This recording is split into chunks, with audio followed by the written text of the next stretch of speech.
Hello, hello, hello. How are you all doing? Guitar Lilin, Joe, hopefully you are all well. It's Saturday and I'm streaming. I don't normally do this. But I have things I want to do. Mostly tier 6 microminers. Oh, I did also move my miner on Glacio again. Yep, and Monifactory as well. There was stuff I wanted to do on Monifactory, so I spent some time on Thursday after the stream figuring out how I was going to deal with the microminers and repairing these. And basically, we're going to this is just for dragon eggs. And basically, what we're going to do, we're going to make these request craftable rather than passively craft them. So, say we want to, we request 256 dragon eggs. It will basically just. We'll only need one microminer in the system, and then it will just cycle it round the way I intend to do it. So that is the plan for today. It does mean we're going to have to get this microminer set up and running, but that's fine. We can do that easily enough. Yeah, try not to hurt yourself, Em. I know you have a habit of doing that even when you're not trying to move furniture, so just try and be careful. As Guitarland says, we do like you in one piece. So yeah, this is one of the things we want to get done today. Shouldn't be too bad to do. We aren't gonna be able to make it so we can request craft the actual microminer itself, though, the initial recipe. We aren't gonna be able to do this. We might have to do this manually, because otherwise it's going to mess with this recipe, I think. The recipe for running this. So we can't do that. And I guess we could do it to begin with. We could set it up initially and then craft one of these and then take that recipe out. But that just seems a little pointless. Anyway, the other thing I want to start looking at is the pattern buffers. I've been meaning to look into these for a while.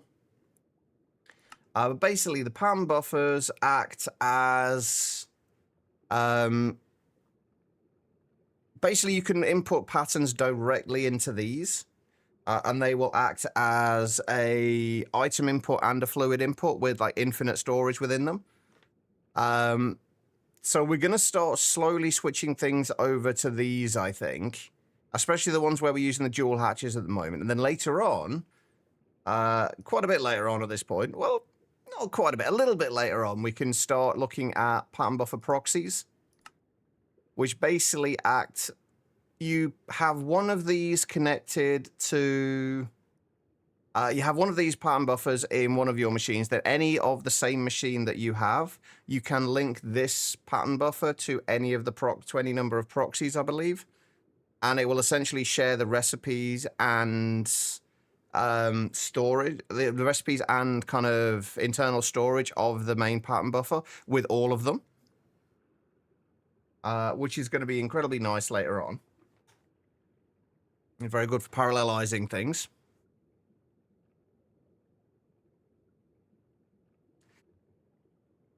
No, I've seen what your house is like, it's not, there's not a lot of room in there to begin with, and trying to move stuff around in that is not going to be fun.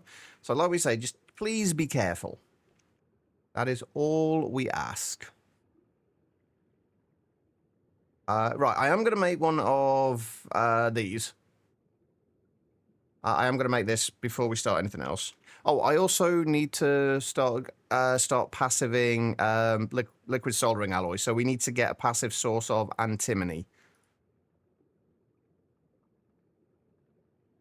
I mean, I wasn't just talking about the amount of stuff in there, just like how compact it is and how small the kind of the corridor is and things like that. There's not a lot of room in there. Right, so we need one of those, and we need a data stick. Just the one will do.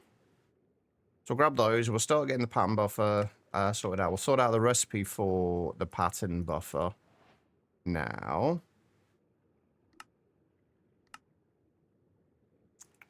Which we should have just about everything for, right? Yeah. Everything is good with that. Then that will just go in the ass line. There we go. Right, and then we scan this. And then we do need to, like I say, we do need to find a way of...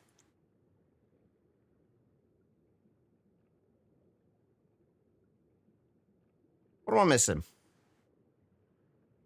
Data stick, LUV dual input hatch.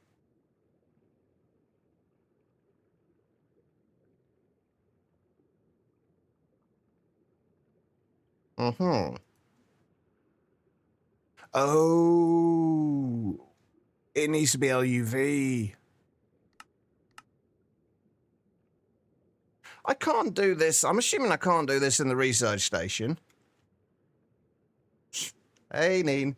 You were the first person. You were the first person to request that. So technically, you were first, just not first into the stream. How are you doing, Neen? Right, can I do this? I'm guessing I can't, but can I do this in here?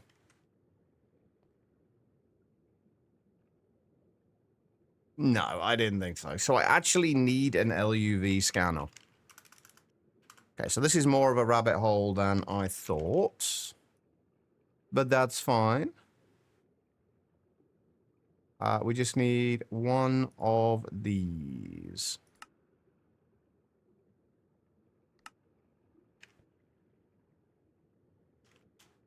I think you're first. You were here before the stream even started, Guitar Land, so you were definitely first.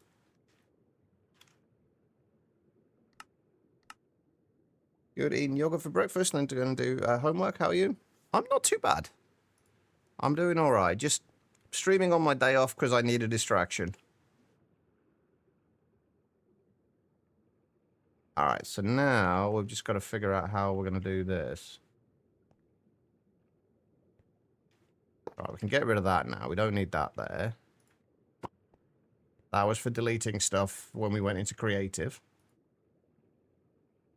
This can go in there. We just need... Oh, we can move...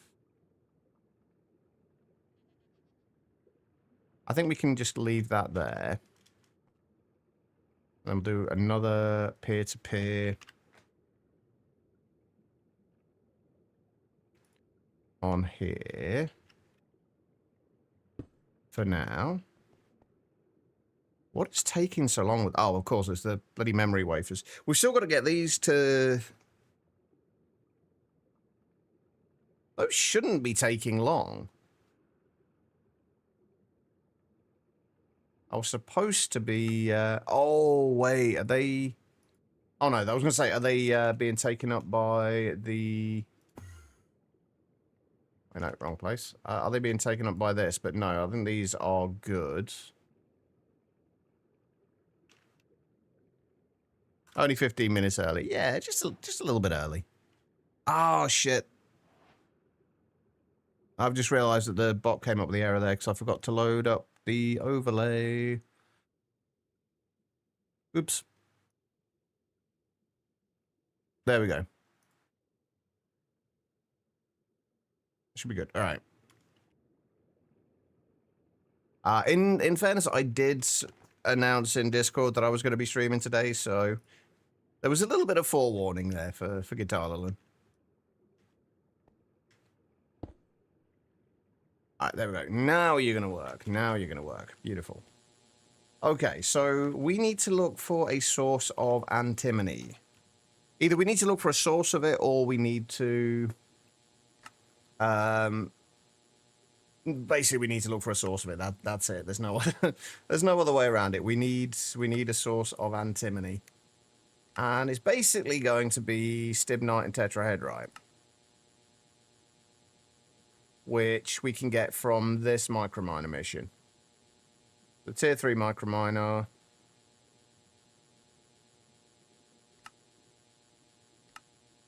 Oh, which means we're going to need another one of these, aren't we? Fuck. Why did your... I don't know, Em. It's because it's your brain. That's about the only reason I can think of. Your brain does weird things. There we go. Right. Now it gives us our pattern buffer. Right, I'm going to need... Okay, we're going to need to do a few microminers today, then, it seems. Right, where is... There it is.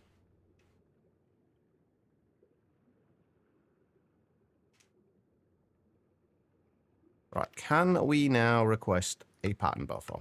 Yes, good. Do you see the new Phasma redo map? Yes, I have. I've played on it quite a bit, yeah. I've still not got the badge for it yet. I haven't been playing anywhere near as much lately, but I have seen it. It's fantastic. The direction they're going with the new maps is really, really good. Now that they're actually making their own assets and not just using the Unity ones.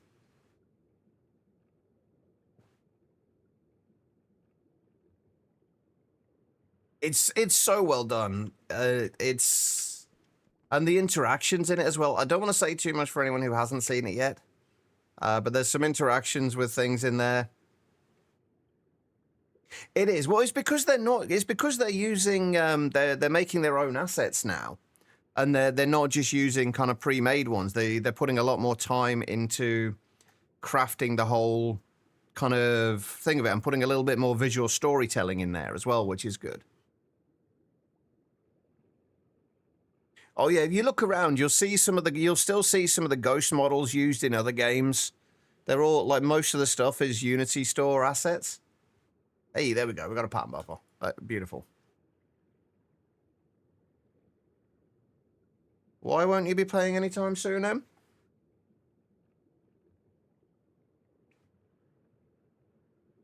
And it's not just you, Em. There may be other people here who haven't played it yet, so...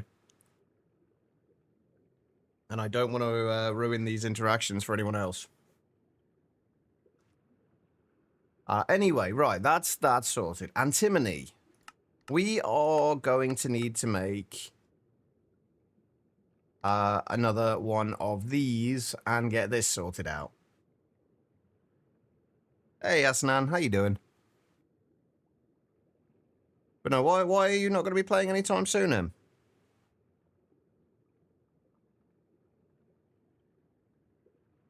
I'm trying to get either. You want to, but just haven't found the time to actually do it. That's fair. Right, we are going to need to make another microverse projector. You know that what I've said in the past is still holds true. Like, all you have to do is ask. Spider Spear, thank you for the follow. Appreciate it. All right, what else do we need for these? 36 tempered glass.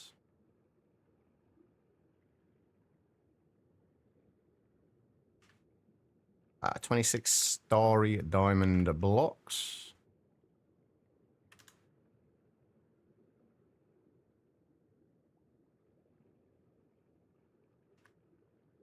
And what else do we need? Energy hatches. Wait, what do we need? Hang on.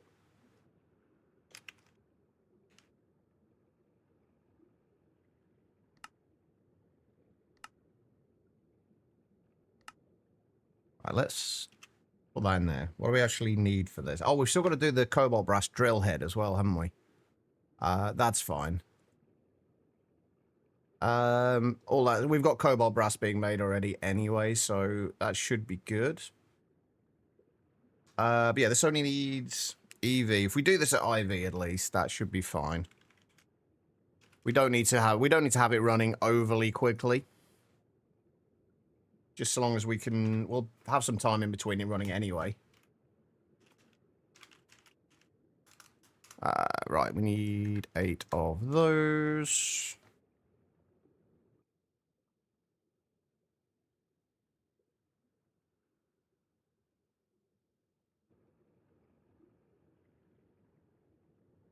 Six of those. What else do we need?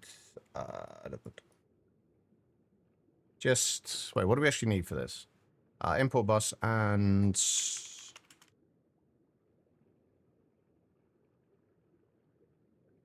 oh yeah, I was going to start switching these over to using the stocking buses for them, wasn't I? To make life a little easier.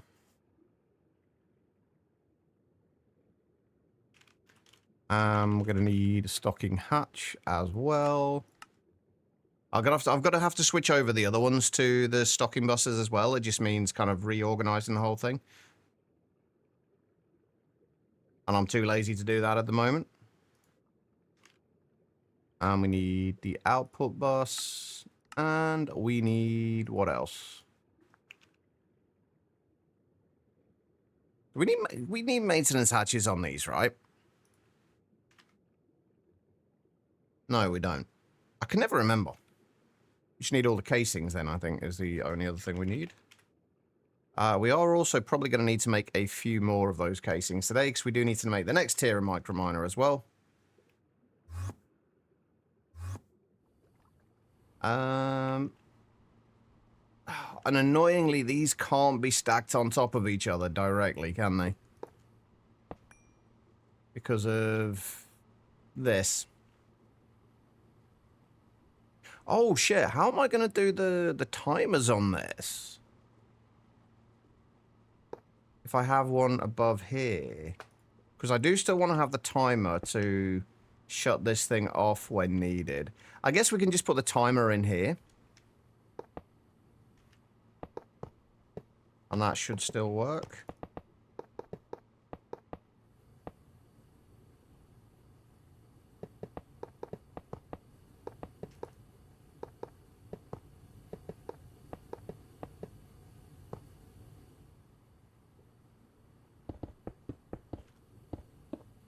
It's the top that has the gratings, right? I guess we could have flipped it upside down. I think. Can we flip machines in this? Can we flip the orientation of them? I can't actually remember. Oh, wait. Are they top and bottom?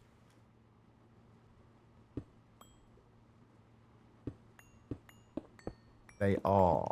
Okay, let's...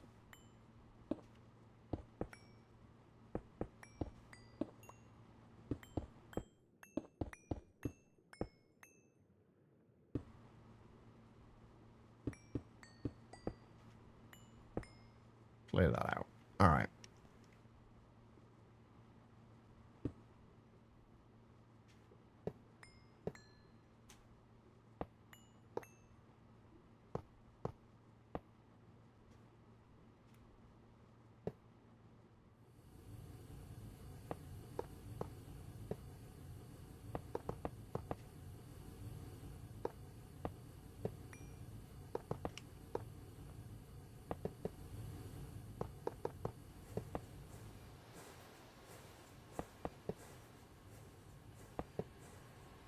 Okay, so how are we going to do the hatches in here? It's actually going to be a lot easier on this one.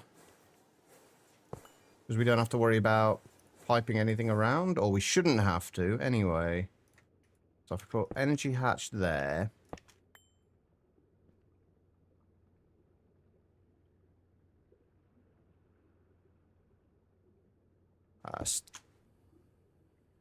Yeah, I'll put output that side and inputs this side.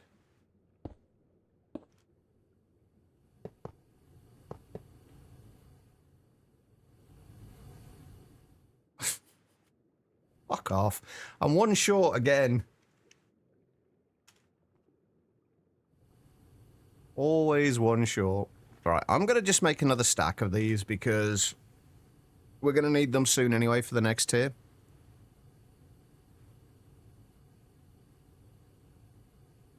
And we're probably going to need more than a stack, actually, for that, now that I think about it. That's the Minecraft way. You're pretty much always just one short.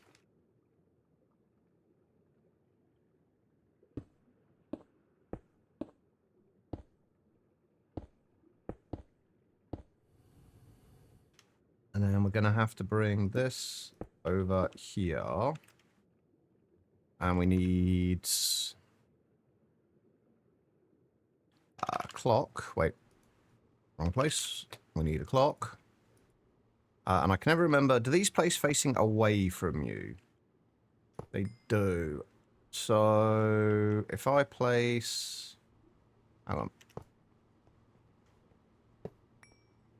So if I want this facing into there, I need to do that.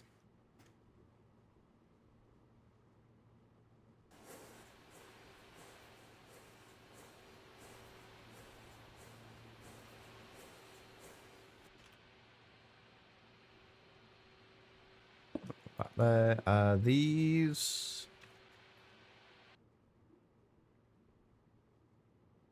I'm actually still going to have to do this with laser IO though, aren't I? In this bit in here, which is going to make it a little awkward to do, but should be fine. Wait, that hasn't placed... That's placed in the wrong direction. Oh, shit, they can't place... They can't place vertically, can they?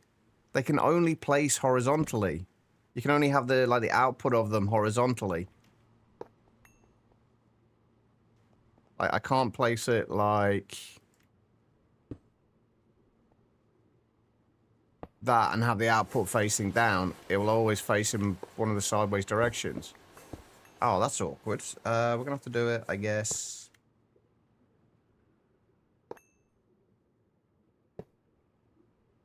Like that, and then face into there. Machine controller. Do I have a recipe actually yet for which tier 3 microminer? Oh, I do. Perfect. Another thing I forgot to use the universal circuits on. That's fine. We can fix that. I don't know where that will be using the what is it? The microprocessor assembly.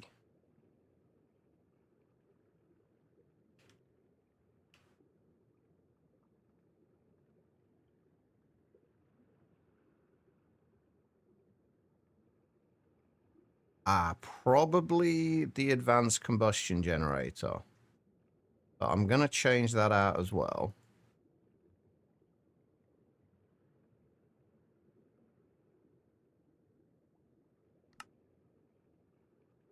I think that's been one of the most frustrating things about this pack so far, is just the fact that you have to remember half the time to put the universal circuits in.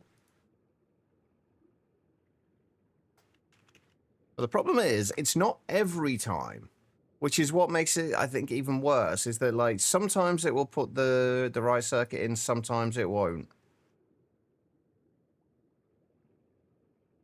Right. There we go. Right, now we can request that.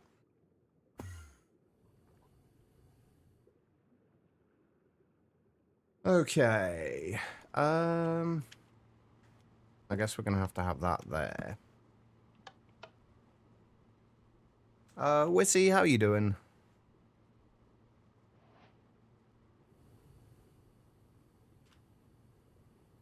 Actually, that can stay in there, can't it? Nope, that is the wrong peer-to-peer.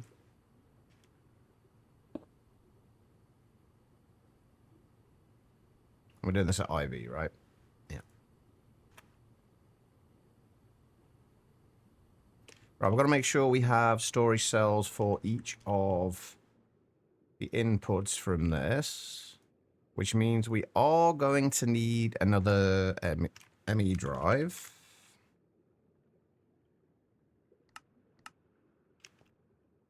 And we're going to need storage cells for tetrahedrite, cobaltite, magnesite, sphalerite, and stibnite.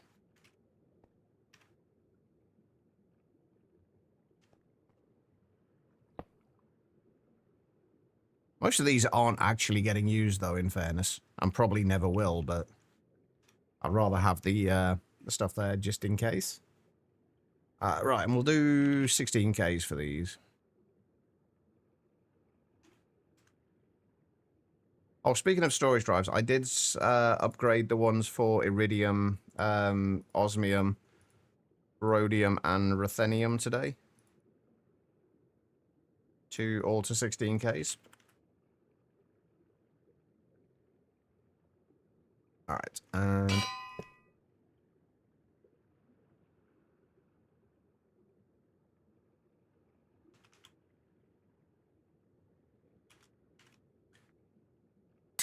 So raw tetrahedrite.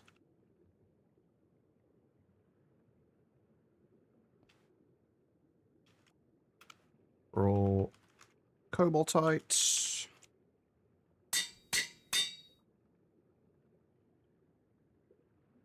Raw magnesite.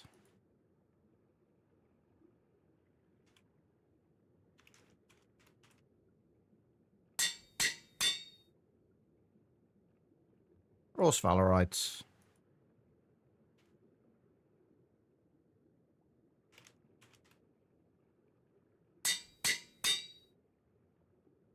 And raw stibnite. It's mostly the stibnite and the tetrahedrite we want from this.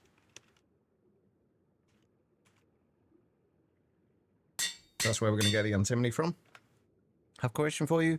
How does proper americium and plutonium setup look like? You haven't struggled to how to set it up? Honestly, I've not properly set mine up yet. I haven't needed to yet. We're kind of bordering on the point where we need to.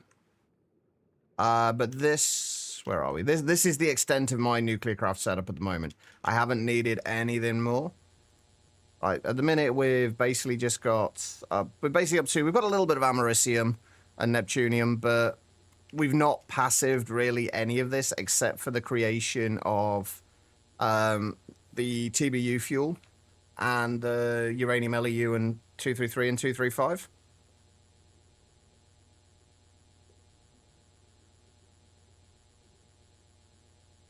I'm probably not the best person to ask at the moment then. Like I say, I've still not got it passived myself. I'm still running on the initial checkerboard reactor that they suggest making. We're going to have to upgrade this soon because we're going to start needing to make the most of omnium soon. Because we're going to need to start getting einsteinium, californium, berkelium, curium, all of the other various things we need from this. So we're going to have to get it done soon, but we just haven't got there yet.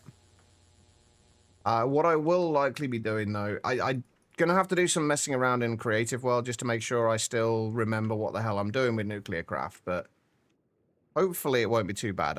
I will end up having probably another, I don't know how many reactors. 10, 11, 12, I don't know. A few more, basically so we can just have everything processing whenever it comes in. But if you check back in like a week or so, we might actually have it up then.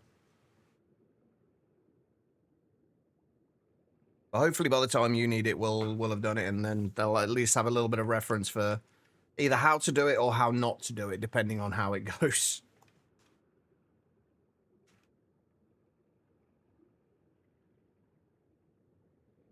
My intention...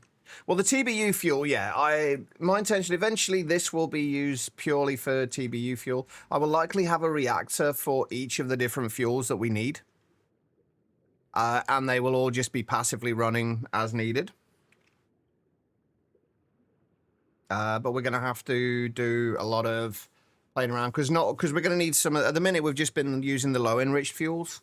I haven't been using any of the highly enriched fuels. So I'm going to have to kind of redesign the reactor for that.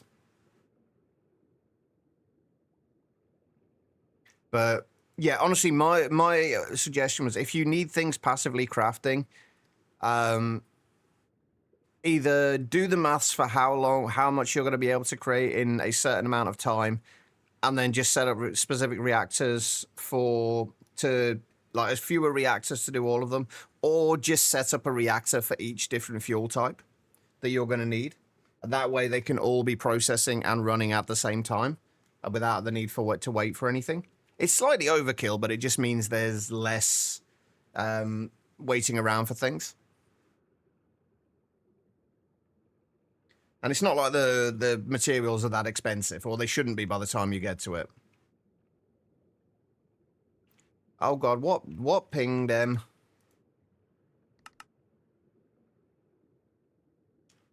What are you doing to damage yourself now? Right, okay, so... But yeah, in all fairness though, like I say, I haven't really thought too much about...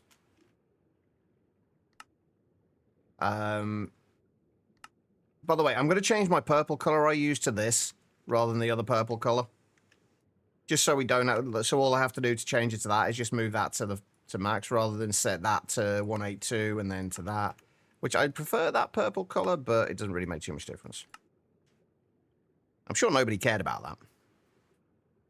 But yeah, as far as TBU fuel goes, just passive that as best you can, which shouldn't be too difficult to do, and then just have that constantly running. And then if you can get your Raninite coming in as well, you can get the LEU 233, 235. But I still, like I say, I still need to go through the whole of the chain and figure out what we need for each of the various different elements. Because this is as far as we've got. We should be able to do Americium. In fact, we should be able to do all of it. Like, none of it's going to be difficult to get. It's just planning out which is the best route we want to take. Right. Okay, so... Actually, I'm not going to need that there, am I?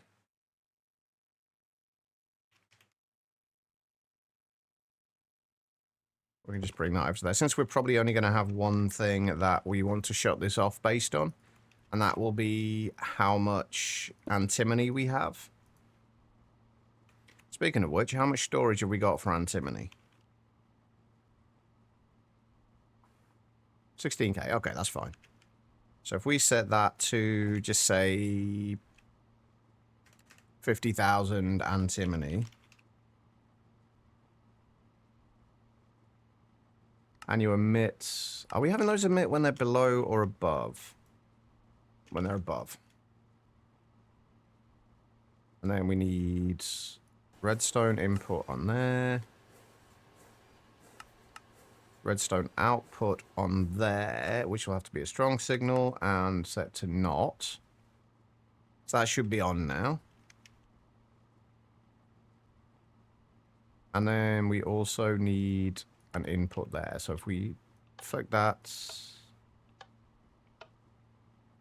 it should be in a situation where we can turn that lever and turn it off. So what have I fucked up there?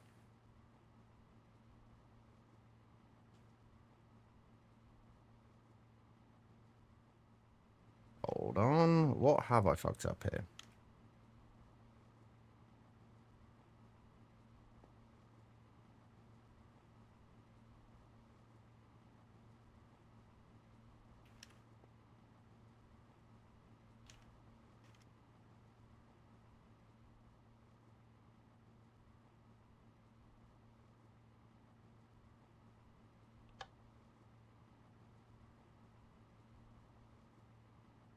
Oh, right.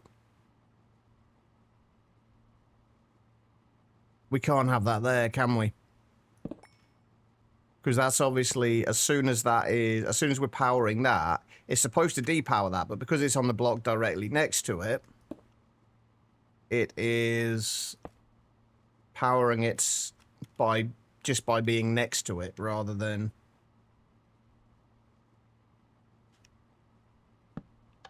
There you go, that's what that's supposed to do. Okay, right, so... We've still got to do the cobalt brass drill, but that's easy enough to do. Right, okay, so how long is this mission at IV? 75 seconds. If we set this to...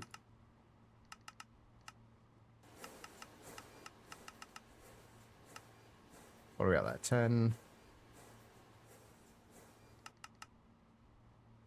40, 50, so 70.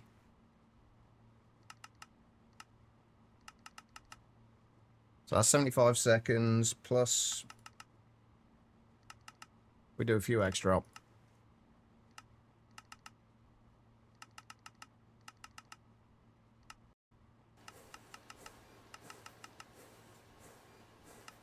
And then we do, say, 4 minutes in between them, just to give us time to process all the ores. And that will do for now. Right, okay, so all we need for this one then is drilling kit, cobalt brass drill head, and that's it. So the cobalt brass drill head, all we're going to need to do is get cobalt brass plates, which means we're going to need to add on top of here. We are really running out of space here. We are massively running out of space here. We need a draw. We need a downgrade.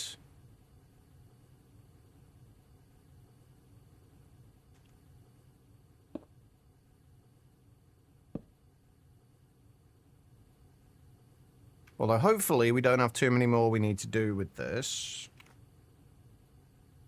Something about you can still walk, but maybe try and move shells. Yeah, please stop doing that now, Em. I know what you're like. You'll wait until you're feeling marginally better, and then you'll try again, and you'll probably make it worse. So please don't. We would like you in one piece. Or at least I would. I can't speak for everyone else, but I know I would.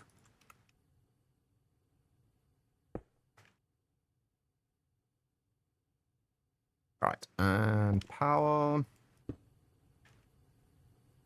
No, we don't need an emitter. We need a robot arm. We need a filter. And we need an interface. Why have you gone through so many interfaces?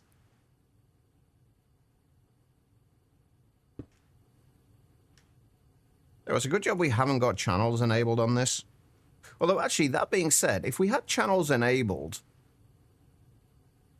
that actually wouldn't be that bad.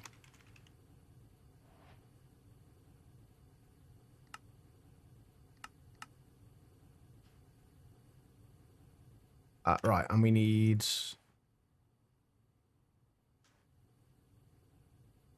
you on circuit 1. Wait, I do have cobalt brass passively being made. Oh god, I don't. I could have sworn I had cobalt brass being passively made. Well, shit. Okay, well, looks like we're doing another mixer. And EBF.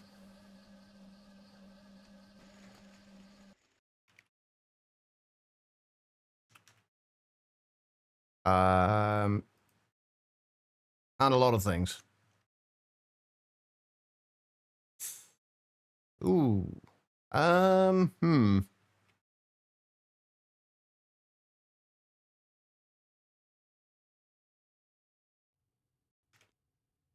another one of those rabbit holes. I could have sworn I already had cobalt brass being passively made. I don't, do I? No.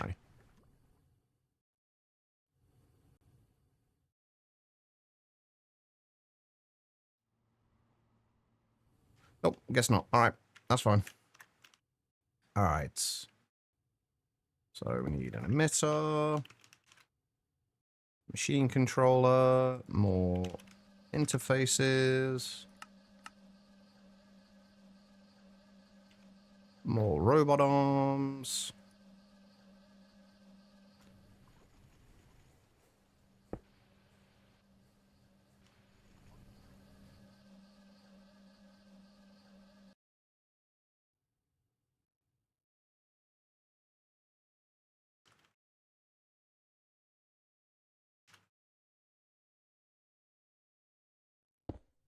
Right, cobalt brass just needs to be smelted, doesn't it? It doesn't need to be... Actually, you know what? Let's not do this over here. Since we're just smelting this directly.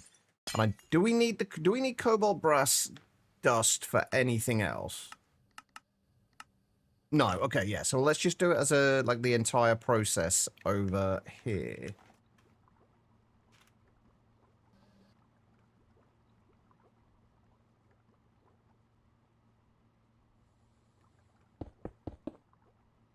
Would it be like...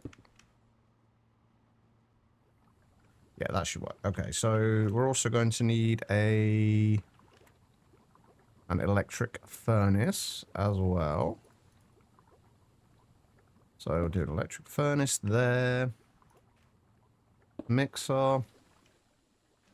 We shouldn't need too much of this anyway.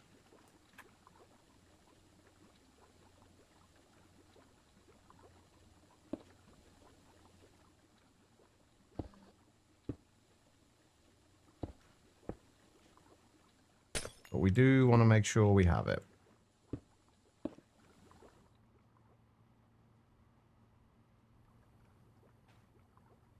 That's a robot arm. Actually, going to need a robot arm on the other side as well.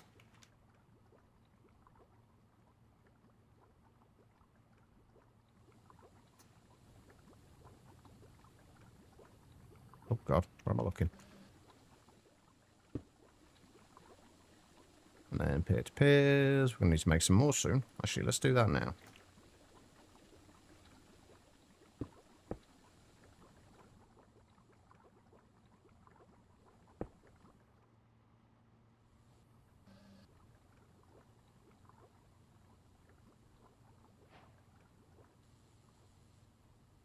Okay, so cobalt brass.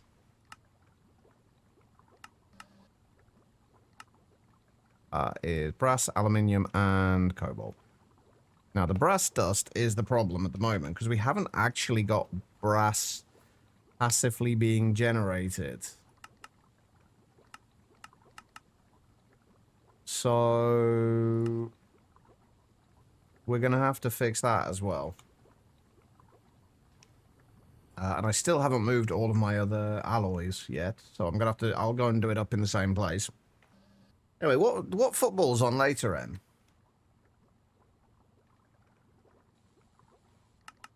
Right, keep exactly... we'll just keep exactly, like, 1 aluminium brass in there.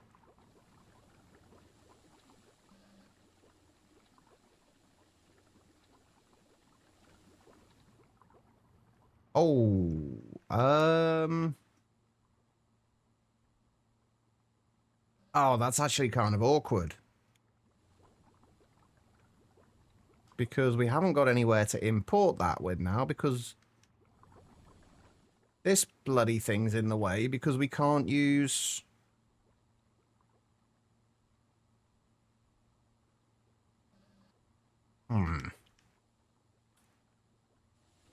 Alright. And face is going on there, then.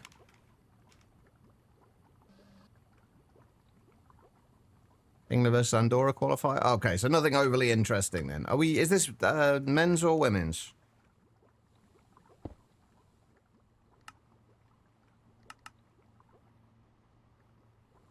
Alright, so... brass.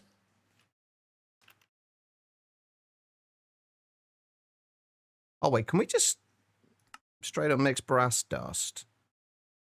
I mean, we should have a decent amount of copper dust and zinc dust. In fact, are we maxed out on copper and zinc dust? No. Okay, good.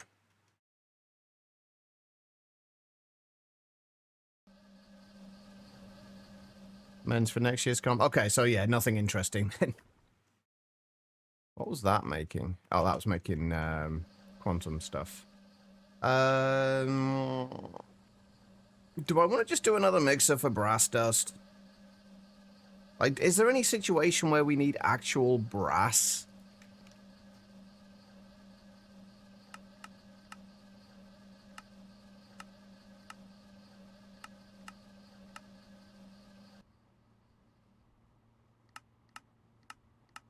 I don't think so. But brass dust, I think, is used... Yeah, brass dust is used... Wait, hang on. Do I already have brass dust? I've already got brass dust being made. Never mind. We're fine. I already have brass dust being made here. We'll just up that a little bit, and we're fine. Perfect. Okay, we don't need to worry about that then. Perfect. All right, so you can go in there, you can go in there, and you can go in there. There we go. And what do we need in terms of circuits? Circuit 1. It's always circuit bloody 1.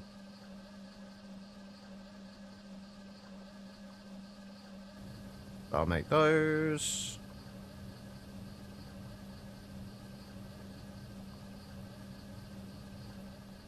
And the only problem now is that we don't actually have any storage for cobalt brass. So let's sort that out before we get too far into this. Oh, we also need that as well, don't we? We can actually turn that off.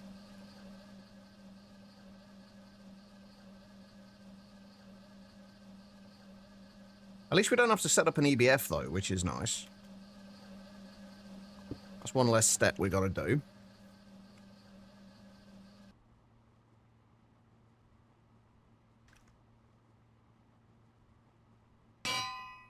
Alright, there we go. Cobalt brass.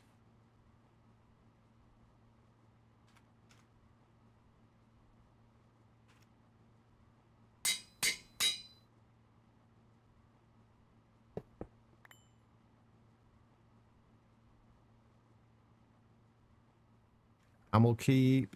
We don't need to keep much of this in stock. So if we just say 256... emit signal when it's below, and invert that. Right, that'll keep going until we've got 256 cobalt brass. Perfect. Alright. So next thing we've got to do is... make cobalt brass available to the subnetwork.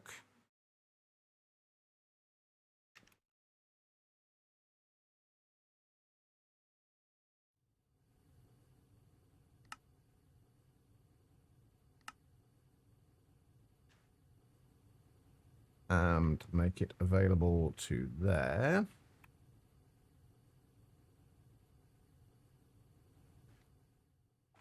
And then give it some power. So they are all EV.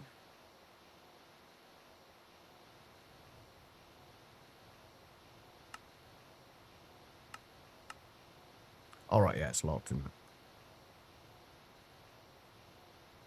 There we go. Right, we've just got to make sure that is connected. And then we just need another forming press.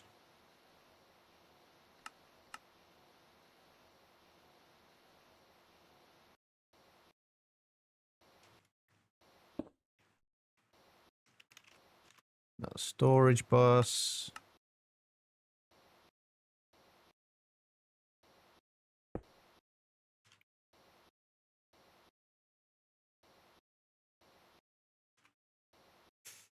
We don't need an emitter. We need an interface.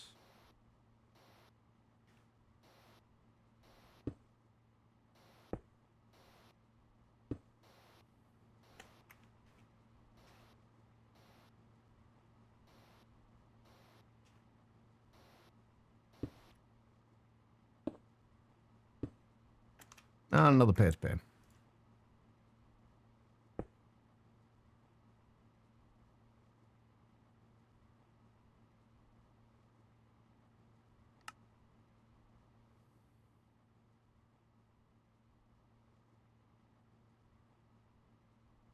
Right, I should really as well be partitioning these just to be on the safe side.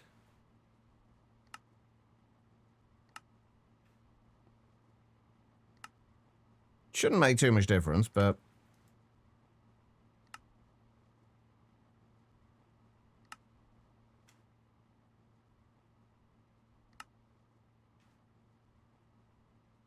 Alright, and this, we need yet more robot arms. More filters.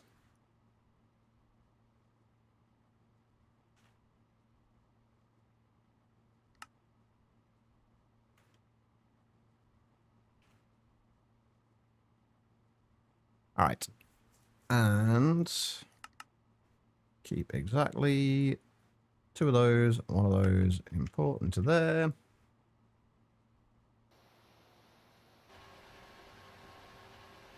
And there we go. That should go until we have 16 drill heads. And then we should be fine. Alright, let's set you to Set on extract only. Okay, everything we need should be available now. We need rocket fuel to be put into there.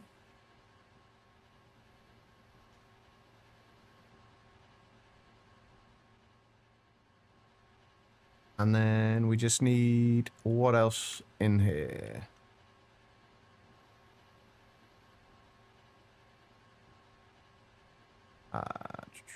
That. We also need that, that, and that. Turn that off. There we go. That wasn't so bad. So the only things, I think we want to process the tetrahedrite cobaltite. So I think we're actually we're at a point now where we're gonna have to change the way we do this.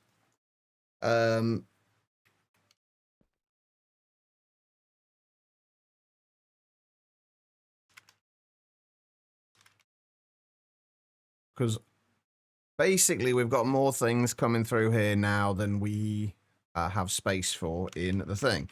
So what we need to do instead is put this on a sub network. And then just make all of the ores that are only the ores that we want being automatically processed in that available to that sub network, and then just have a stocking bus on there, and then it will just send like the first 16 ores in there to the stocking bus. At least that's the hope anyway. So we just need to make sure we copy all of these, because annoyingly, it won't let us bookmark them from here. That would have made my life a whole lot easier. All right, redstone. Ruby.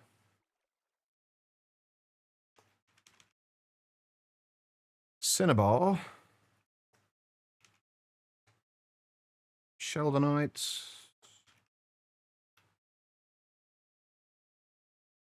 Naquadar.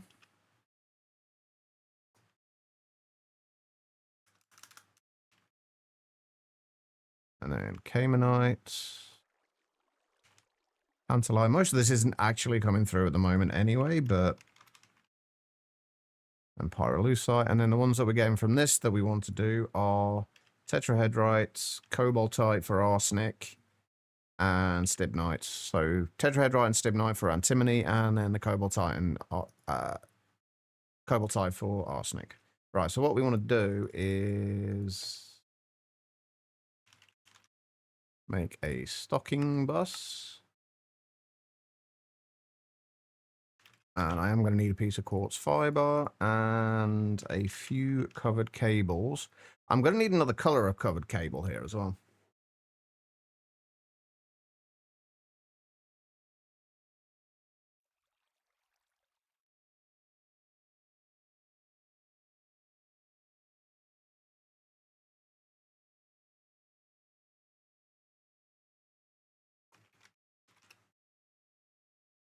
So let's see, if we get rid of that, and we are going to have to get rid of this for now.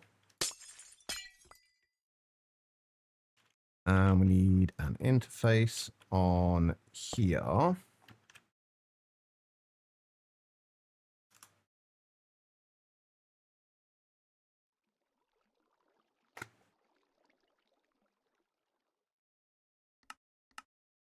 Then storage bus.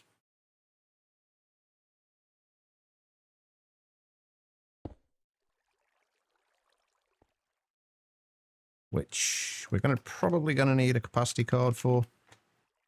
At least one.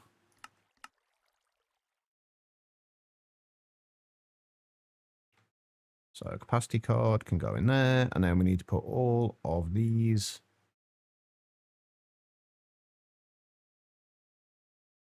into here.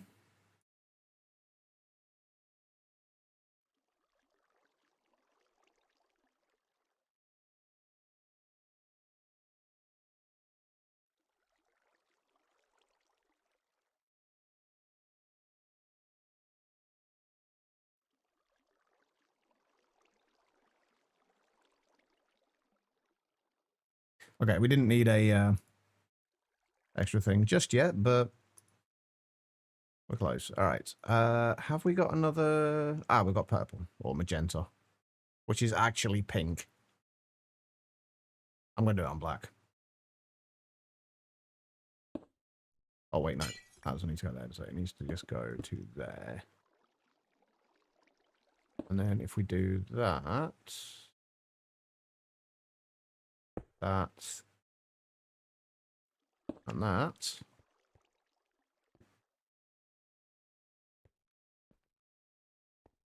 We can probably do that as well.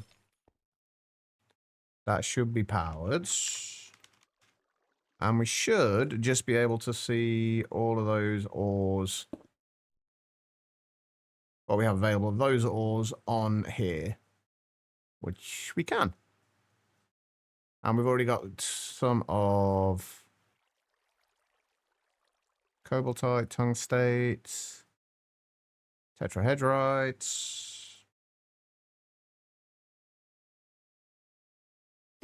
Okay, so all we should need to do then is... Oh, I just realized I already had a stocking import bus on there. Oh, okay. Didn't realize. Anyway, right, now all we should need to do is that. And then that should now populate this with the first 16 ores that are in that system. So now all we need to do if we want to automatically process any of these again is we literally just need to add them to this filter. And then it will process those as and when it gets them. Speaking of which, we could do with another 1, 2, 3, 4 of the master parallel, sorry, the ultimate parallel hatches for these. So I'm going to order those.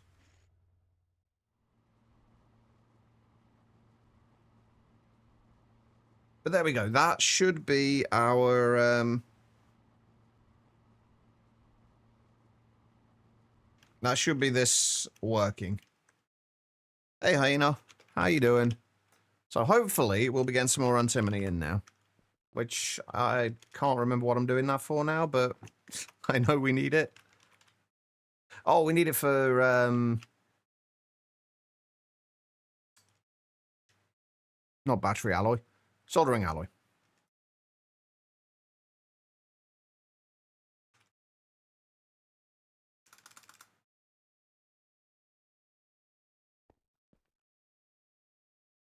Which hopefully we will be... Oh, wait. Do I have... I do have antimony coming through the ore processing, right? Yeah, I still haven't done anything with the cobalt oxide yet. How many microminers are there? 2, 4, 5, 6, 7 at the minute. Not too many. We've just got them going for the things that we need. Anyway, we need to see if that actually goes up. It should do. But we'll see. Anyway, right. We can get rid of the terminal now. That can go away. Okay, right. So now that that is done, we need to set up passive soldering alloy.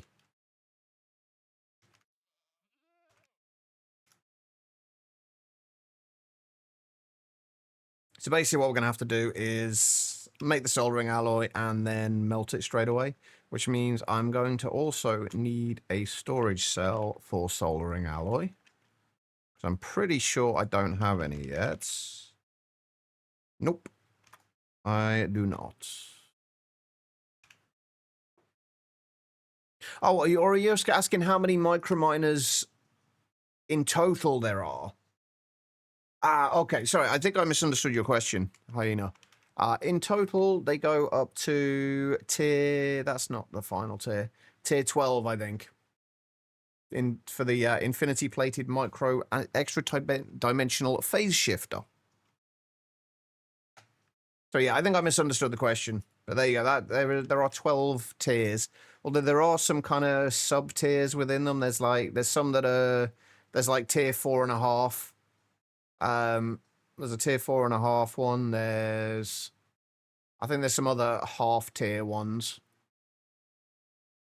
Yeah, that's like tier 2.5.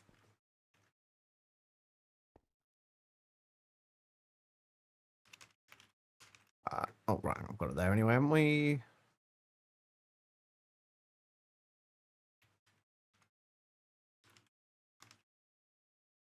Right, liquid soldering alloy. We can probably start moving stuff over to just using soldering alloy once we've done this, but halfway through them, yeah, pretty much.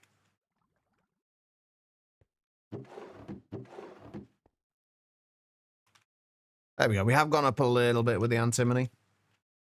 I think for the time being as well, I'm actually going to change the time between these down a little bit. So just like 2 minutes in between them. We should be able to... We should get stuff in quickly enough to be able to process everything in that time. Or we should be able to process everything quickly enough for it not to be an issue. I hope. Okay, so soldering alloy. I guess we do that. Can we do that above here? Yeah, we got space to do it above here, haven't we?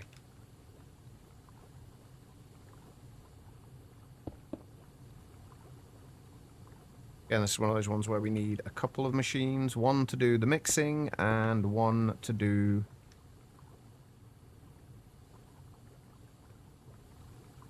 the smelting.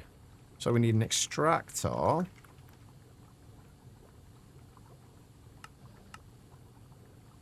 And we need a mixer.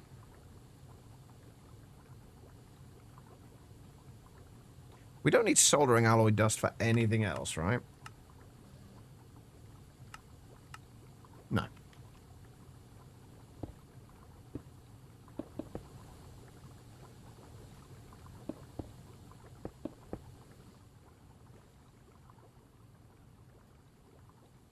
The quantum add-on. No. Unfortunately, Advanced AE is not in the pack. Hasn't really been needed so far, though. Wait, I think we only need that to be there, don't we?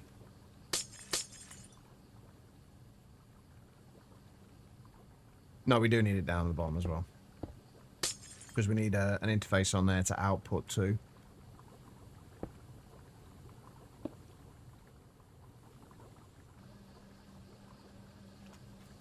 Okay, so...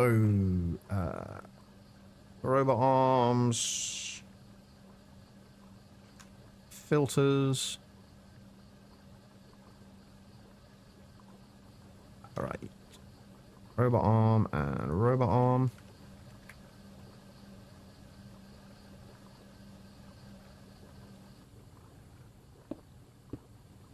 And we got interfaces. I think realistically we're only going to need to ever turn this off. Although I would still like to have this down here for the monitor.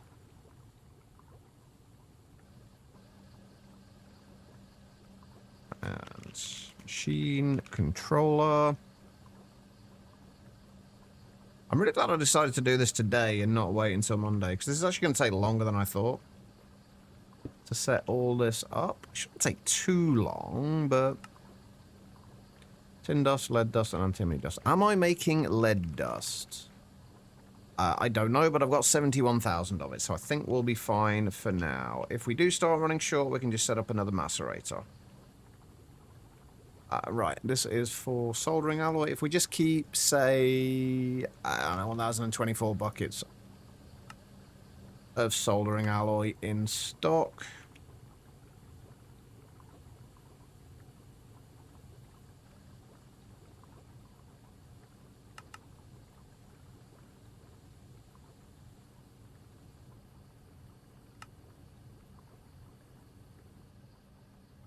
And then this.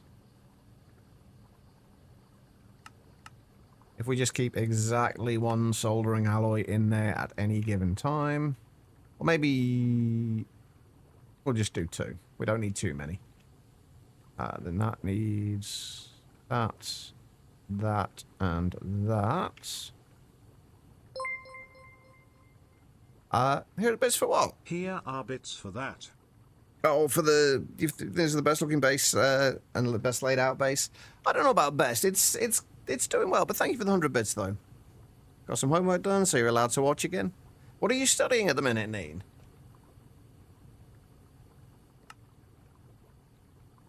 All right, that will output to there.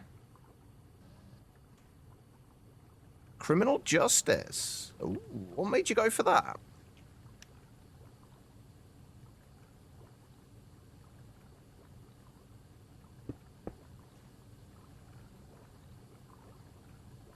It does sound interesting.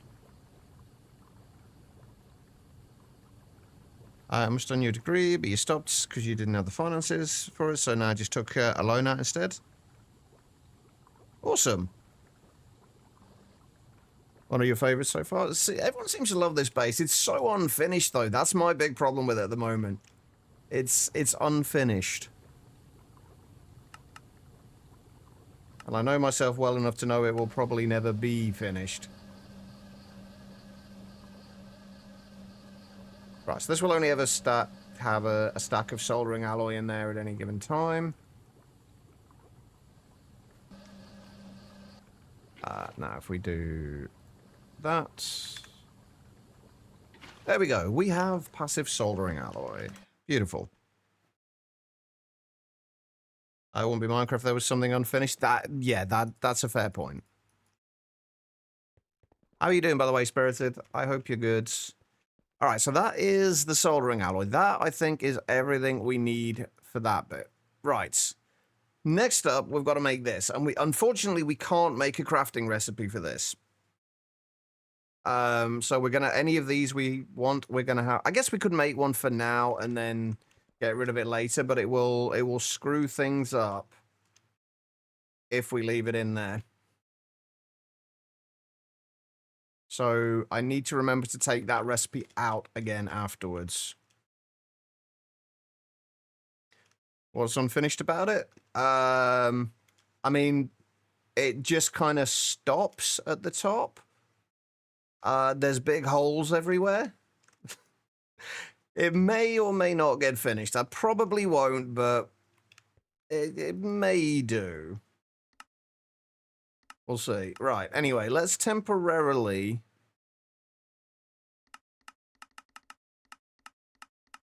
put this recipe in here. I'll explain why this will mess up later. If we leave it in here. In a moment. Once we've got it. Right, so you go in there, and you go in there. Right, what are we still going to need to craft for these? Because there's going to be stuff we don't have ready yet. Right, double enderium plates, resonant thrusters, and enderium microminer cores. I wish I could bookmark those from there. Wait, so it's double enderium plates, the resonant thrusters, and wait, it was also resonant. No, it wasn't resonant. Was it enderium? I'm assuming the enderium is enderium microminer engine core. Yeah, I think. Did I read that right? Yeah. Oh, also, our parallel hatches are done. So let's go and fix that before I do anything else. Right, so we need to remove you quickly and put you... Oh, I need one more. 1, 2, 3, 4... Oh, no, we're fine. We're okay. I think we're good.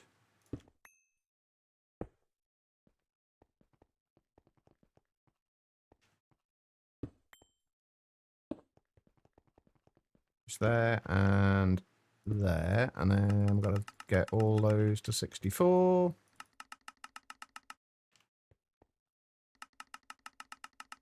Doing fantastic. Hope you're as well. It's a nice day to work outside today. I wouldn't know. I'm sat inside with the curtains shut. Like a true degenerate gamer. There we go. Right, that should all be good now. Right, so... yeah. I think this is working. I think this is going to be going just fine. Yeah, we're gaining antimony. Everything is good. Okay. Right.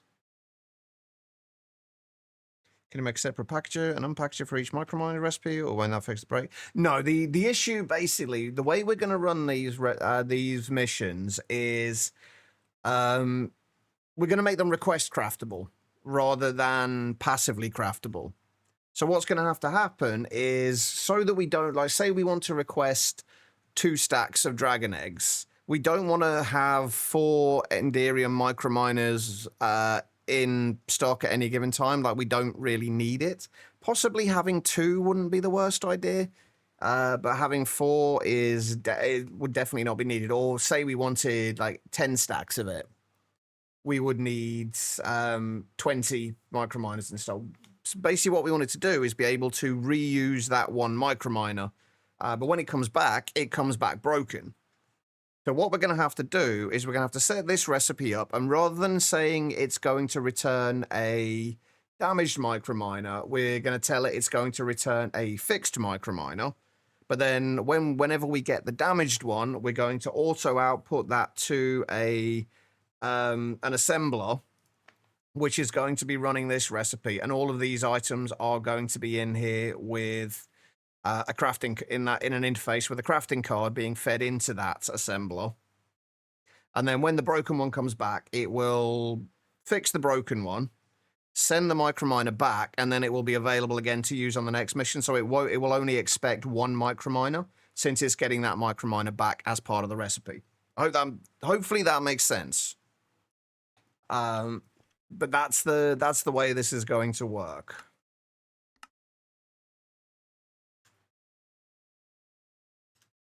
But if we had, so basically the reason it would mess up is because when we're requesting this, we are requesting a microminer back. If we have the recipe for this recipe for actually crafting the microminer, it will try and craft one of these each time we send it through, rather than reusing the other one.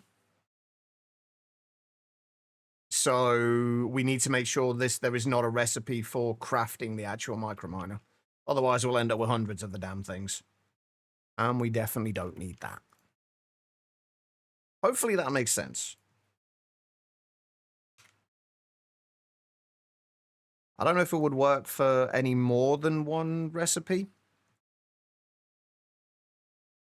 But I think there is only 1 recipe that will give us back the damaged microminers anyway for any of the tiers. I think. Right, okay, resonant thrusters. All that is fine. How have I not got an Enderium plate recipe yet?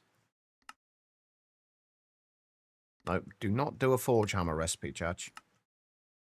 That is not what you need.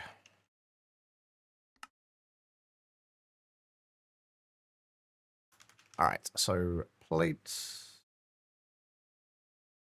So many plates. Holy shit, it's a Lissy raid. Welcome. Welcome, raiders. How are we doing? Yarn. Lissy with the resub. 64 months. An entire stack of months there. The princess has brought her snowflakes to brighten your day. Lissy raid, Lissy raid, Lissy raid, Lissy raid. And brighten my day it has. How are you doing, Lissy? Nixora, welcome as well. Billy, welcome. Yarn with the resub as well. The princess has brought her snowflakes to brighten your day. Lissy raid, Lissy raid, Lissy raid, Lissy raid. And Yarn, thank you for the resub as well, ma'am. OMS, welcome. How's everyone doing? How was the stream, Lissy? You're playing all the mods 10 to the sky at the minute, right? And also, we've got to head on over here. And oh no, I'm gonna have to put you 2 over here. I kind of got to put you 2 next to each other.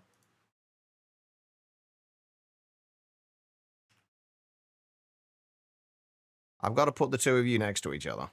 So we're gonna have to leave a gap there. There is Lissy.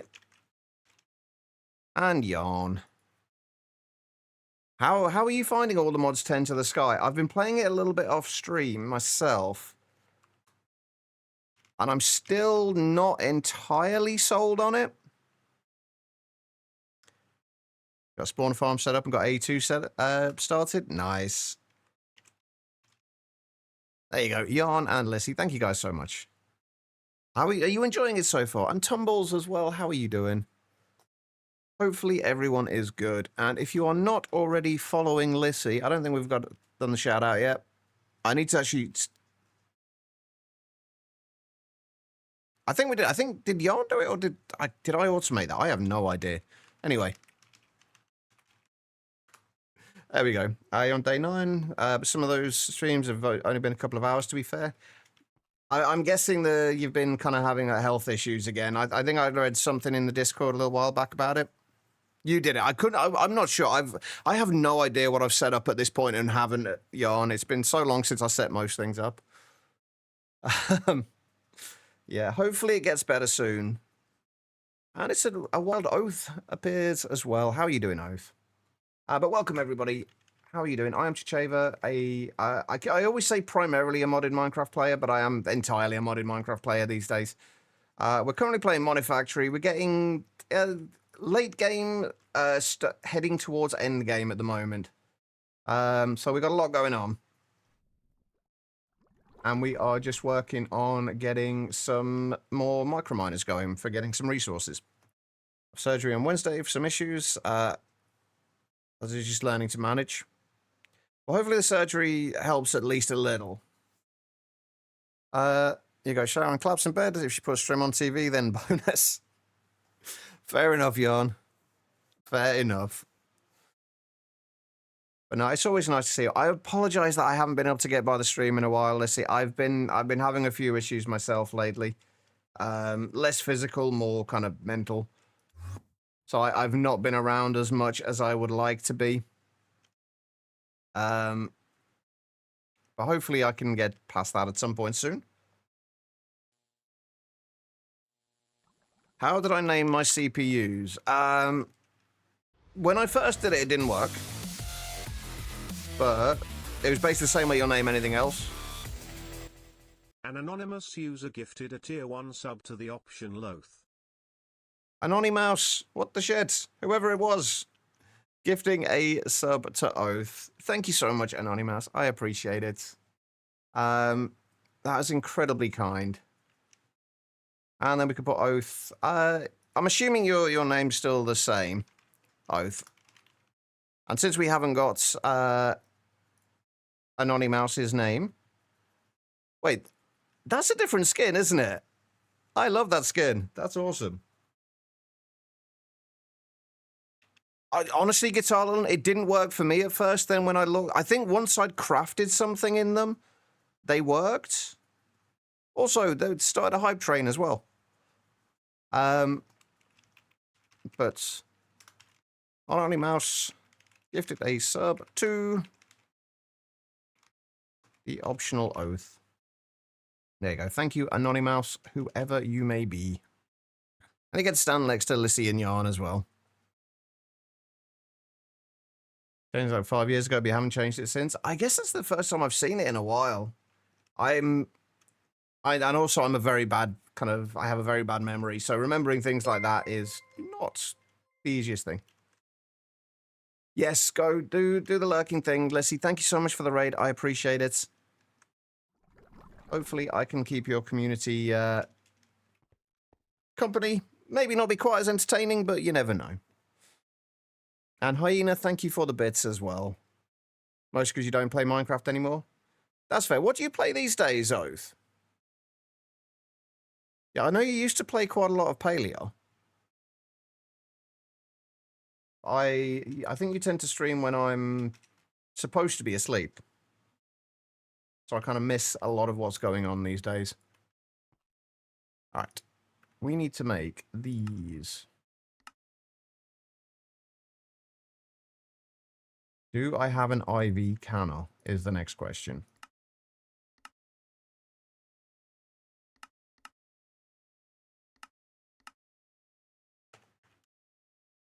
But yeah, rest well, Lissy.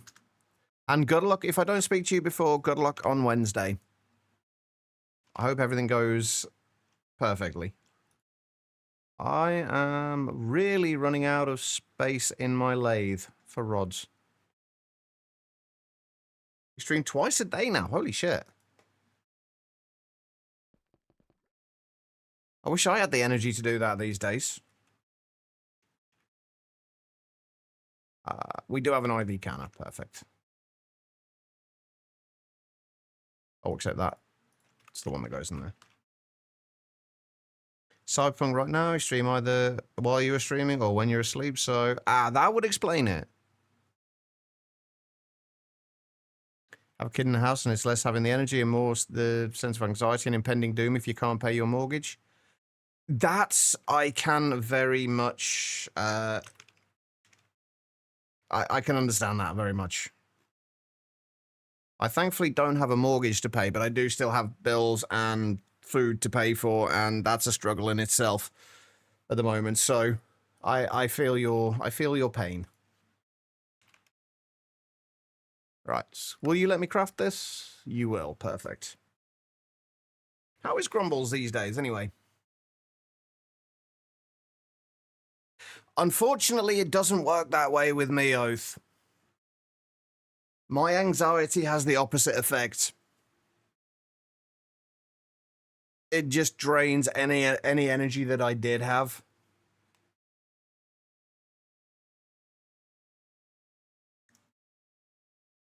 Zodo, how's it going? Alright, so we just gotta wait for that. While we're waiting on that, let's start looking at the next tier of Microminer. Or Microverse Projector, rather. Which is this one? Yeah, it's the one we want. So we need this. I have a feeling we're not going to have enough space for all the Microminers and Microverse Projectors we're going to need. Although, thankfully, we do have more space we can expand into, so that is good.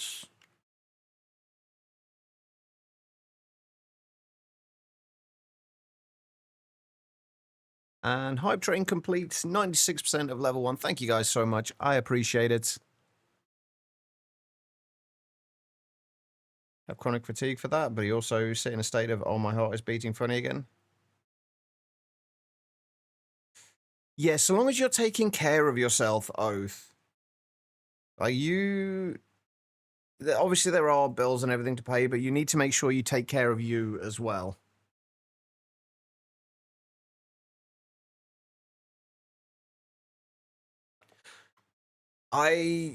Again, this falling asleep thing is understandable. The problem, I think the thing with anxiety and when you're trying to sleep is that it leaves it gives your brain time to think, and that's quite often a bad thing, and then that just makes everything 10 times worse, because then you actually have to deal with it and think about it.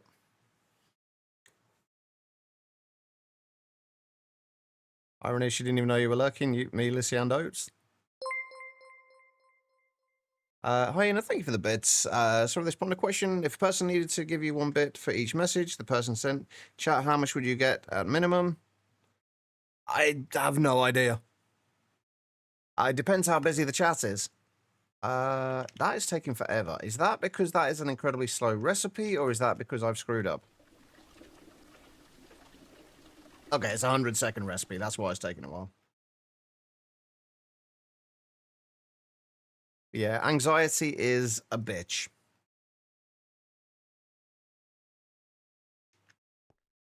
Come on, I want my Microminer, damn it. Not that it matters, actually, because we can't do anything with it until we've got the Microverse Projector anyway, so... pretty sure that's the right one, right? Microverse Projector 2. That's the one we need. We're going to need those. But yeah, there will never ever be a situation where people are required to spend bits to talk. That will never ever be a thing. Wait, why did I not get a quest for this? Hold on. Oh, fuck, I didn't. Do this every time. I think this is one of the problems with like late game packs where like you've all got all of your auto crafting and everything set up. Like quite often there are prerequisites quests that they want you to complete, like making Enderium double plates, which still. Oh, I made an Enderium plate. That's why, not a double plate. That you don't necessarily craft because you just set up a crafting recipe for it. And then you just skip over it and never actually hold it in your inventory at any point. Until you go back like this and have to redo everything. Anyway, there we go. That is the microminer sorted. What do we actually need in here as well? 69 tempered glass. Perfect. So 69 tempered glass, 248 starry diamond blocks. Right, those were taking a while before. Why? I'm going to go ahead and assume it's the atomic reconstructor that's taking the time here. Because we're still using... Oh my god, I'm still using an MV atomic reconstructor. I wonder it's taking a while. Okay, let's fix that. I mean, eventually we are going to need to do... It's not that one, is it? No, which is the multi-block for the atomic that. Eventually we're going to have to make one of these. I don't think we need to do it yet, because we honestly haven't really got the space for it right this second, or at least I don't know where it's going to be. So we should probably just make... if we go with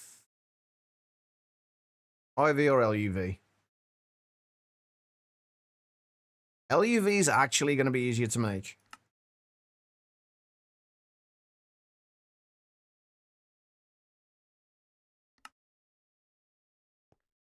All right. Master Ultrader looks like a fat key. I mean, you're going to give it a complex if you keep saying stuff like that, Zodo.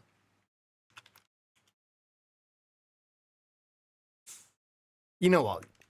Let's go and see if we can find a place for the Matter Alterator. Like, how big is it? Because we're going to need this later anyway, I'm pretty sure. But it's like 1, 2, 3, 4, 5, 6, 7, 8, 9, 10, 11 blocks across. Like, it's 11 blocks wide. And we've already got to move a bunch of stuff from here. Like, these are going to have to be moved over here. All of our power is on the floor below, so we can't really put it there.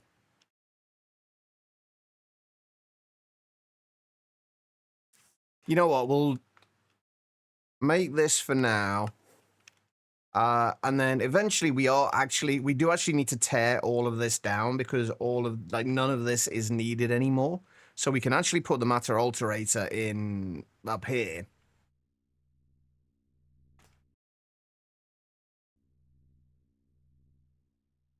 Right now, how are we going to do this? That's going to be easy enough to do, isn't it? We just gotta wait for the motors and the emitters. And I guess we can take this out in the meantime.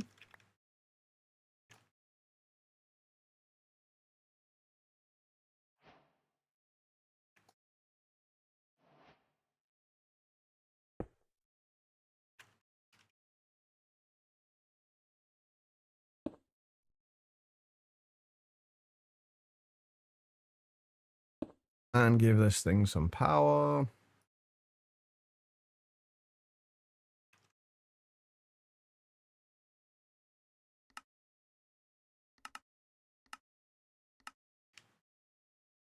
And hopefully... Wait, how many do we need of the starry things? 248. Hopefully... This be a little quicker. That's a little quicker. That's much better. Alright. That's more like it.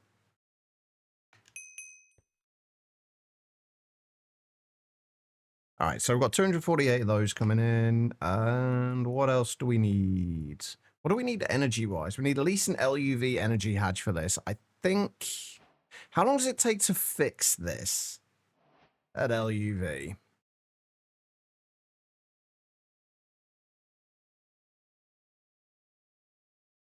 So 220 seconds... Wait, no, that's not right, is it? That's the wrong thing. Hold up. 160 seconds to fix it. And 220 seconds for this. So if we actually make 2 of these microminers, we could keep this going constantly. Like, or it would, like, we wouldn't have to wait for one to come back and then repair. Because one would come back, and then while that was repairing, the next mission would start, and then the other one would be ready by the time it was finished. So we do actually want another one of those microminers. Actually do want to have 2. We don't actually need to leave them in there, take them out of there at the minute, do we? Right, so we'll request another one of those. What else do we need? What do we need for the mission? So we just need a stocking bus. We're going to need an output bus.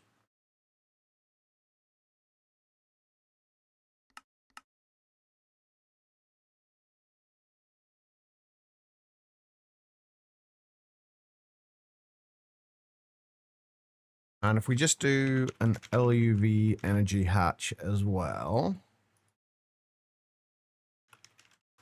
Right. Do we have an LUV assembler that we... Oh, we actually have one available. Perfect.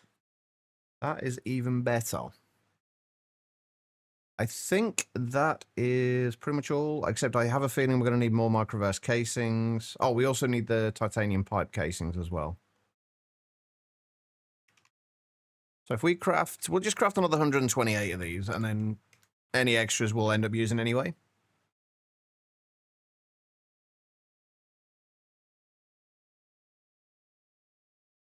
Saplings all are not very useful to store it. 1k is enough for it. I'd say so, yeah. I mean, there are some uses for saplings, but not too many. The AE system can only see the primary pattern, right? The minute the minute the AE system can see the pattern for crafting this, but we're going to be removing the pattern for crafting the actual microminer itself once we set up the pattern for making this requestable.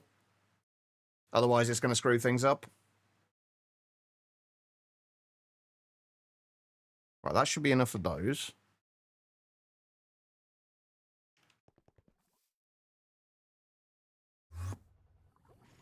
And...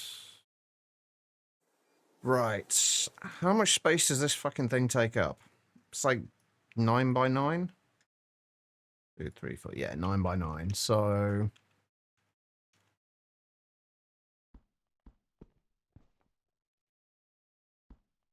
Oh, man, this is going to be... Where are we going to put this? This isn't even the final tier of these, is it? The final tier... Like, the final tier... I wanted to keep this one for over here.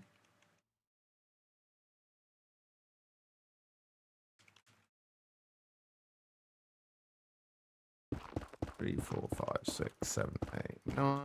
2, 3, 4, 5, 6, 7, 8, 9.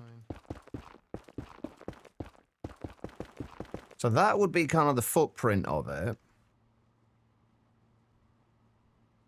That's actually not too bad, because we can come down here and then we can have a little walkway over here, and we can have, at the end of here, we can have the assembler for repairing the microminer when it's needed. Yeah, that should be fine. Right, where does the actual controller go on this? And the next thing is... Oh, or would we... We couldn't fit it in here, could we? 2, 3, 4, 5, 6, 7... No. Dang it. Okay, that'll be fine. It was a kind of an impromptu, I need to stop my head from thinking about stuff stream. That right? That is right. Okay. Right, let's see what random places it decides it wants to put the hatches on this.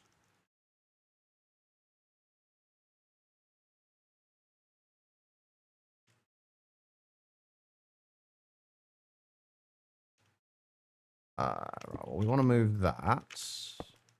I'm assuming these are going to be the assembly line case grating. Oh no, those are the titanium pipe casings, aren't they?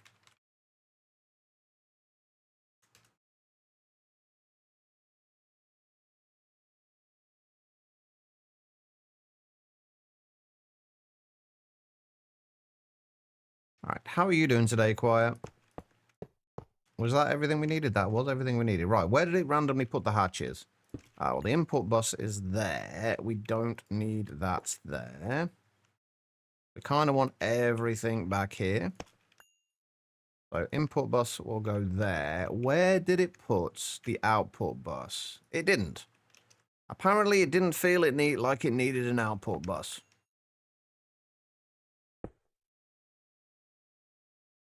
I'm not sure I agree with it. Oh, actually, you know what we could do instead? We don't need the input bus, do we? What we can do instead, now that we have it, is use the pattern buffer. That'll make our life even easier. No, it was still in my inventory, Hideyoshi. I did wonder if it was on the bottom square, but it was actually still in my inventory.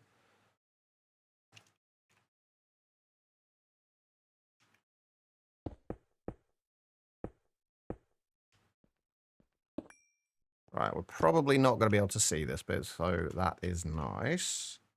Let's bring you all the way over here. So there.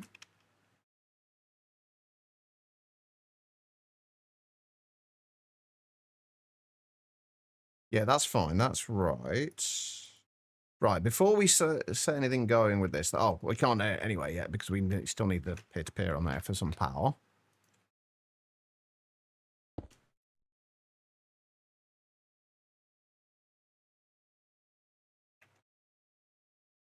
Okay, so... Next thing we got to do is...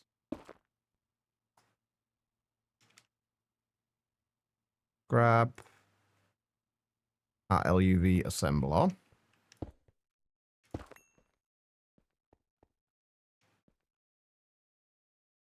Is there a more interesting place we can set this?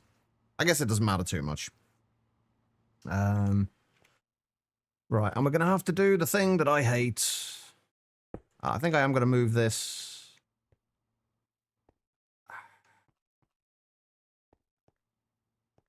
How am I going to organize this when we actually decorate?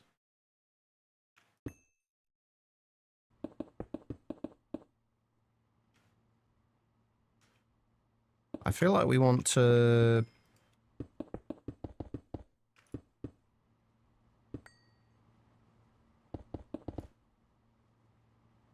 have something like that on either side.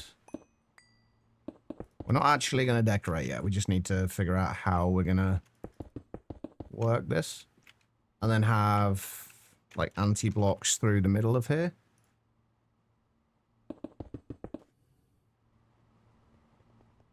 And same over this side. And then we can probably find a way to make this a little nicer as well in here. We'll worry about that later. But all I wanted to make sure of was that we had space here. Unfortunately, I think I might need to move this over by a block or two. Because I would like to put... Yeah, I'm going to have to move it over by a block or two. Fuck.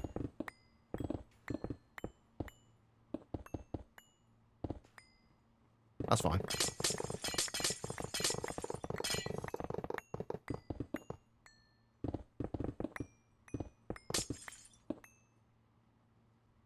All right.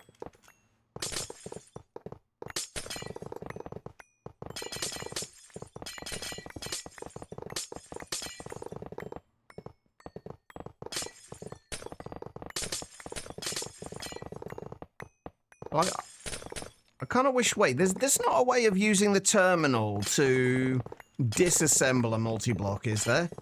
That I'm just completely missing?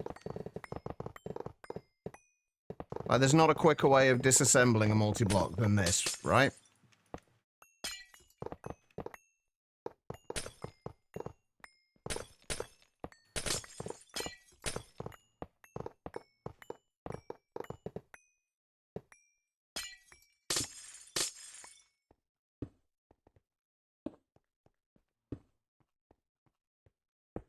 Right, so we wanted it to be... So that's where it started before. I think we need it at least, like, 2 more blocks out, so it needs to go there. So 1, 2, 3, 4. That'll be the center.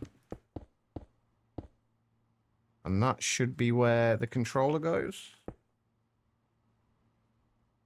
And then we'd have the pillar there as before, pillar there. And then we could also, then we'd have like the wall here. And then that could go there. And then we can fit the interface on one side and the peer-to-peer for powering on the back without going out of the chunk. That should work. I would have preferred, actually, I think, to have had this...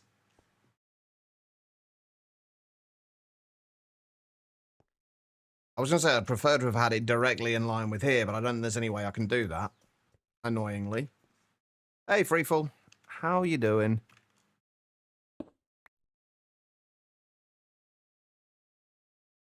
Alright, so these are where everything's going. Pattern buffer is going there.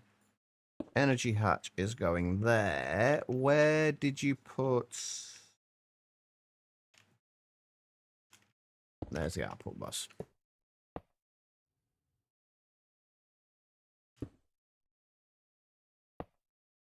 There we go, right. So hopefully that should be in the right place.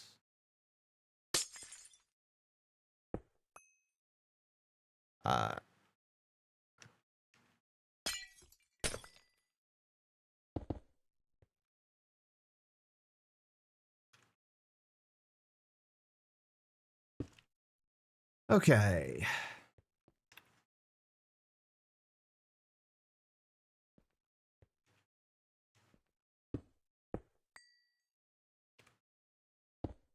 So bring power up there. Like so.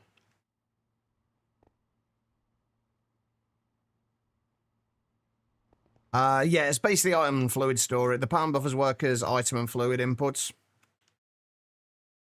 And then later on we can use the pattern buffer proxy to essentially link that input to multiple machines. Oh, yeah, I'm aware. I am very aware. We have... Where even is our multi-block assembler? Yeah, we've got all of these so far, and we're going to need to expand this soon as well. I would like to... Since we're actually going to be moving or, like, rearranging all of these, I'm going to be switching a lot of them out, I think, to pattern buffers.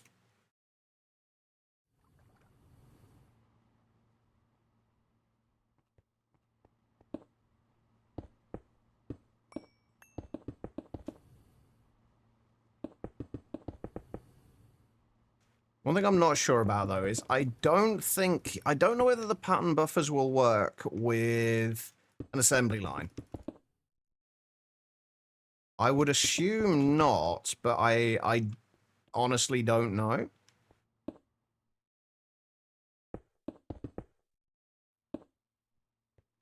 Right, so that'll go like that, and then we're going to need to bring that around there and put an interface on the side. And before we do anything, we need to get a few things. Make sure a few things are craftable. They should actually already be craftable. The things that we need to repair this.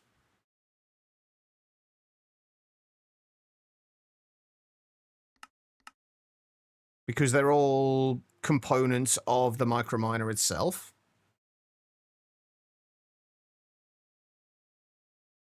Yeah, I've used peer-to-peer on assembly lines. I've not run into any issues yet. What issues have you been running into?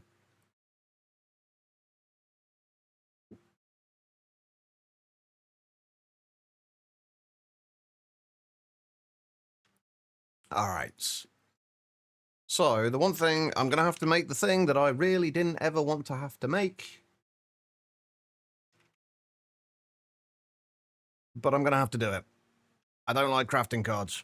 I don't like using crafting cards. They are horrible. For my purposes, at least. Some of them don't block correctly.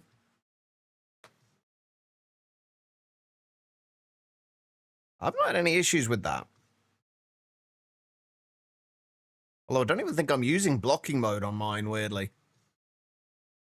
So honestly, I'm kind of surprised I haven't ran into more issues.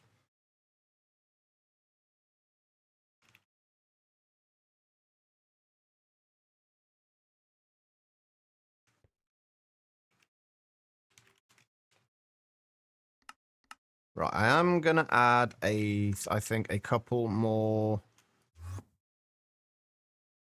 of these for our... Oh, sorry, Guitar, going back to what you said. Literally all I did was I named the block that was connected to the... I named the block that was connected to the actual cables.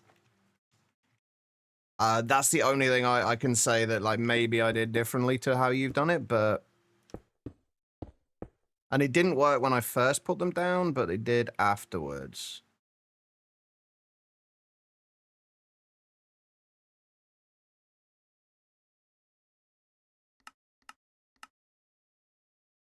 That's the first one you renamed? I don't know why it's not working then. I don't know why mine didn't work at initially either. What did I do crafting coprocessor-wise? 16x ones. Again, don't think we need those, but...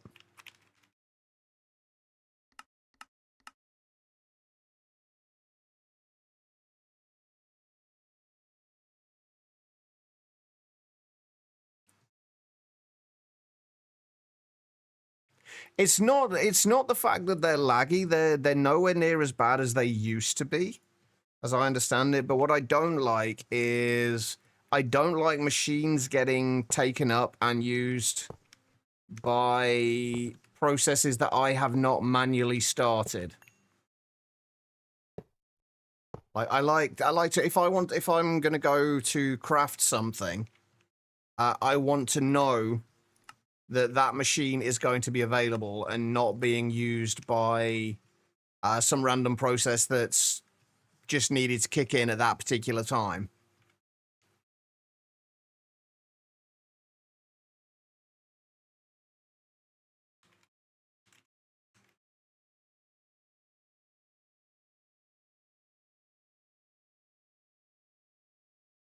We need more than one CPU for that. We've got it set up like that anyway now. We've got it set up so, but it this one, and this one are all dedicated to just automated crafts. These are dedicated to player request crafts. But it's not the crafting CPUs that are the problem, it's the machines that they're using. So say I want to craft like 1,000 iron plates for whatever reason, but when I want to go and craft them, the automated system is using the bender. So I then have to wait for it when I wasn't expecting to. Like that's the bit that gets to me that I don't like doing. Which is why most things like this I will put on a subnetwork and have them so like make them so they have their own dedicated machines, just so it doesn't take up take up the machines for kind of processes that I request.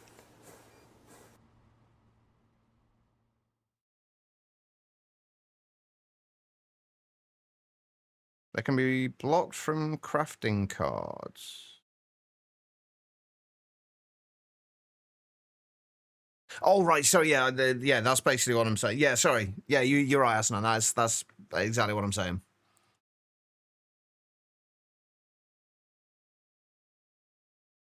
Right. So, what we want to do is, first of all, we need another robot arm.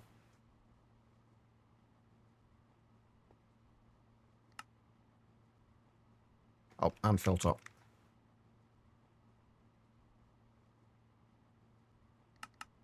So I want to keep exactly... Annoyingly, I don't think I can drag these into here either. Oh, no, I can. Never mind. I'm sure it didn't let me when I was doing it in the testing world. So I want to make sure we keep one of each of these in here at any given time for the crafting recipe. And then we want this to also hold the same items. How many have we got? 1, 2, 3, 4, 5, 6. So now what I want to see is, will that start crafting? Yes. And it has not renamed the crafters. So again, see, it renamed those other ones. Wait, did I? Yeah, I renamed them, and it hasn't renamed these. So I don't know.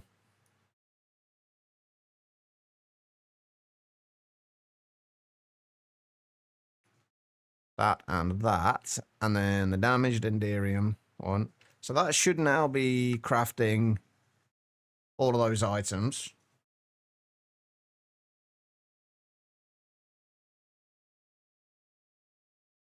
I think we'll get it so...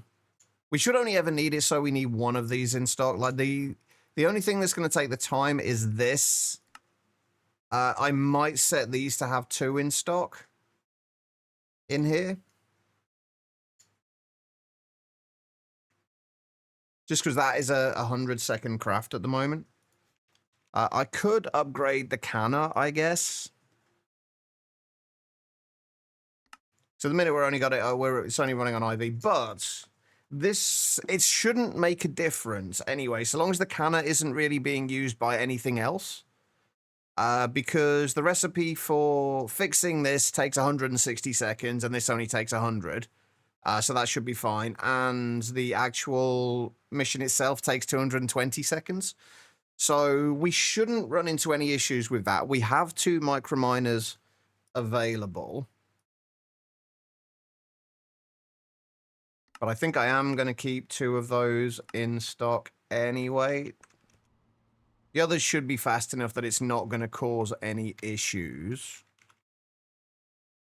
Right, and then what we've got to do is do that, get rid of that, get rid of that, and replace that with that.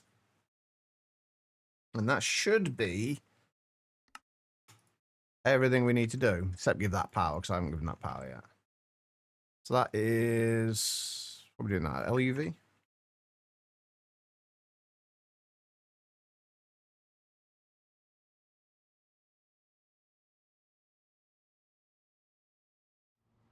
So I'll wait till this has got... It's got one of them. Right, so if we start this running now... So if we say... We'll just request, like, 32 dragon eggs for now.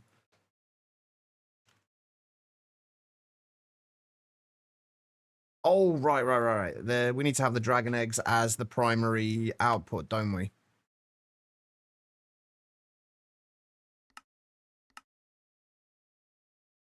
I'm pretty sure... Oh, wait, before we do that, I've got to remember to take out the pattern for the actual microminer, so it doesn't screw with things.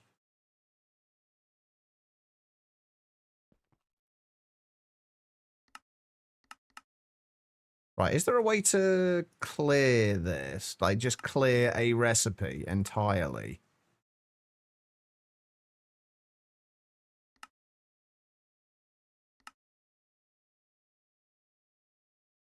Is there no way to clear a recipe? Like, I can't even click on... Oh, I guess technically all we need to do is that. Does anyone know if there's a way to clear, like, everything out of here without having to go through on everything and do this? Is there a way to do that?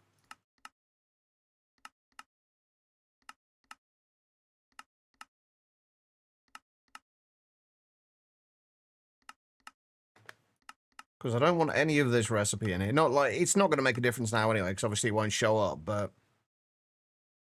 No, loading will just load what's in here already. It'll just reload what's currently there. Although if we save and then loads... Ah! Yeah, save and then load does it, because obviously it's no longer a valid recipe, so it just removes it entirely. Perfect. Alright, thank you, Freefall. That did actually work. Beautiful. Alright, and then... I think I am going to... Right, hang on. Have we got a...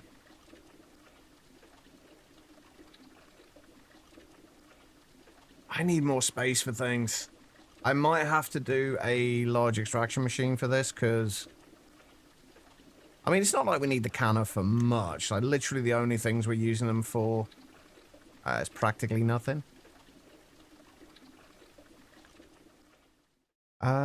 And it feels like it'd be pointless having a multi-block for that, but at the same time, I would really like it to be a little bit faster. So I guess we could upgrade that to a ZPM or a LUV one, or even a ZPM one if we really wanted to. Yeah, let's upgrade it to a ZPM canner.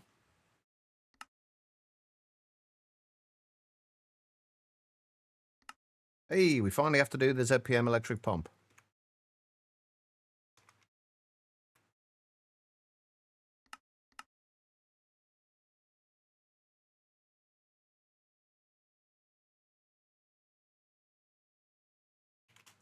And that just needed a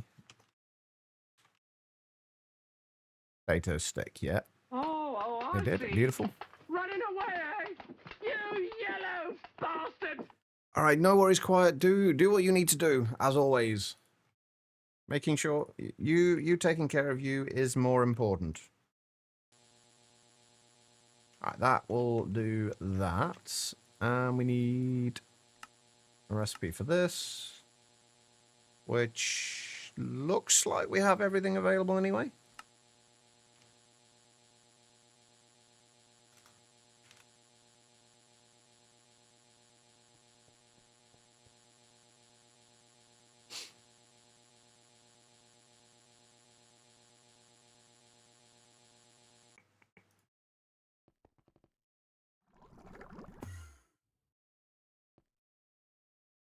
All right, and you can go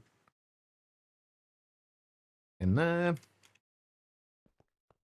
I guess while we're down here.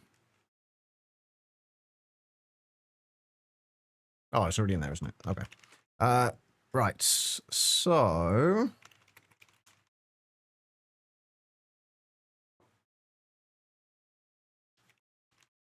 Canner of the ZPM variety.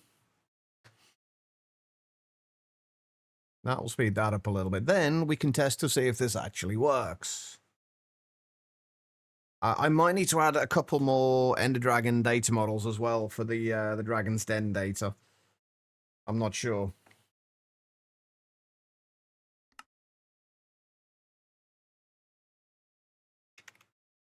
Actually, let's do that. I can't imagine we're going to need too many of these before we can get to a better recipe, but we're going to need a few. Where are we? We're down here. Let me make sure everything is still ticking along nicely in here as well. We've got 16,000 of those. We've only got 4,000 resonant clathrate stored, though. Why is the resonant clathrate not running?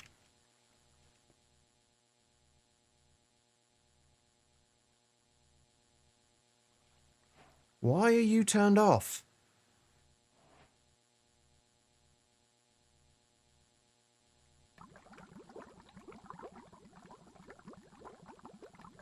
What did you not have? I don't know why that was turned off. That shouldn't have been turned off. What the shit?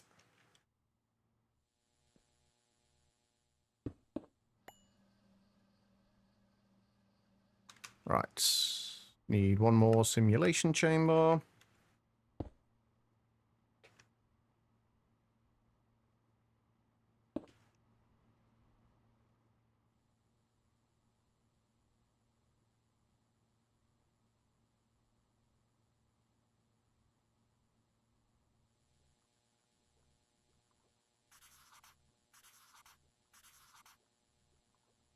And just copy those.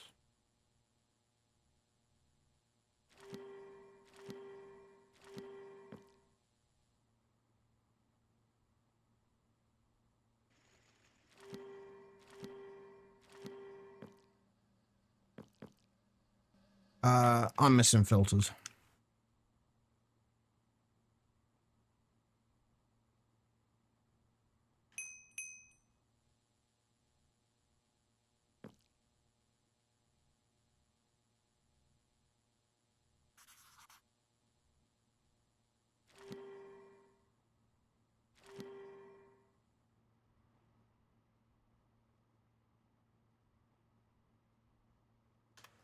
Okay. Primal Manor's become a nightmare.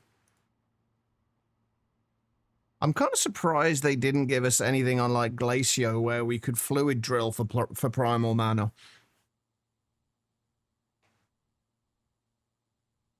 That would have been quite nice. Right, what was I waiting on? Oh, right, the cannon.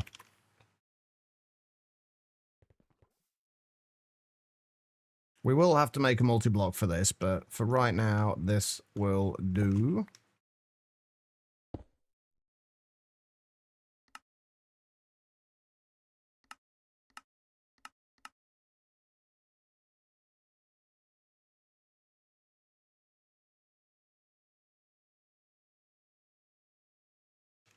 Okay. Right, let's go and see if this works.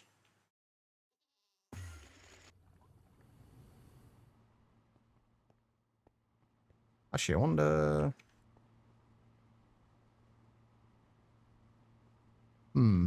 Anyway, right. So, if we request...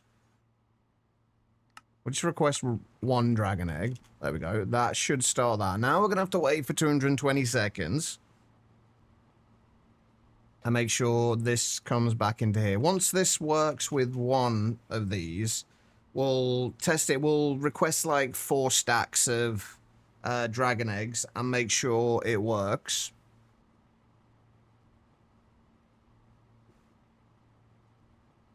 And then that will be our first dragon eggs sorted. Someone with the later miners takes a crazy amount of nether stars. How late are we talking?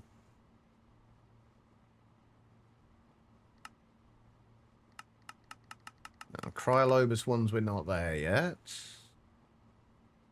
Crystal Matrix.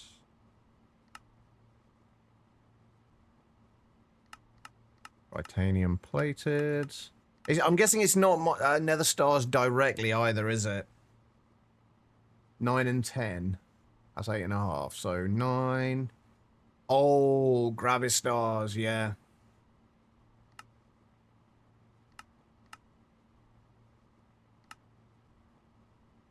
Gravitastars for making quasi-stable neutron stars. A stack of them at a time.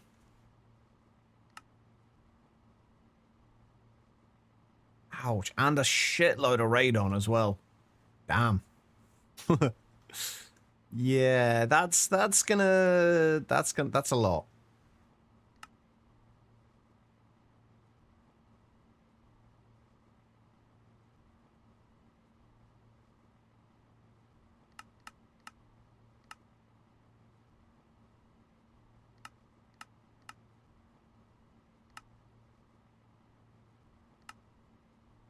And then obviously...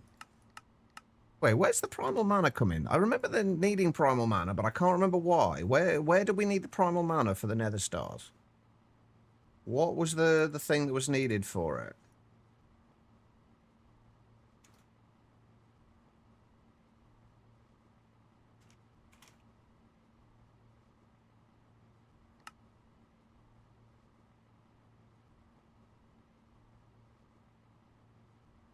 Nope. You don't need the dusts. You need the dust, but you don't need primal mana, do you? To make the dusts? You need the dusts to make primal mana. Right? Hold on.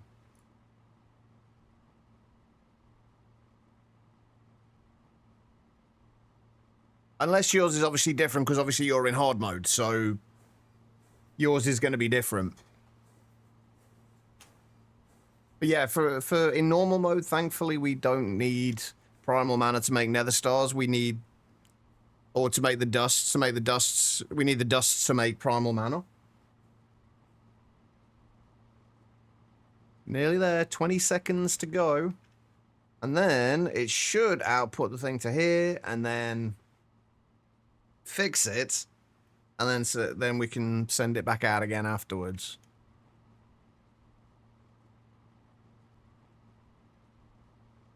Oh shit, you know what we haven't got it yet, though? Storage space for all the stuff from this. Well, we've got it for Dragon's Breath, but we haven't for Dragon Eggs and Dragon Scales. So if we just do 16k drives, there we go. We got our first Dragon Eggs. We're not going to need a 16k drive for Dragon Eggs, I wouldn't have thought. At least, certainly not yet.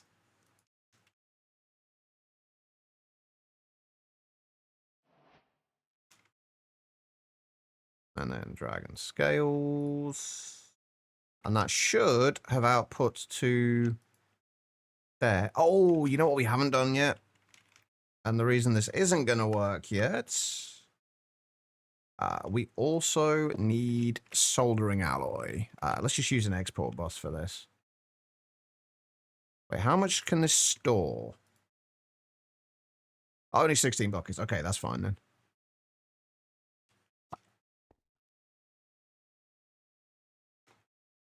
Alright, we will use a threshold export bus. Hey, Pelu. How you doing?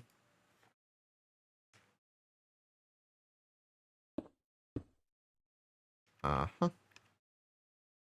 Alright, and...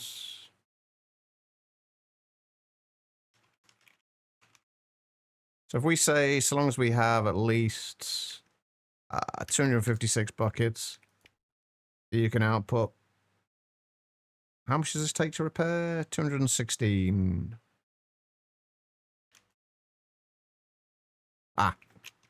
Also, apparently things work better when you give them power. Who knew?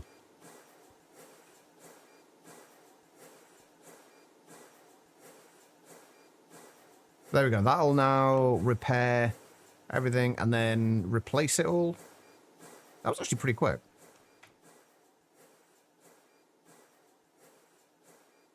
All right, and we need to partition these. Oh dear.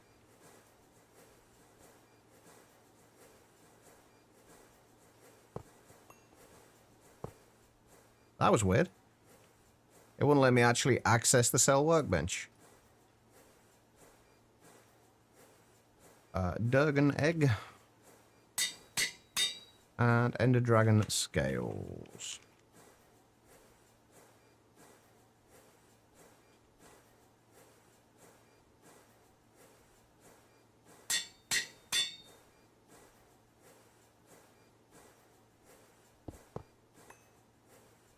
There we go. Right. We have dragon eggs. Let's wait till this is done. When this is done, we'll probably go and take an early break today, actually, which is very odd for me. But we'll set this going. We'll request, like, 4 stacks of dragon eggs. And then that will get us the dragon eggs, some dragon eggs to get us started with stem cells. We're not going to do the stem cells just yet. We do need to start working on Mark II fusion reactors. That needs to be the next thing we do. Okay, enjoying Hard Rock TFC and chill. Hard Rock TFC. And chill and TFC in the same sentence. It just always feels a little weird to me. Because there's nothing chilled about Terra Firma Craft. I guess, no, in fairness, it kind of is.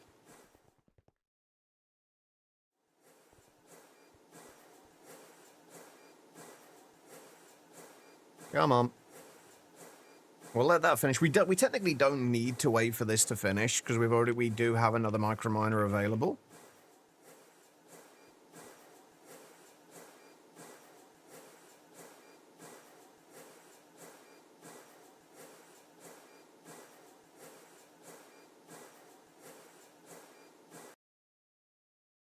It's my problem with it isn't that it's difficult.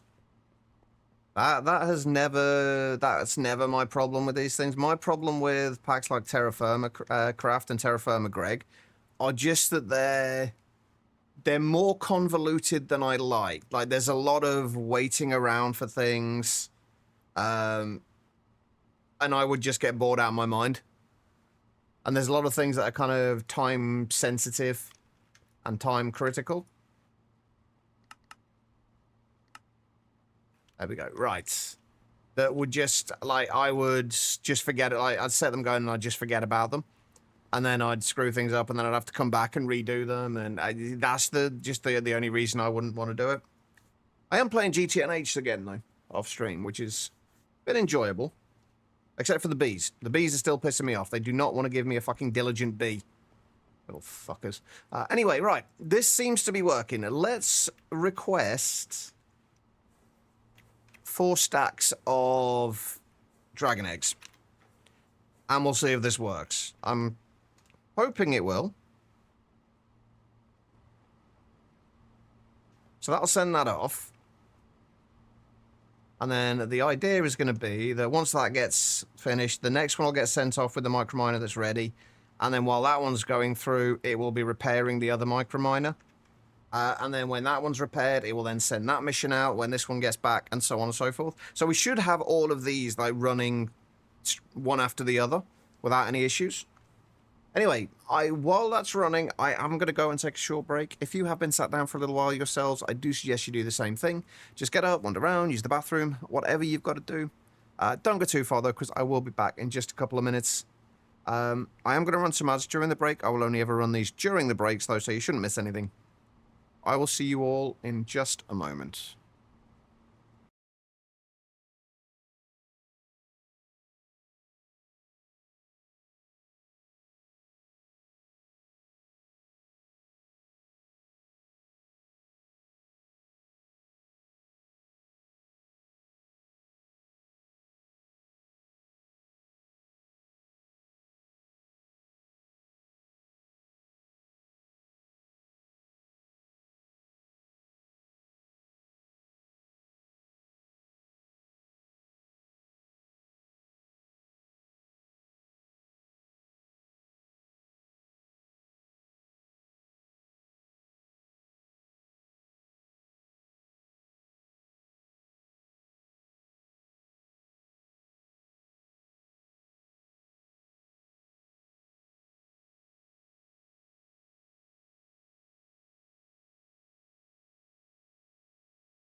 All right, everybody, I am back.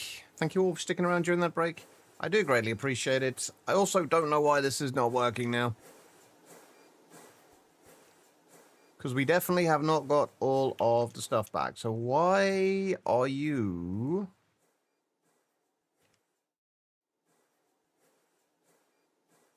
not working? Oh, why did you break? Oh, wait. No. I don't know the answer, unfortunately. I've not seen him in a while either. I've seen Fraggle around a couple of times, but I've not seen Tobias. Hopefully he's okay, though.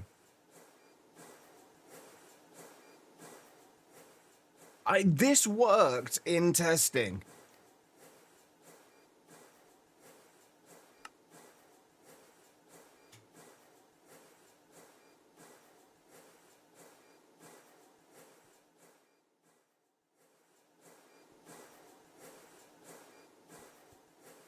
Oh, I've just realized that it's not going to...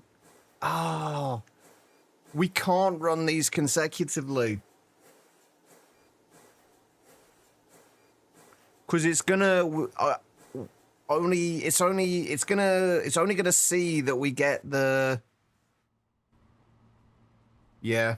We're gonna have to wait in between them because basically what's happening is when we request it, it's gonna use one of the microminers and then it's gonna wait for that one to return before it's finished.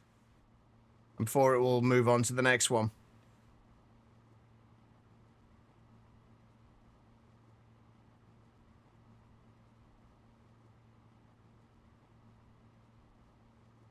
Before you rename 46 pattern providers, it's hard to find the right machine when all 47 providers are called extruder. How did you manage to get them all say the same thing, Asanan?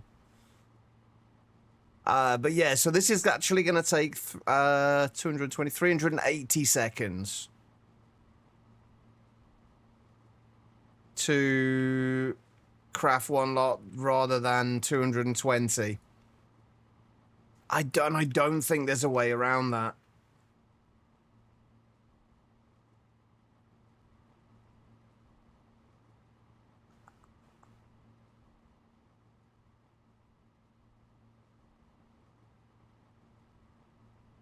Ah, right. Yeah, that makes sense. But no, I wish I knew where Tobias was. Or more actually, where he is not so bothered about. I'm more bothered about if he's okay. That's the important bit. Yeah, it looks like this will work. It just won't be quite as quick as I had hoped because we've got to wait for this, which makes me wonder: are we going to be better off switching this out for a ZPM energy hatch for a ZPM one instead? That way, it will at least take it down to half the time, to like 50 seconds to repair it. Shit. That is something I hadn't really anticipated. The only other way I can think to do it is to every now and then just output the other microminer to a chest and then import it back in again so that the system sees that microminer as having been returned.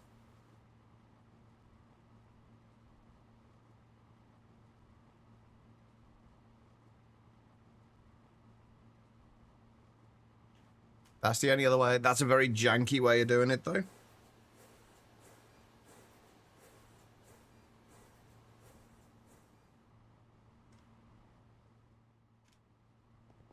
But general gist here is we are getting dragon eggs. Slowly, I'm going to have to do a little bit of a rethink on how we do that, but we are getting them. All right, no worries, quiet. Do I want to go and get more iridium and osmium? I don't think we need to. Also, not sure that these are doing what they're supposed to be doing.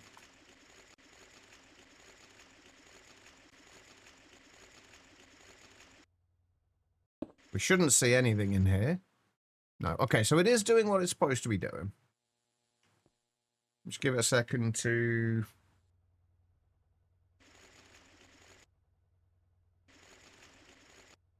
give it a second to actually, for that microminer to finish. And then we should see stuff come into here.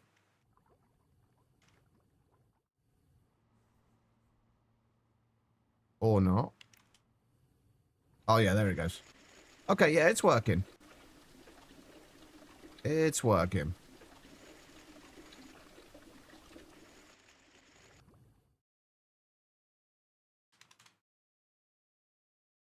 Yeah, we're good. Okay, everything's fine.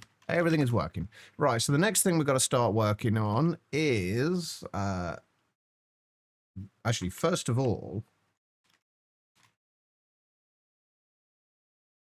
Is there any other microminers missions that we might need from here? Stellar creation data? Stellar creation data is going to be horrible, though, because that is a shitload of hydrogen.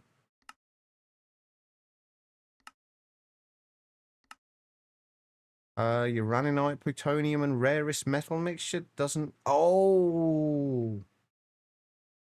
So that is the way we actually get iridium and osmium from the microminers. Not from iridosmine and osmiridium ores. Because that, like, it tells us.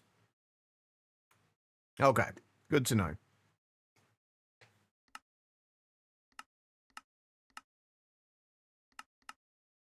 We can get stabilized Einsteinium. And Sculpt Catalysts. I don't know if we need that for Sculpt Catalyst, but... And then if we look at the Cryolobus ones...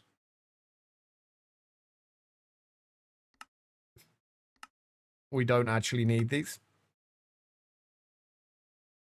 I guess we could get the Warden Tendrils from here, but it feels kind of pointless.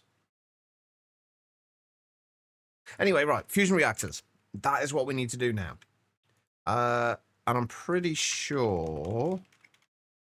The Fusion Reactor Mark II, we need a Fusion Reactor Mark I to scan. So let's make one of those. And a data orb.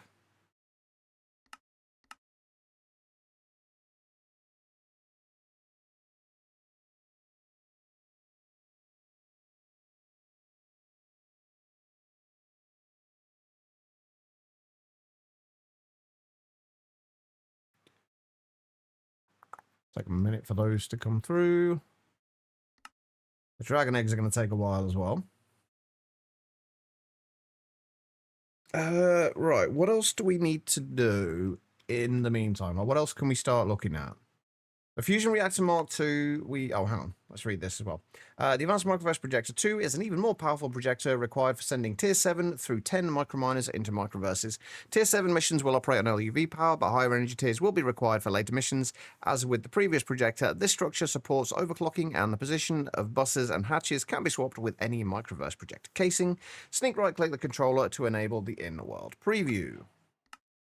Lovely. Right. Where else are we here? Like Skulk charging.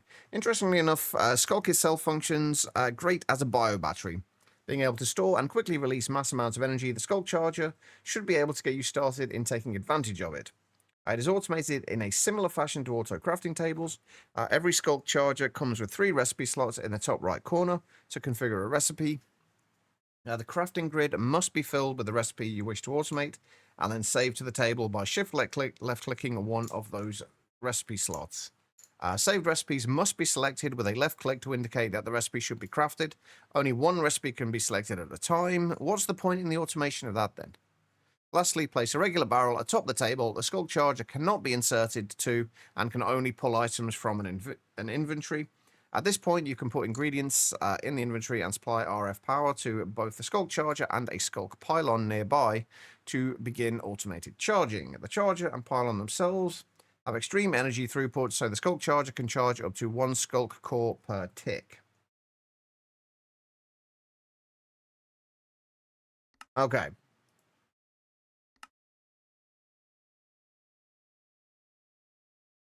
Okay, so skulk cores are used to make Mesol energy cores, which are used to make Bathial energy cores. Okay, there's a lot of stuff we need to look at here.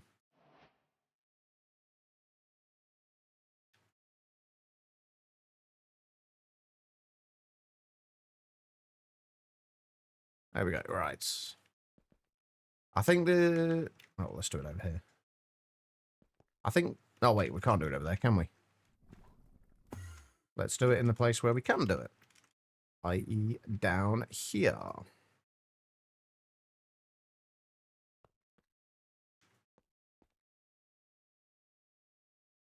Ooh. Oh, right. That might be the problem. Hold on. Yeah, might have got a LUV's energy hatch on there.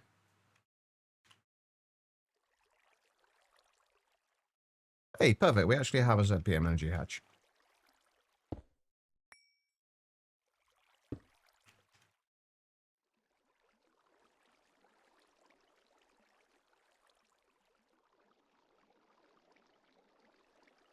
Right, now let's try it.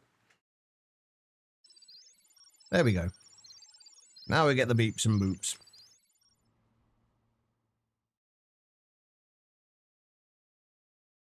Okay, so... what else do we actually need to do while we're waiting?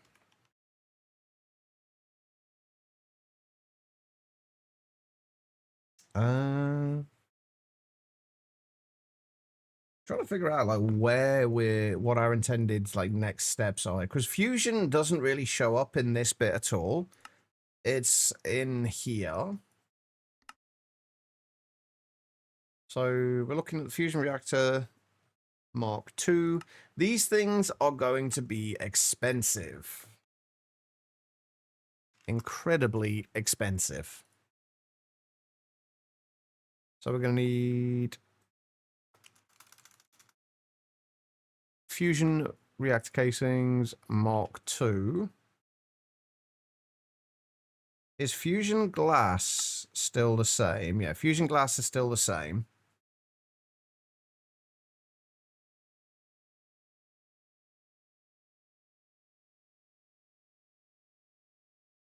I'm tempted again to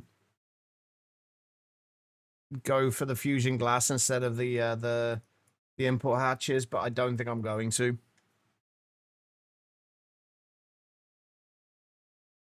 The ZPM energy hatches should be fine, and then we've got the fusion coil blocks as well.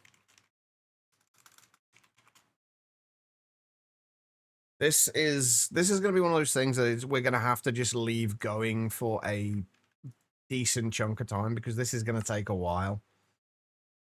We've got PBI. Right, let's do the fusion coil blocks first. That seems to be the first thing we need. So liquid vanadium, gallium. Actually, that's before we do this.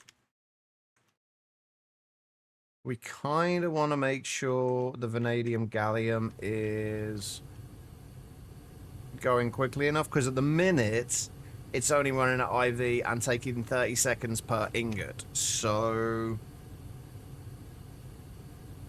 if we up that to LUV,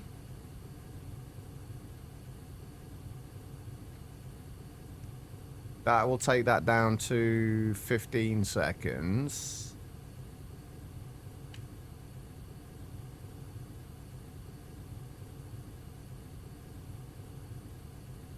Have we got 36 Naquita coils? Yes. Okay, in that case, we're also going to switch out the coils as well for Naquador.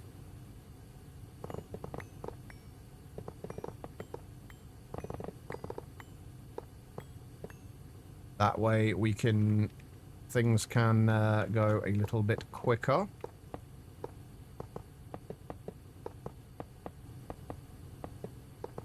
I turned you off, goddammit. Stay turned off. I want to change your bloody energy hatch. Oh, it's already down to 15 seconds, so we've kind of managed to get a perfect overclock from that. I still want to upgrade this to LUV though, so we're going to turn that off. And it was this one, I think.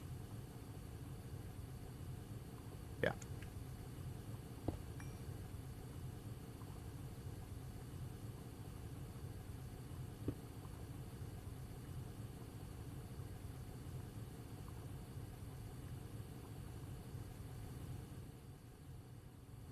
So that should take it down to 7.5 seconds. Yep. Beautiful. Iridium's still taking a while, but that's not too bad. The vanadium gallium we're needing a lot of, so... or we will be needing a lot of. Right, okay, so this... what do we not have ready yet? Or craftable? Small Naquada fluid pipes.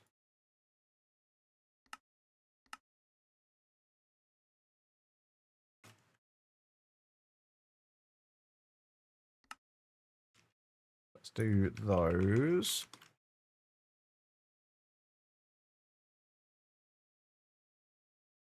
And those go in the assembler. Wait, let me guess. No circuits? No circuit. Which means we are rapidly running out of space here. Right, if we were to go for make one of those, how long would this take?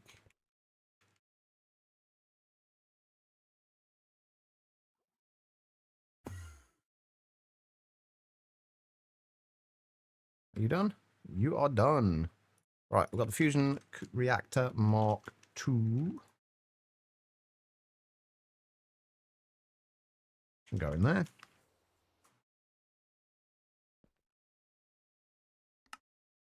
So what is taking the time with this?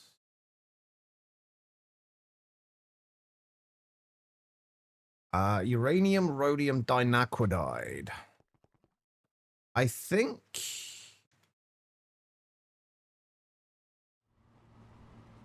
is that coming through here? Oh, wow, that's only running at IV at the minute. I wonder that's quite slow.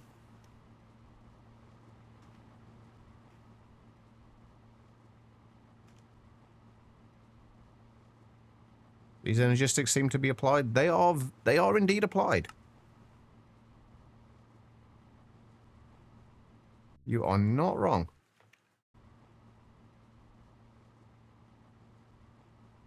Come on, give me my... oh, actually, I need 2 energy hatches, don't I? Not 1. Alright. I have to remember that those energy hatches are for that later. How are we doing for antimony? It's not going up as quickly as I would have thought, the antimony. Greggy looking base. It is indeed a Greggy looking base as well. Very unfinished base at the moment, but it is very Greggy looking. I will give you that. Alright. So now we're just waiting on the fusion coil blocks. How long are those going to take to actually craft? Wait, are you done already?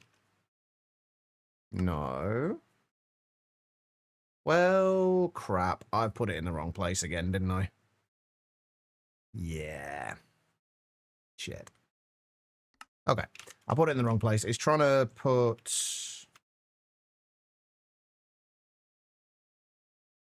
Where did I put it? It's trying to put it into here, and this is not gonna work because it's trying to put fluids in there, and it can't, and it won't be able to put it into there either. So I guess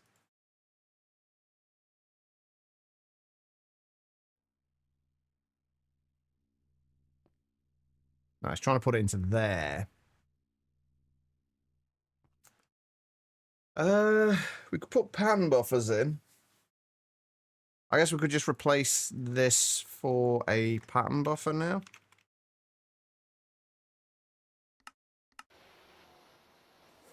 And we're just going to have to keep switching these out as we go, I guess.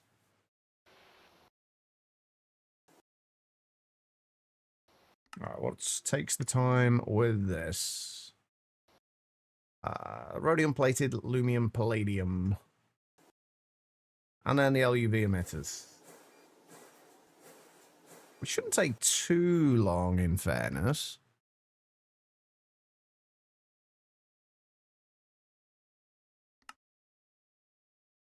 "30 seconds. Although it should be a little bit less than that, because we should be running it at 10 PM rather than LUV. There we go. Right, so if we remove... This is the one where we had the recipe. We're going to need to take all of those recipes out. We get rid of that. Put the pattern buffer in there. It's going to be offline for a minute until we get all the recipes moved over.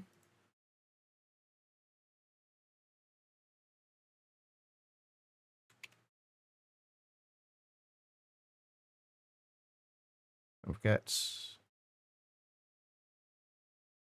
Oh, there's less slots. Oh, that's not good. Wait, where do the excess patterns go? I feel like... Ah...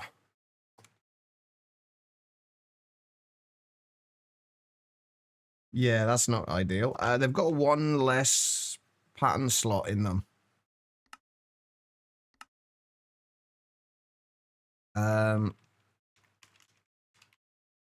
Assembler. And then that is no circuits. PB for pattern buffer. Right, so there should be... Why are they not... Right, there's two patterns in there, and it's not returning them to the ME system like it should be. But there's actually two patterns stuck inside there.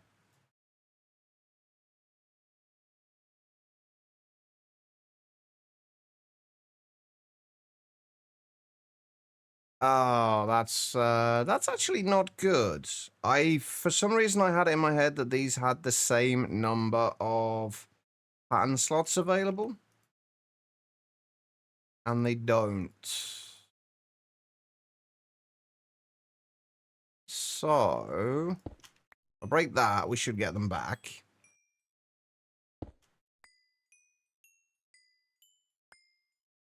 Six, seven, eight, 9. 1, 2, 3, 4, 5, 6, 7, 8, 9.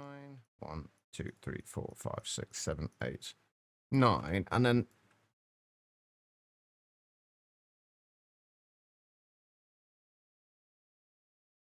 one's gone inside it again. Like one of them's just disappeared inside it again. What the fuck? I'm now very confused.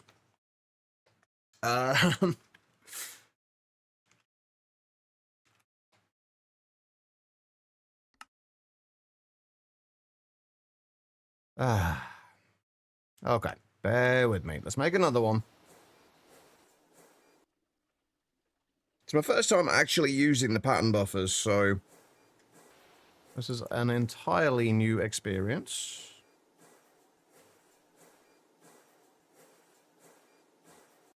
If we make one more pattern buffer.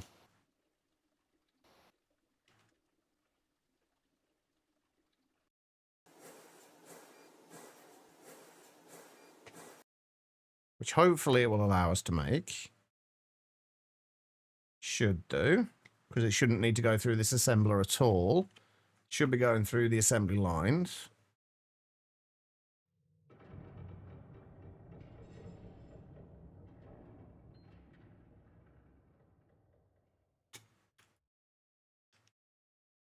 And then if we put that in there.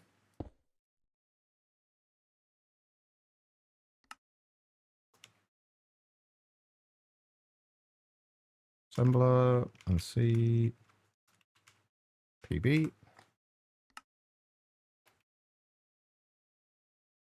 And then we take everything out of here again. Switch it over. Sooner or later, I'm going to reach the minimum number of casings that you need.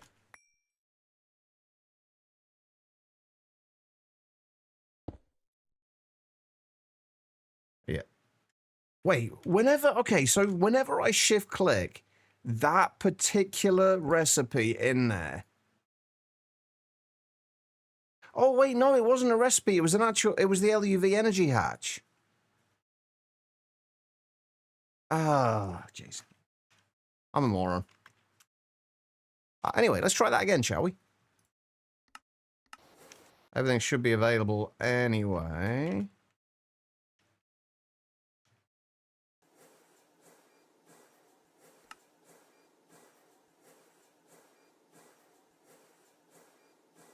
Wait, why is it crafting the processor assemblies? Why? Why are you crafting processor assemblies? Okay. So another one that hasn't used the universal circuits.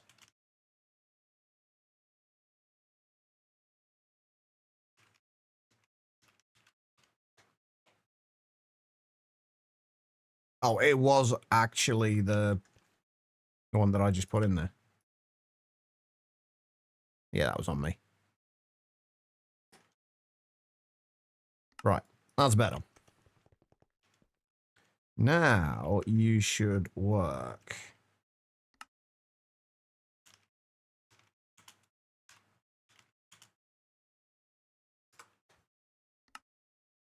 Perfect.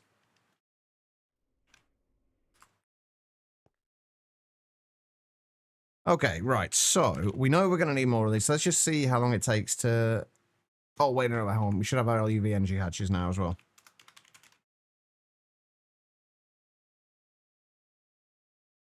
I think we might also want to potentially switch out the energy hatches in these.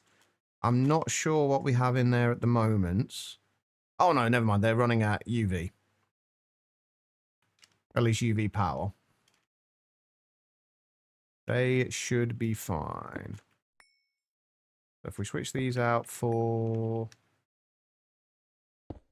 LUV.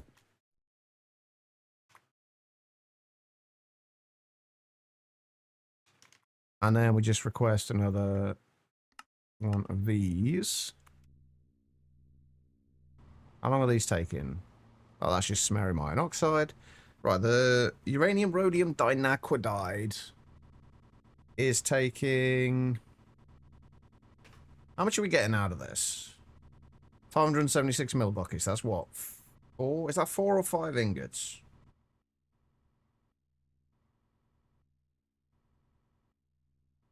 4 ingots. So we're getting 8 ingots in that. 8 ingots in 19 seconds, essentially, since we're running them in parallel. So 2.3 seconds per ingot. Would it be any quicker to do it any other way? Like if we were to put it through the rotary hearth furnace, for example.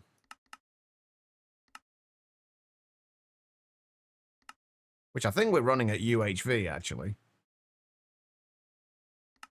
So I think it might potentially be faster to do it that way. It just depends on how long it takes to do the mixing for it. But I think we'll leave it as it is, though. Anyway, that was the fusion coil block recipe. That is now sorted. The fusion casing. Each one of these takes a fusion coil block, which is frustrating and expensive and time-consuming. And that's as a PMM assembler. We've already got PBI in the assembler, so we don't need that there. Although it also doesn't matter too much if it's there, come to think of it.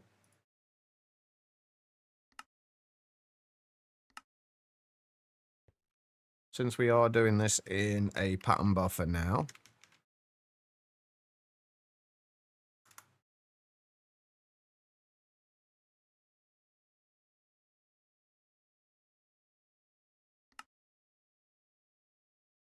Yeah, it's the uranium rhodium dinaquidide that's taking the time. Oh, wait, I've just realized, no, what's taking the time at the moment is that I didn't change the power output to these, did I? They are still currently only getting IV power. Oops.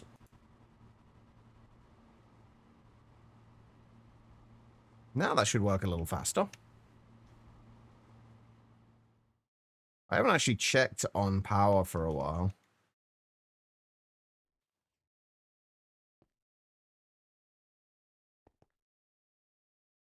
We're still doing fine. Right, nothing has nothing appears to have burnt or been destroyed. So I think we're still looking good for power. There we go. Right, so that's now worked. Now, fusion machine casings, Mark II. How long will it take to craft one of these? We need 48 and then 31 fusion glass.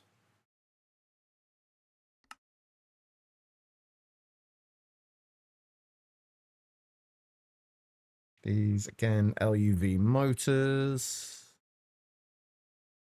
Quantum stars, Naquita alloy. Nothing that's too bad, I don't think.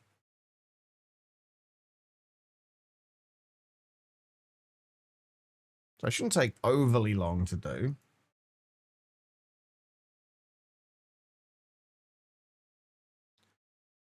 All right, just don't fall over him. I know what you're like. Wait, we needed 4 of those, right? Yeah. And everything else except the double and the quadria plates is already doable.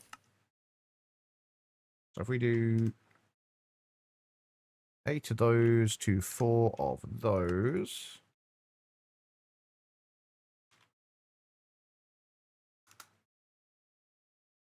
And we've got double plates. And then this goes into the ass line, which we are almost out of space on.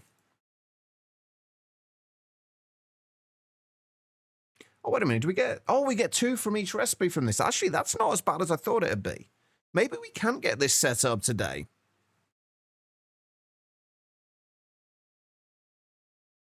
Depends how long the actual fusion reactor itself takes. We're going to need several of these, by the way. We're going to need, at a bare minimum of 2. 1 for making radon and 1 for making tritanium. How many more dragon eggs are we still waiting on?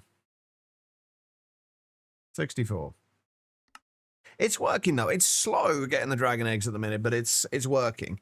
And I think I can make this a little better. It might mean not using a pattern buffer, though. And doing a weird setup with a subnetwork where it actually outputs 2 microminers and then inputs one of them straight back into the machine, into the ME system.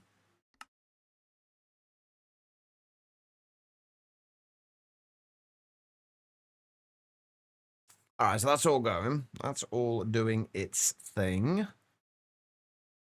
Right. So what else are we going to need for this? We're going to need 16 ZPM energy hatches as well. You know, as much as I say we might get this done today, I don't think we will. I'm not going to be able to stream for too much longer.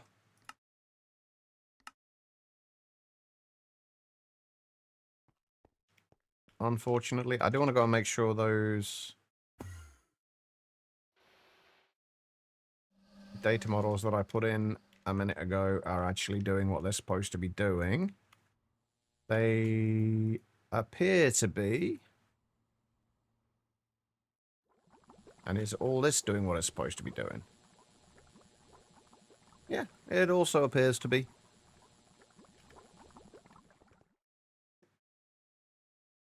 Cool. All right. So, yeah, it's going to be a case of a lot of waiting for these fusion reactor parts.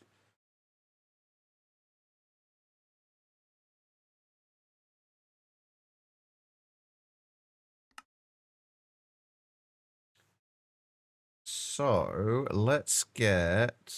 What else do we still need? So, we'll start most of this... I'll start most of this crafting before we end the stream. So, we're going to need 48 fusion machine casings, 31 fusion glass,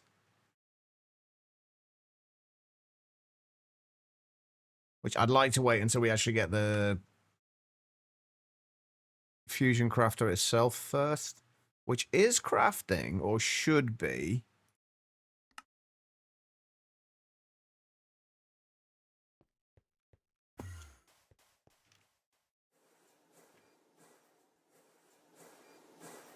Yep, it is crafting. Beautiful.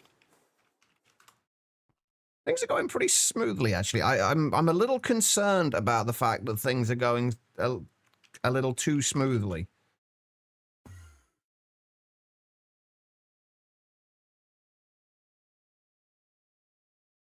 I'm a little concerned about it. I'd also like to find out why these are not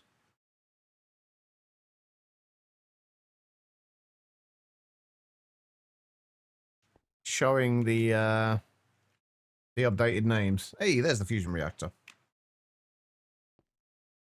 You survived. Giz is falling out with you. I mean, are you really surprised by that? This is Giz. Giz is a drama queen. So 31 fusion glass. Right, let's get this stuff requested now. And then I think we're going to call it a day. And then hopefully when we come back on Monday, we should have everything we need for our Mark II, our first Mark II fusion reactor.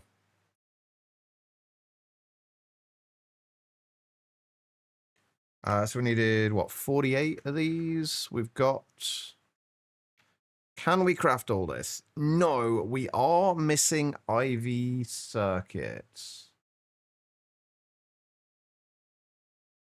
Why are we using those? Are those the ones we're supposed to be doing? Yeah, they are. Okay, right. So we just need to have more of these in stock.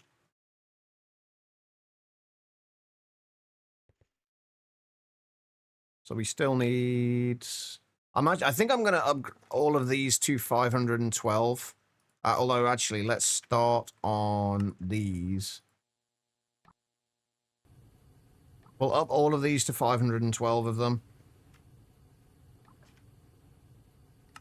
Actually, you know what? Let's do them all to 1024.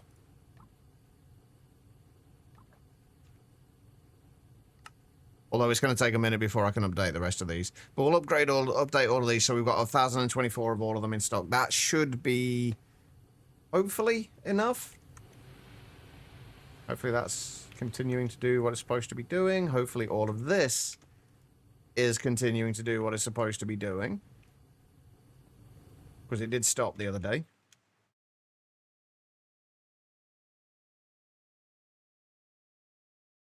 And that will start all of those circuits crafting.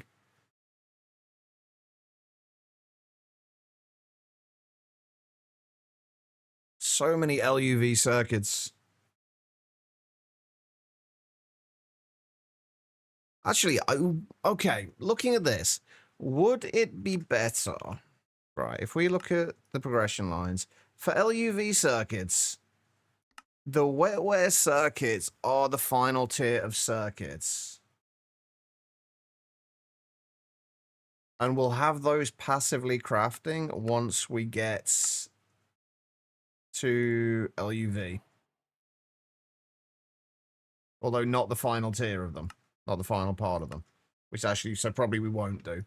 No, I think we should be okay. Right, we've actually already got the fusion glass.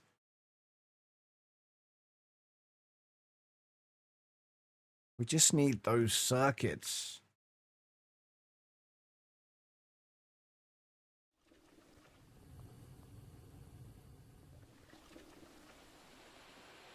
Which they are currently all crafting. That is doing quantum processors right now.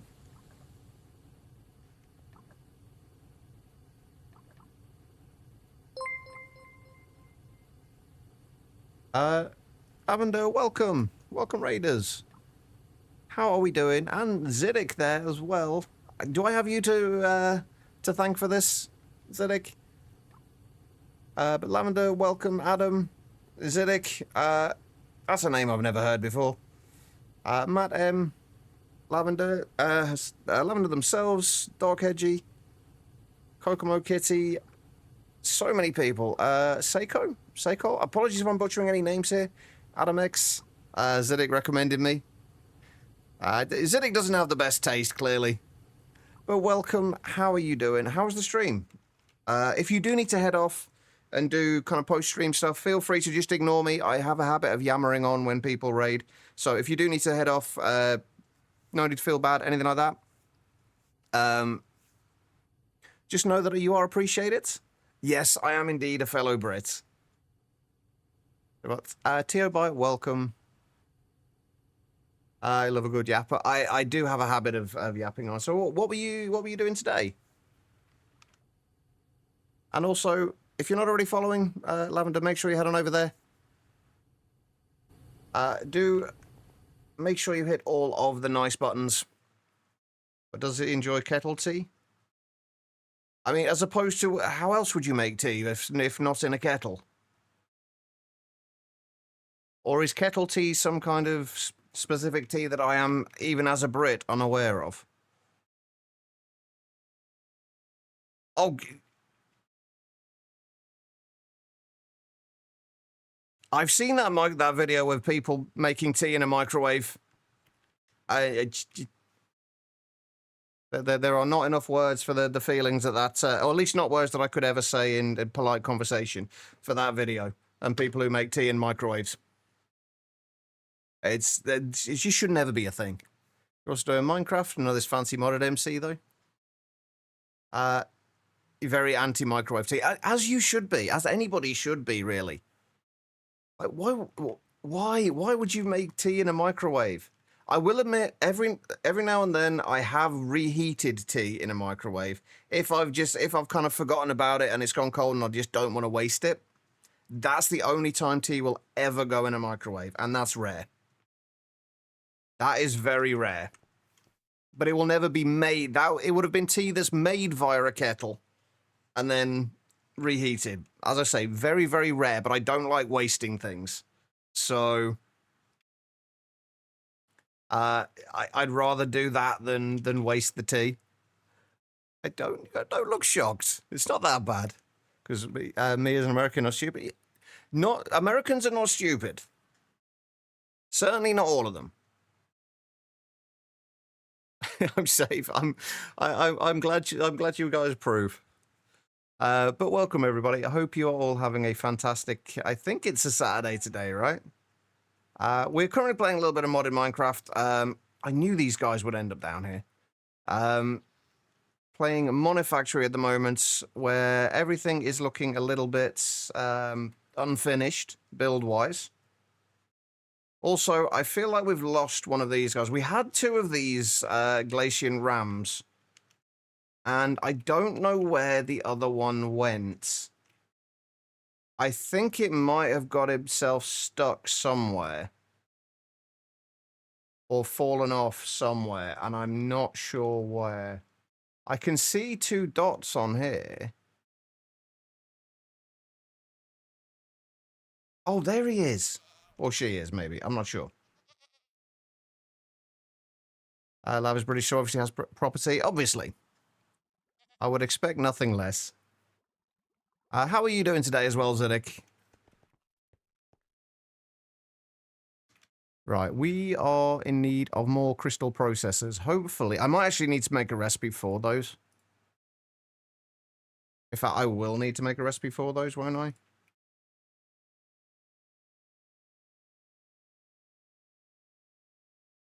Yeah. I'll have to do that in a little while, though. For right now, can we make... We're trying to make a fusion reactor. Or a fusion reactor Mark II specifically. And we need a lot of fusion machine casings. 48 of them. Hey, we got everything we need now. Perfect. Getting your dinner ready. You'll be lurking, listening. Love to meet you. And you too, Lavender. Enjoy the dinner. Whatever you end up having. We're going to reach tea time for you as well. All right, no worries, Zedek. Enjoy the lurk. Right. So, we're going to have a long wait for these. Everything else seems like it's coming along nicely. I think, actually, since we've got a long wait, I am going to go and make the recipes that I need to make. Now... So, basically, we need to do a recipe for... Which one is it? Is it the crystal processor assembly we're making at the minute? It's up to IV. I think we have... Yeah, the crystal processor. So yeah, I need recipes for the crystal processor assembly. So large circuit assembler. What do we have? Wait, I do have a recipe for the crystal processor assembly. Why was it complaining at me for not having a recipe for it? Also, these, I believe, need to go. As do these.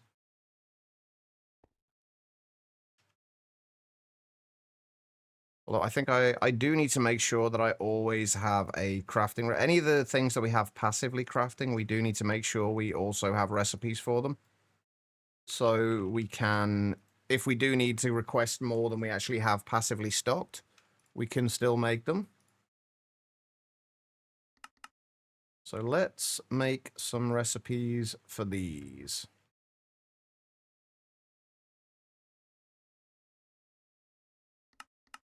Which will be that recipe, I think. Why have I got that in there? I don't know, but I don't think it matters. Right, so we need that recipe. We need that recipe. Actually, do I need to remove... I need to remove the tin from that. These, don't I? The liquid tin. Otherwise, that's going to make things a little weird. And then we've got these.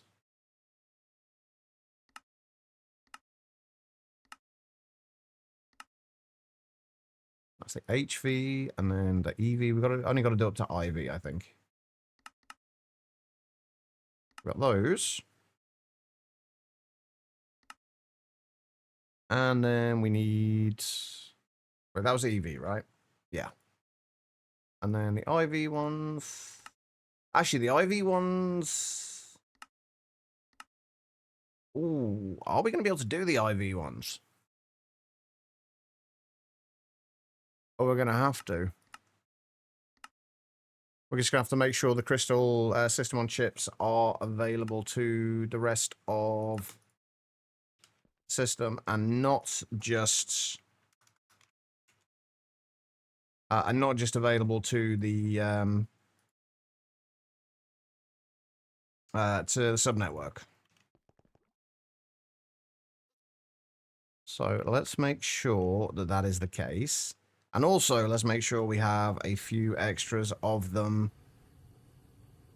crafting. So we need... If we keep, say, just an extra 256, we shouldn't need too many of them.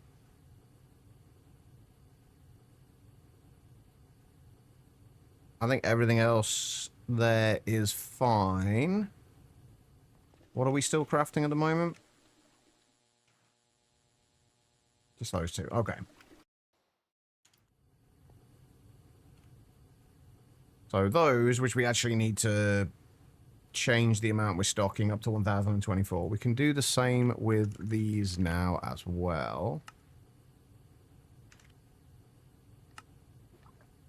And that should be fine. Okay. So, how are we getting on with our fusion casings? Slowly, I think, is the general gist of that. Because we need a lot of stuff. A lot of stuff needs to be crafted. And how much power are we actually using as well? Now that we think about it. Where even is my power? Down here. Oh, that's not too bad. I was expecting a lot more than that. That's not too bad at all. Okay. Have we got our ZPM energy hatches now? Yes, we do. Excellent. Okay. So we're going to need... Well, with the Fusion Reactor Mark II, what we're actually wanting to make with this... Well, there's two things. Initially... this radon. Actually, that does mean that we're actually going to have to go over to Mercury again and start fluid drilling Mercury if we aren't already, which I don't think we are. We are not. We've got 641 buckets, but that's not a lot. But yeah, we need this for radon, and we also need this for tritanium. So we're going to need to set two of these up. We need the radon so we can make geranium. And then we need... radon so we can make the geranium, and then we need the geranium so we can make the tritanium. It's a whole chain of things going on.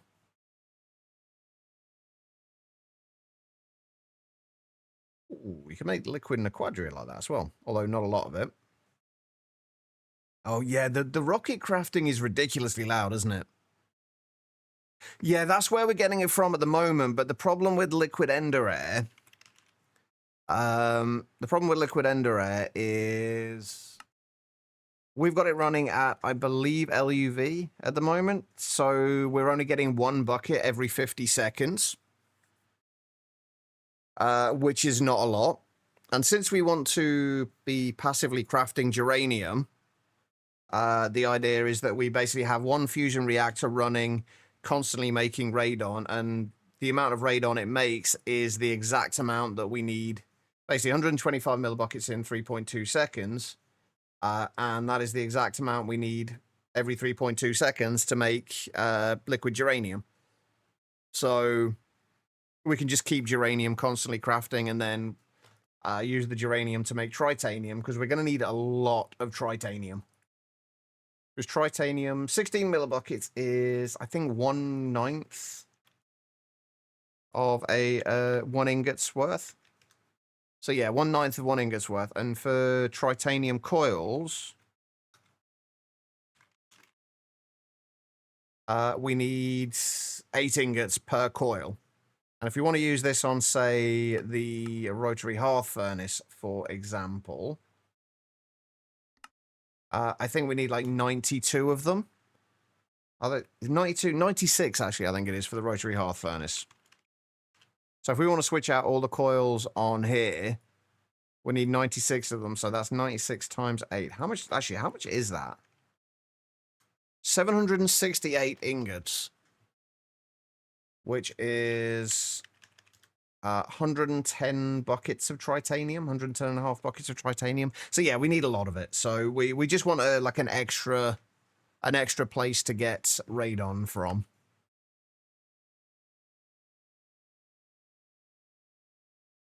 What are you actually making at the moment? Are you still making the uranium rhodium dinaquidide? You are. So why are you not utilizing that at the moment? Is this the last of the uranium rhodium dinaquidide, or have you messed up somewhere?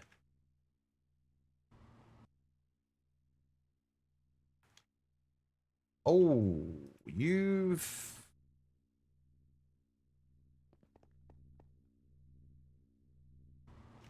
Why are you not running?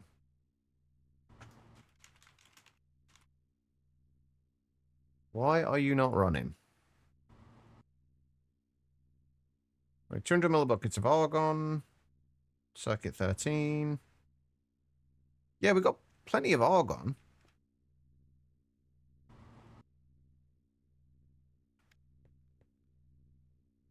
Hmm. Okay.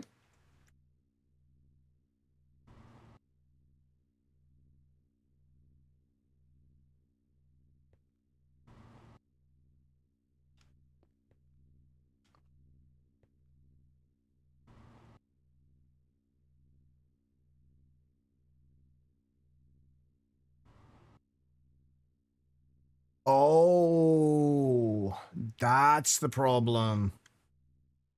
We're running out of liquid helium. Whoops. That is not ideal. This is what's making our liquid helium. Oh, it's only running at IV at the moment, so no wonder that's taking its time. Hmm.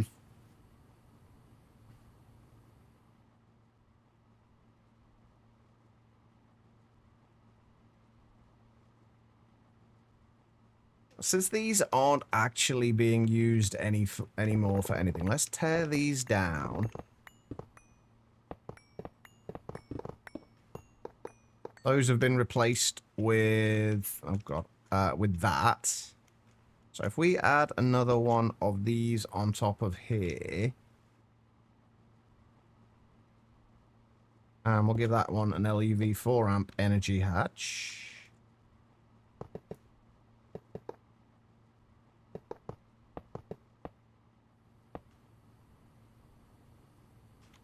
And a maintenance hatch.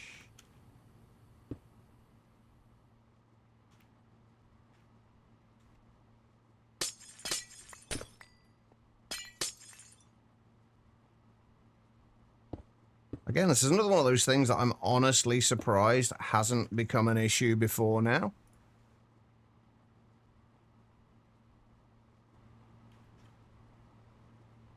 Right, that should start making liquid helium for us again. Let's fill this in. We haven't got huge holes in our base. Or at least not huge holes that we don't intend to be there.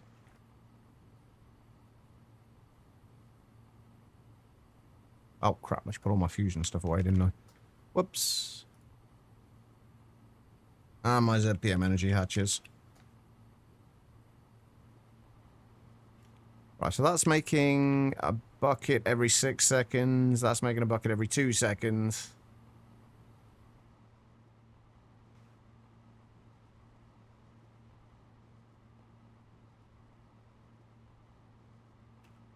Have we got another LUV 4 amp patch?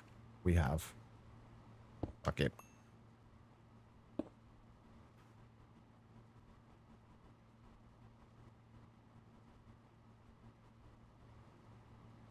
Let's make sure we are getting enough. Oh wow, we've gone through all the niobium titanium.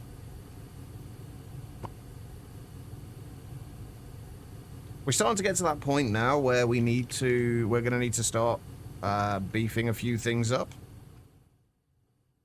And switching out coils. So we can actually make things a little faster. Right, let's see if that is actually doing what it's supposed to be doing now. Those are now running consistently.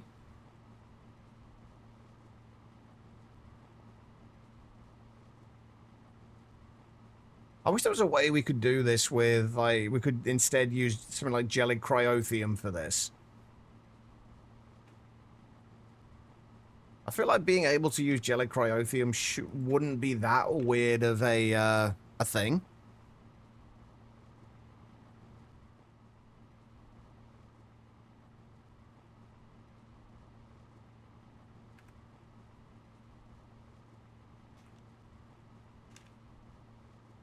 Right, is that going up now?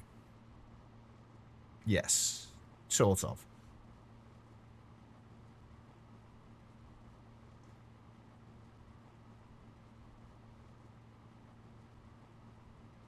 Incredibly slowly, but it is going up. We're going to have to reorganize this whole setup again soon now, and probably switch this over to a bulk blast chiller as well.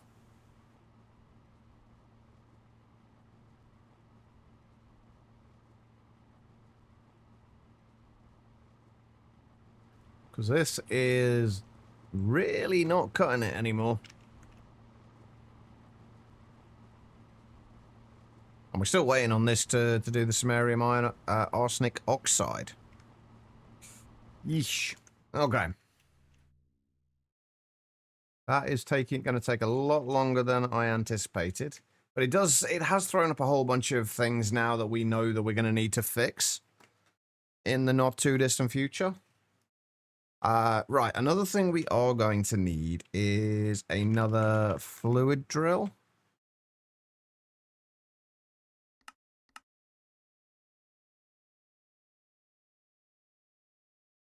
We're going to have to head over to Mercury as well.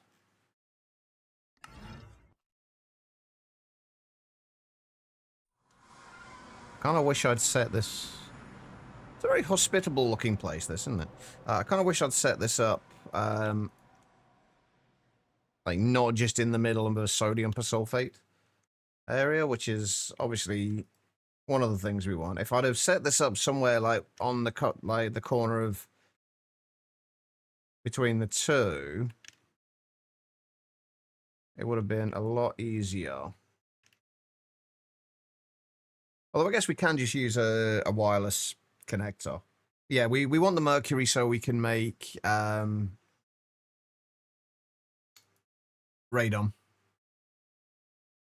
We just need to find somewhere. So far, that is looking like the best place.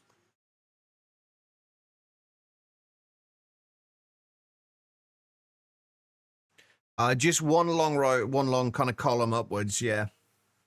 You can only have one output on each floor, on each kind of layer of it.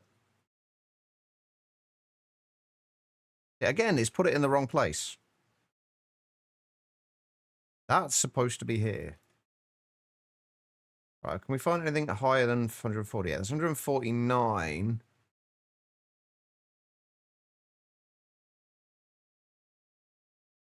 That was 147, did I just see? Yeah, 147 there.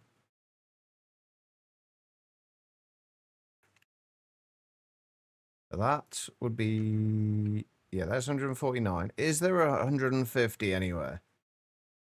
We don't need it, but I would like to have it if we can get it.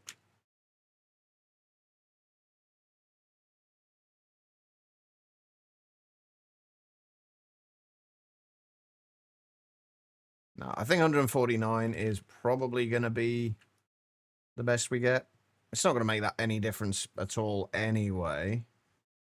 Regardless, we're always going to have more than enough. Yeah, so this chunk is not the right one. This is the chunk we want. Right, with my copy-paste gadget, what have we got? Aha, we got the right thing. Perfect. Okay, we do need to get a starting point for this, though.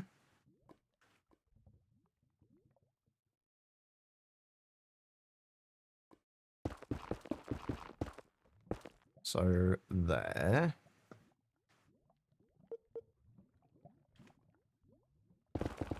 Then we paste those. And we paste that. It's a kind of overkill, but... Right, let's set a... We call that Mercury drill. We'll set a new home point for this. We're still waiting on the fluid drilling rig. This is probably going to take a while because it probably needs... Yeah, it needs the bloody... ABS is the alloy blast smelters. So we're going to have to wait a minute or two for that, but that's okay. We have a place we can go. We can kind of hook up to that.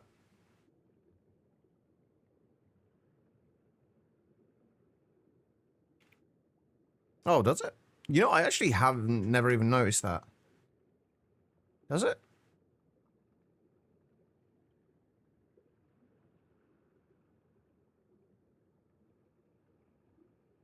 Where does it show that, Asanam?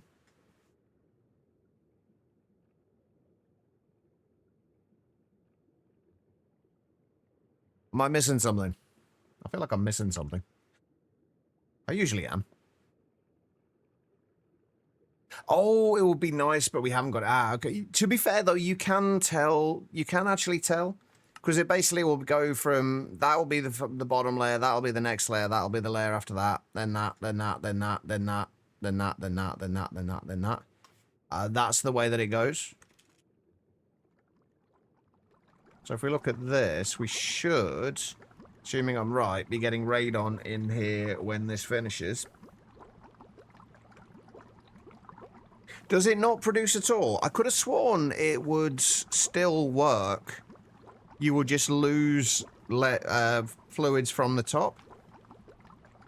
I'm going to have to try that before we end the stream.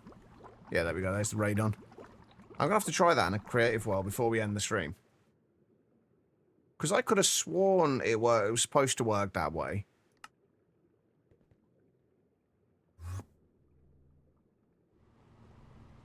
Oh, this is finally making something again. We're up to making more uranium rhodium dinaquidide again.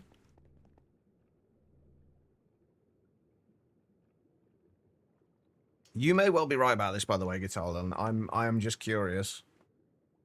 Right, we've got 28 of those. We're gonna need...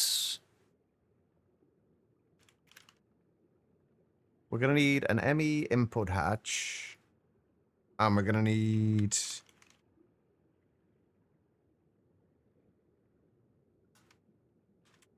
What did I use for the input hatches? My other fusion ones. For anybody not sure, these are what we're making, by the way. The next tier up of these. And they do look kind of cool.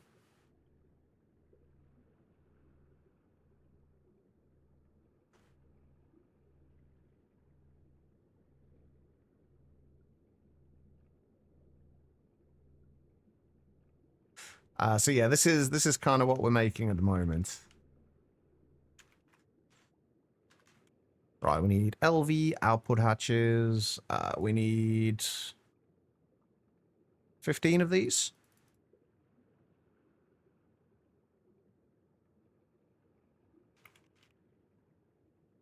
And then we need 15 input hatches. We might actually get to do this today. Hopefully.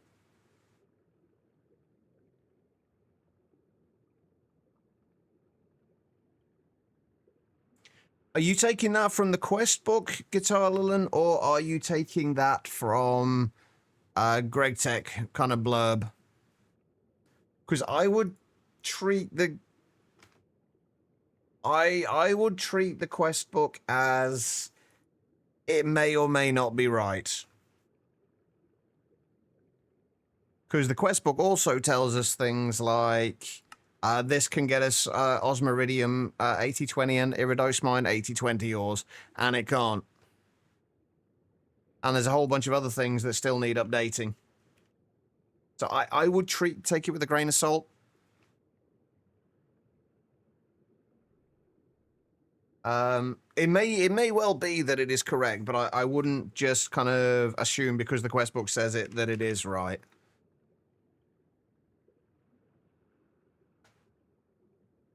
As with anything, I would always just suggest testing it and see if it's right. Right, how did we set this up? So that is, what, 2 blocks from the ground? So we're going to do the Mark 2s over this side. While we're waiting for the other bits and pieces, we can start this crafting, or setting this up at least.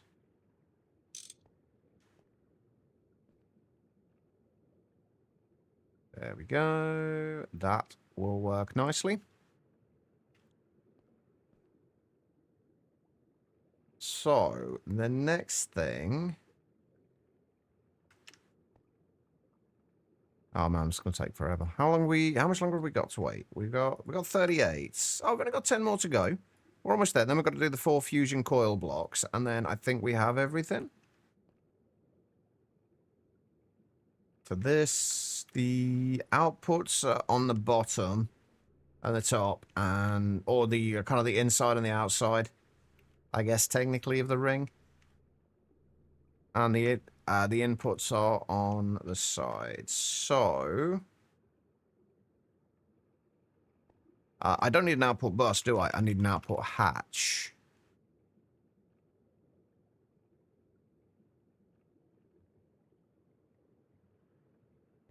So if we put the output hatch, how did I do it over here? I put the output hatch on the left-hand side. So the output hatch will go there. And then will be another output hatch that will go there that will get turned into a... yeah, I know what I'm trying to say. Davo, how you doing? V, thank you for the hydrates. How you doing, V? Right, and then input hatches. We had the ME input hatch there. And then the other input hatches will go there and there. And then output hatches there and there. Okay, how am I? I'm not too bad. Actually, we need that in there, don't we?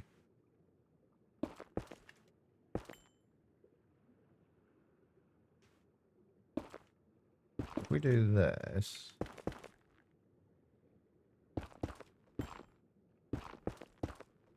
I'm assuming this is going to be correct for the kind of the inner ring. Yep.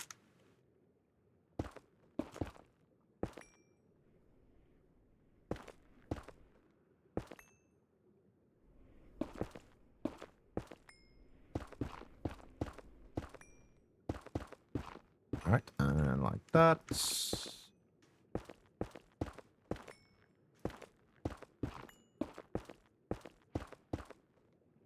Hey, there's the fusion casings. Beautiful. And what was the last one? There's the fluid drilling rig. So we've got all the fusion casings. We just need the 4 fusion coil blocks. I'll be honest, this did not take anywhere near as long as I thought it was going to. About to down some ibuprofen for this headache. Headaches suck. Hopefully it's one that ibuprofen will actually help with. I have far too many headaches these days that ibuprofen just doesn't touch it. So hopefully that is not one of those headaches. Panther dies, and then you haven't any more problems with any coloured stuff. Nice. Okay. Right, what are we going to... Oh, unsurprisingly, more uranium rhodium dinacridide. Always with the uranium rhodium dinacridide. Alright, so we know that glass is going to go around there. There. There. There. There. There. There. There.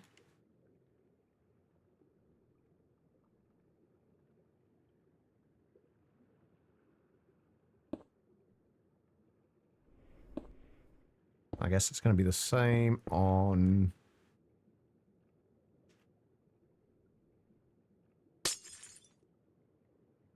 there.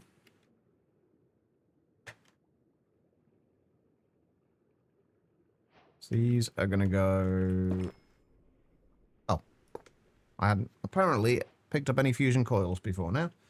So those will go in these corner bits here. I think... will be there.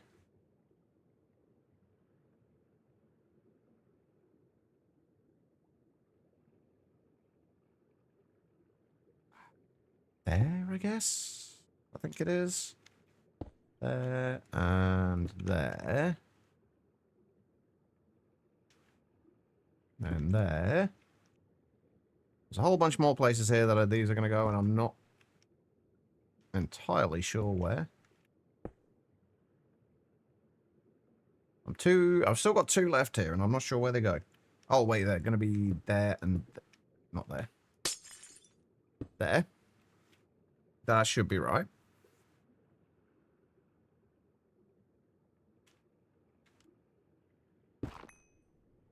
Alright, so that goes there. That goes there. And then we just got one more to go in there. And that should be everything we need.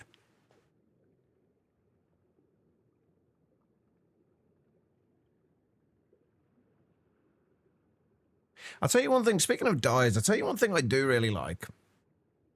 The fact, like in all the mods 10, they've got, I can't remember what the create add-on is that adds it, but there is a create add-on that allows you to, you know how you can, like, you can bulk, that's wrong. That allows you to, you know, you can bulk smelt things and bulk wash things and what have you. It's like that, but you can bulk dye things. So you've got a fluid dye that you put in front of an encased fan, and it will dye anything that is put in front of it. Actually, really nice. Kind of thing that you don't realize you need until you have it. It just saves you so much dye. At least early on, anyway. Okay.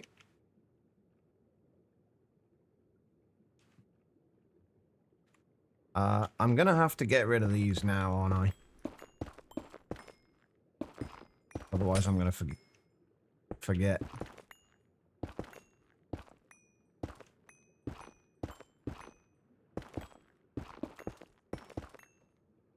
Okay, right. So... we know that casings then need to go around here.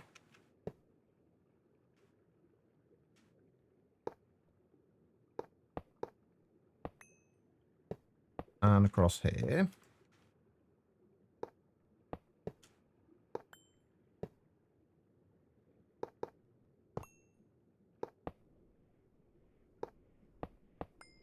And then up like this.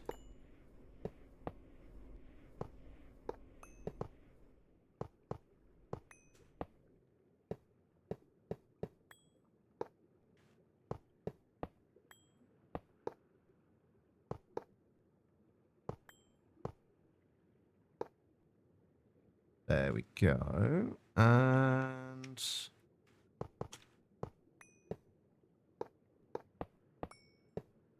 what does it feel like I'm not going to have enough here?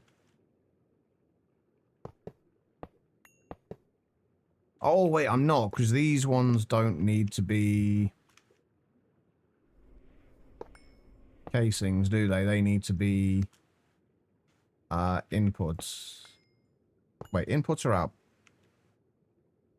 Inputs. Yeah, those ones need to be inputs.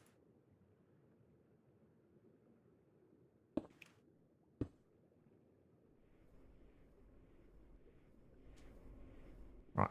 And we're obviously going to have to replace, rotate these so we don't see the actual kind of holes of them.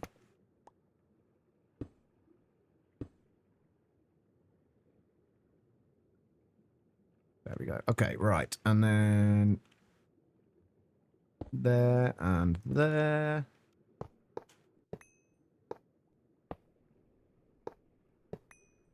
Oh, wait, no, I needed that there.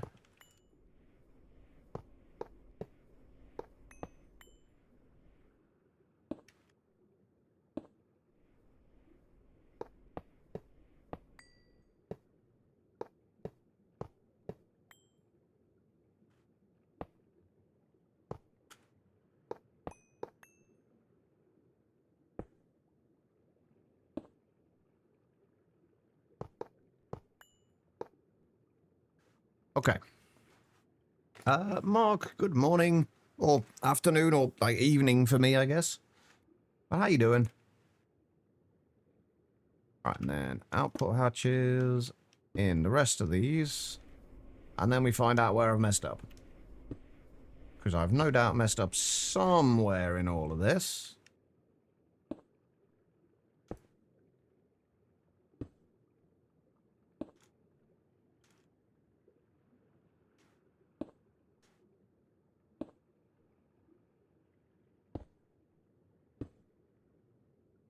Or maybe not.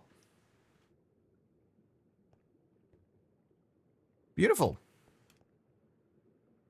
It has indeed formed. Right, so now we've got to go around and rotate all of these in and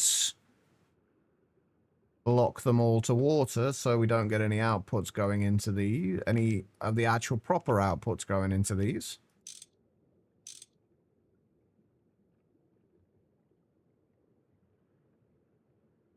Those get locked to water.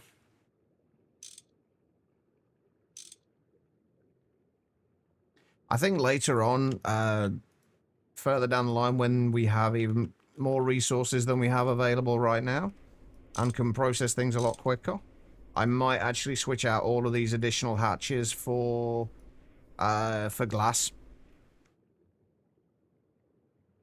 It's been 3 days in your base. Was only for the room with grass floor for greenhouse. And like natural things, and I have set up one greenhouse, one for rubber wood, one for spruce, and a little bit too much spare is left. That's why I have place for the dyes there. Hey, you can always use more dyes. Dyes are almost always useful, so at least it's not wasted space, right? I actually would like to set up a few more greenhouses in what used to be my greenhouse slash power area. It is now just going to be a garden, eventually. At least when I actually get around to finishing it. If I get around to finishing it.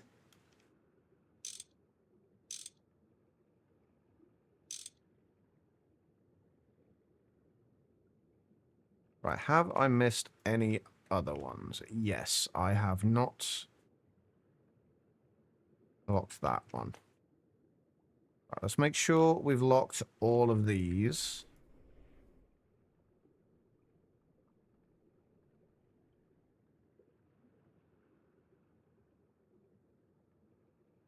That's right. And then that's locked, that's locked, that's locked, that's locked. Okay, those are all locked. And we just got to turn all of the inputs to face inwards.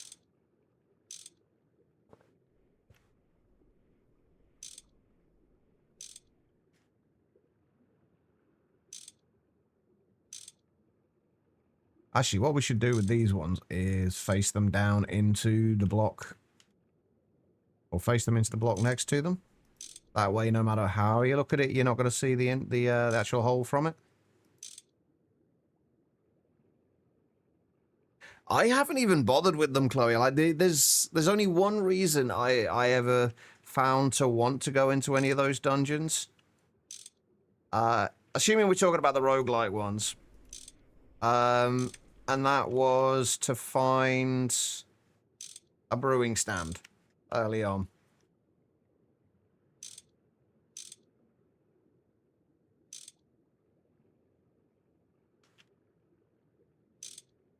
And I have yet to find one in any of the dungeons I've been in. It's fucking annoying. It works, but next quest is locked behind these small fancy rocket things.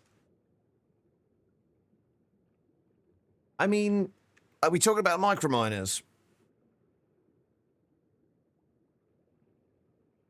Got a hammer with 12k durability. That's not bad. Oh, wait, is this a Tinker's hammer or is this a Tinker's hammer or a, well, what's the other one? Greg Tech hammer.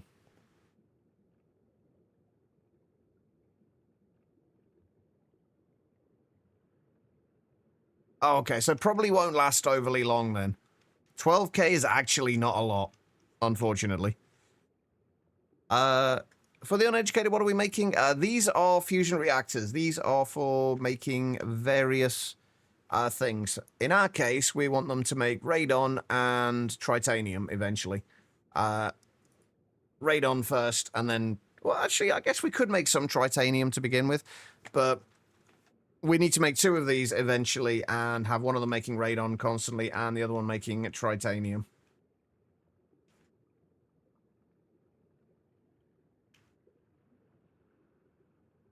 That's now, you know, the only one who can't find the brewing stand. No, I never managed to find one. I got mine by actually just killing my brewing stand by actually killing blazes and going through the Thorncraft research for it. I think we need Thorncraft research for that. But I've managed to get one now, is the general gist of it.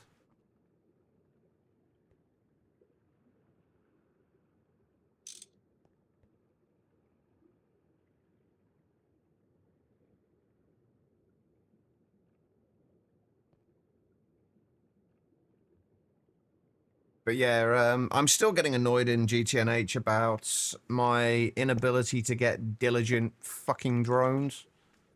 Or diligent princesses.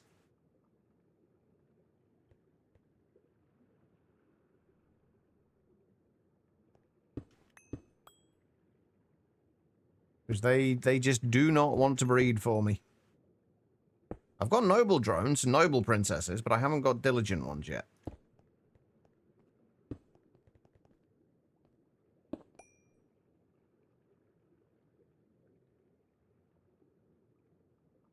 And at the end of the day, like 12, even if a 12k crafting hammer doesn't last long, it's still one extra hammer you don't have to craft. Which is always good.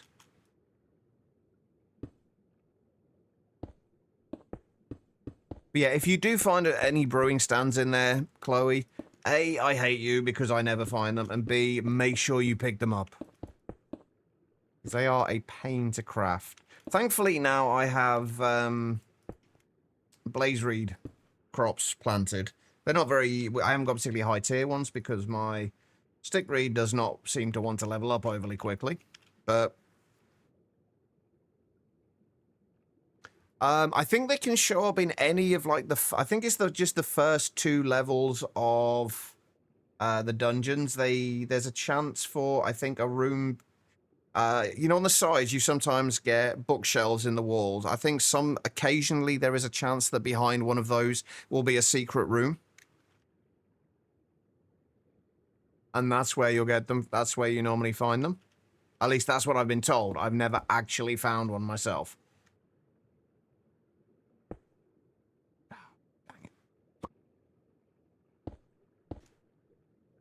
Okay. So...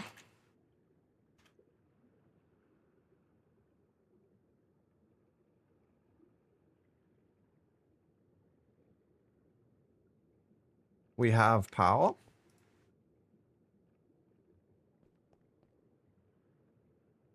Oh, is it? That would... Ah, I didn't realize that. That would actually make sense, though. That would make a lot of sense. I didn't realize that. So maybe that's why I never found one. Maybe because I don't think I looked in too many of the Wizard Tower ones. Mine were mostly the house ones, because I mostly kept my eye out for the house ones, so for bricks.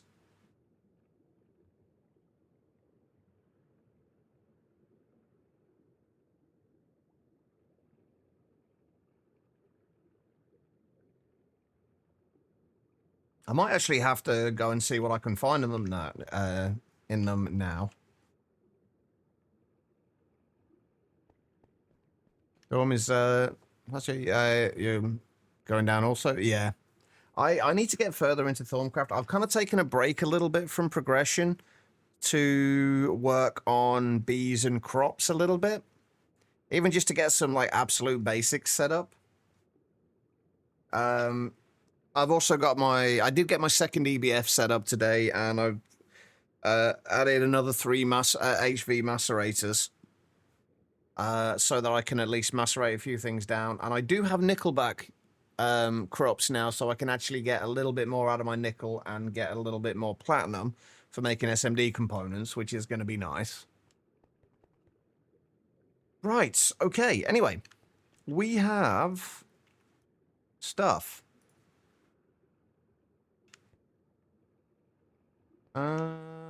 Right. So if we send out... Oh, we can't send anything out yet, can we? We need to go back to Mercury and finish off setting the drill up. And also set up...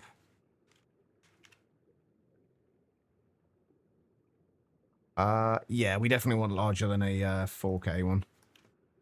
Mercury, since we're going to be fluid drilling it, we may as well set up a 64K drive for it.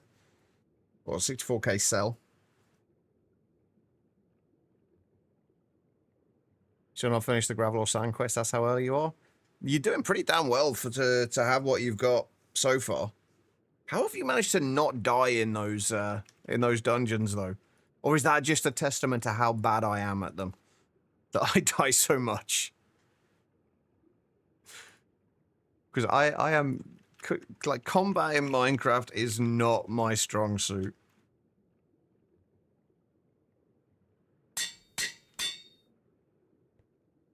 Alright. Mercury. Let's grab the other one.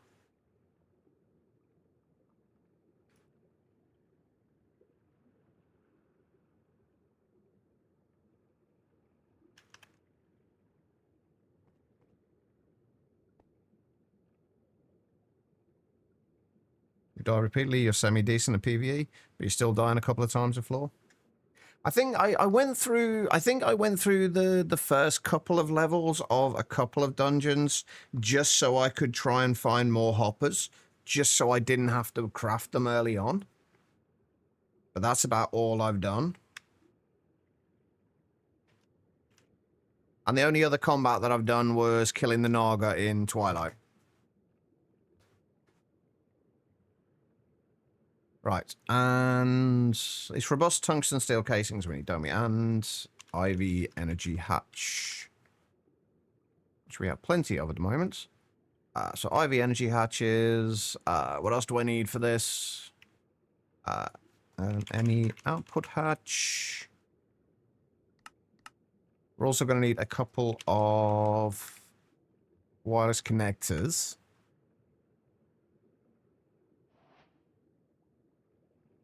Yeah, the anvils are really nice to grab as well. Just got Canthal making first stainless in GTNH. It's always nice getting into HV. I remember like my first literally the first HV circuits I made a stack of them. I'm still going backwards and forwards now between whether I want to take the time now and set up auto crafting with logistics pipes, or whether I just want to wait until an ME system. I kind of wanted to wait for an ME system, but at the same time, I don't think I can. I'm getting so fed up of manually going around and and manually doing everything, and I don't want to do it.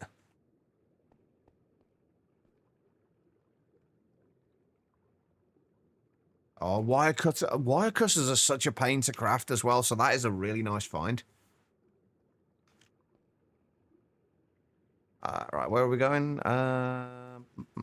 Mercury drill. Actually, we kind of need to go to Mercury itself first, don't we? Because we are going to need to... Right, it's over that way. Okay, so... We're going to need to put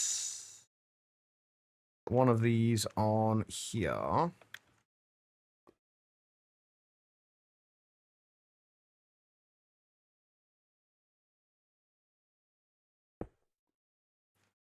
And then we'll put the other one over this side. And then we at least don't have to worry about getting our ME system over here. If we do 1, 2, 3, 4, 5, 6, 7, that will be the center.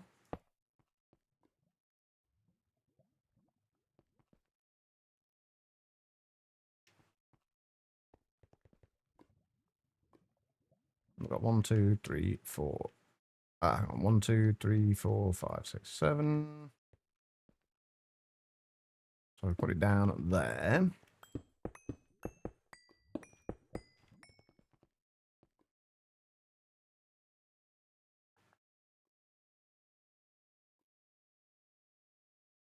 Where's my terminal gone? Chat, can anyone see my terminal anywhere?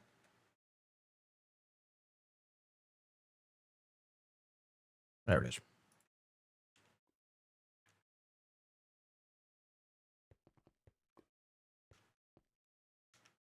Although we do need to move stuff around.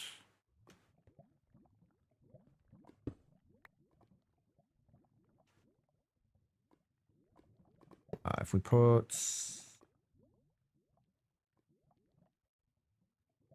you there, you there, and you there. Actually, you know what? We can just put that in the center, can't we? Don't really need to see it. Right, we need a machine controller. And that can go on the bottom of there. And we need an emitter. And then a bunch of covered cable.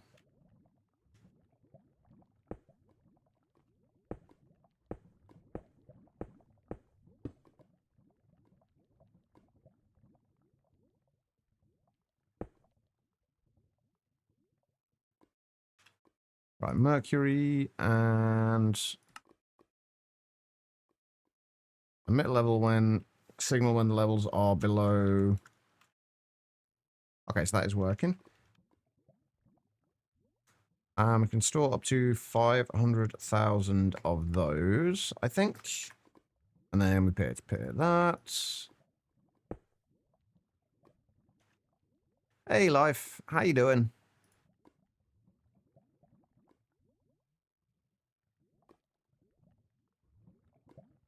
Are you making me Mercury? You are 14.2 buckets per second of it, to be precise. Ah, beautiful. Okay, cool.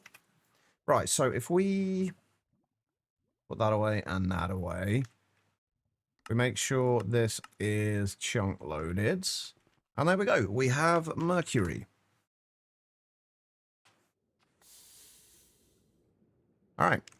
Let's see. Do I have a recipe for liquid gold at the moment? No, I do not. Okay, let's make one. Because in order to make radon, we need liquid gold.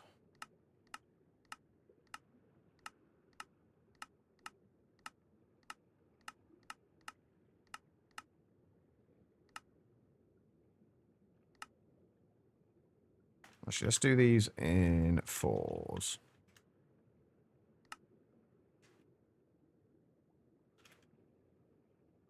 You can go in there.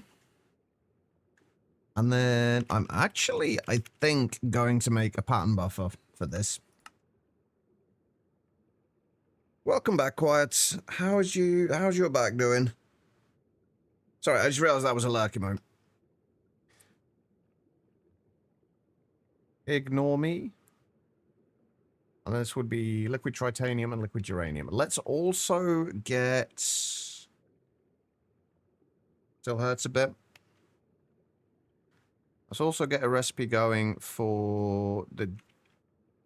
Oh yeah, we need this recipe as well, don't we? Yeah. Okay, so that will go in...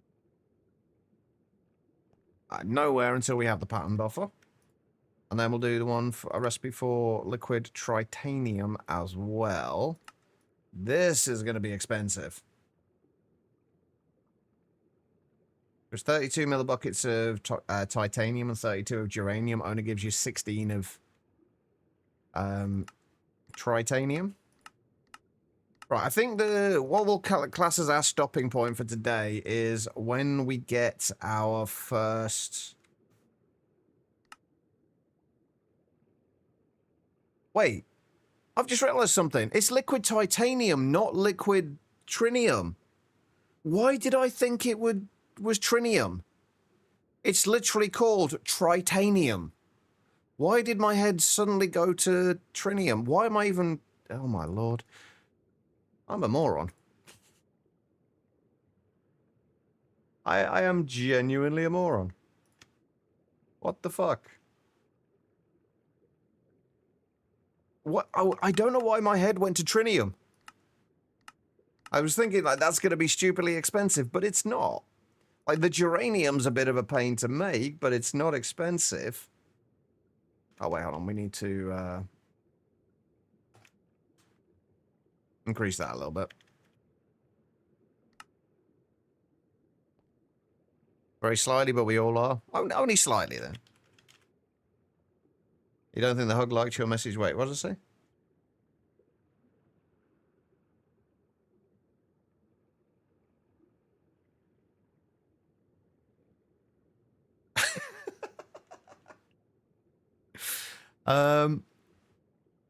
I'm doing all right, though.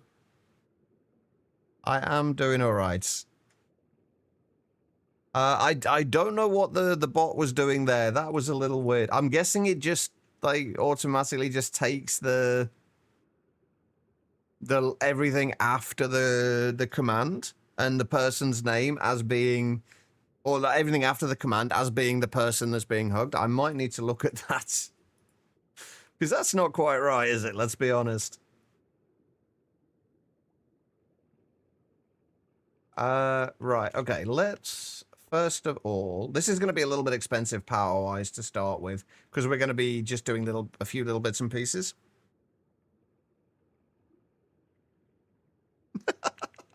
Yeah, apparently that is the case. I don't know how to stop it doing that either. I'll have to do a little bit of playing around. Right, so tritanium, we do want to be able to solidify into ingots.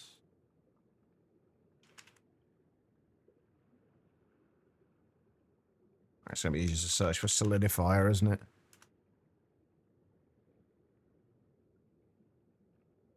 All right, let's go down to here. And we'll replace, for now at least, this with this.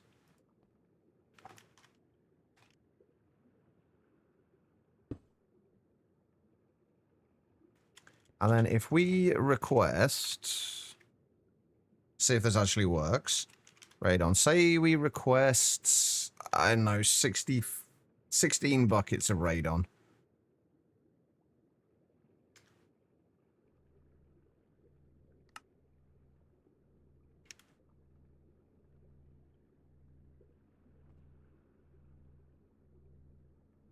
It's actually crafting. Oh, I see.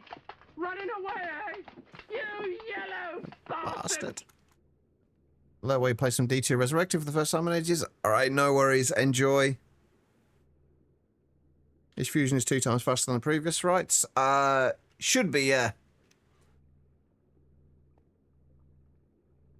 So, yeah, that'll be 1.6 seconds. So, yeah, rather than 3.2, that's running at 1.6. So, I've just realized... So, that makes me realize that I'm going to have to... For my geranium one, I'm going to have to... Oh, no, that should be fine, shouldn't it? Because the geranium is going to be running at 3.2 seconds. Tritanium... Okay, yeah, so the geranium, we will want to put a ZPM hatches on there as well. Potentially. Or we just use LUV ones for the radon thing. Or we... how do we want to do this? That is a good question. I don't know, but this is also...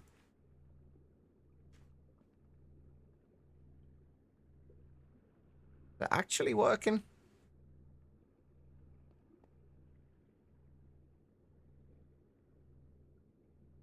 Why do I feel like we're not actually getting the radon back into here? Or is it because it's gone into the geranium straight away?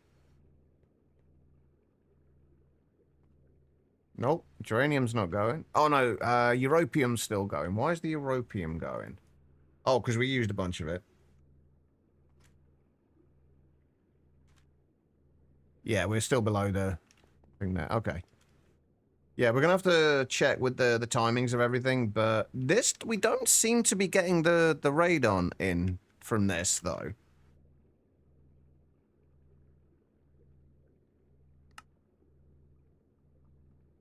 Or we are, and it's just coming in slower than I thought.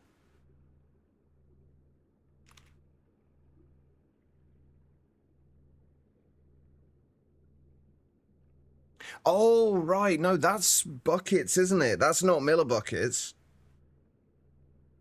Oh, no, it is. It's 1,774 buckets. So why is the radon count not going up?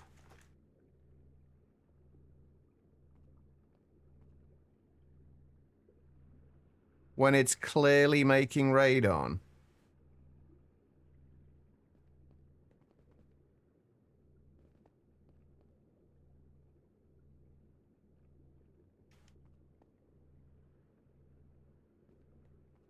Also, why is it that whenever you've got one Mark 1 thing going, the other one lights, any other ones light up regardless?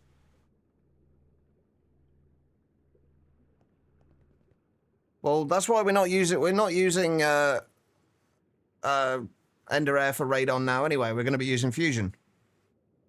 Which was kind of my point of doing this. So we can passive it. Since radon is basically free from Fusion, it's just liquid gold and mercury. We can fluid drill mercury and gold is free, so it's 125 millibuckets in 3.2 seconds rather than one bucket in 50 seconds. It actually is not that much quicker, but at least we know we're getting it inconsistently.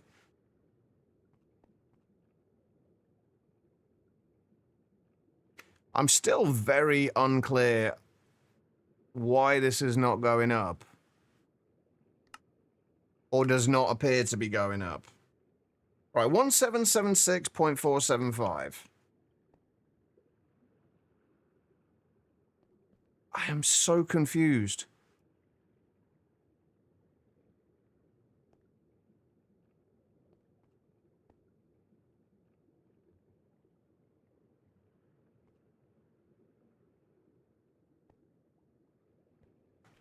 It's apparently finished, but it hasn't.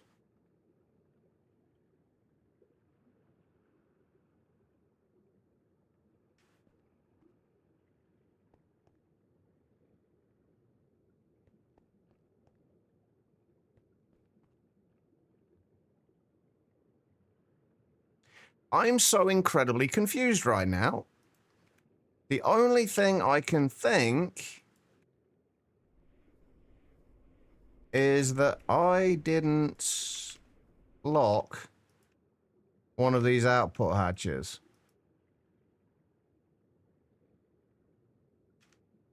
I did not lock one of these output hatches. That's why we can't find it.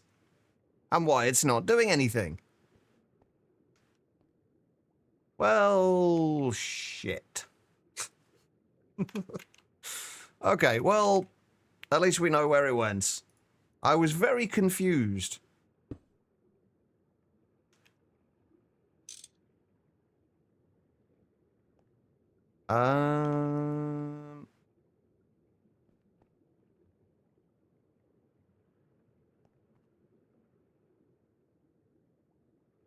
Why are you not...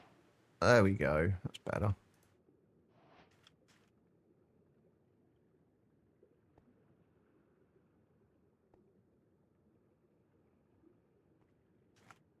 Okay, there we go. Right, so that is working. I just hadn't locked one of the outputs.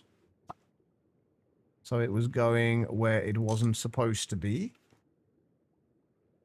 Perfect. Right, so if we now wanted to order, say, 32 tritanium ingots, we should be able to do that.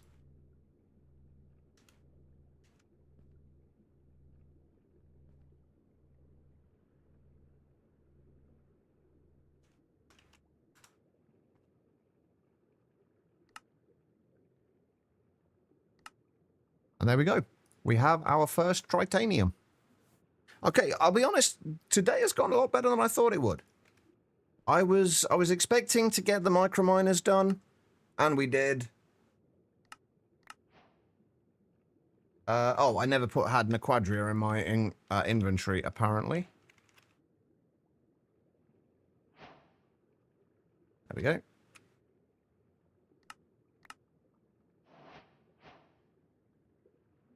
So we got Nequadria sorted. Well, we had Nequadria sorted anyway. We got the Fusion Reactor Mark II's done. We have our first Tritanium, although apparently we're still blocked from that because... Oh, I haven't actually picked up the coil blocks. We're going to need to make another one of these on Monday anyway, so that's fine. I will probably leave the stuff going over tonight. How am I doing for... Oh, yeah, we need to set that to 1024, don't we? No. Accept. Thank you. This seems to be working quite nicely, though, which is good. Everything is working as intended. We've got our first dragon eggs, so we can start thinking about things like wetware circuits in the not-too-distant future. We need to make one more Mark II fusion reactor for now. Possibly two. I don't know. And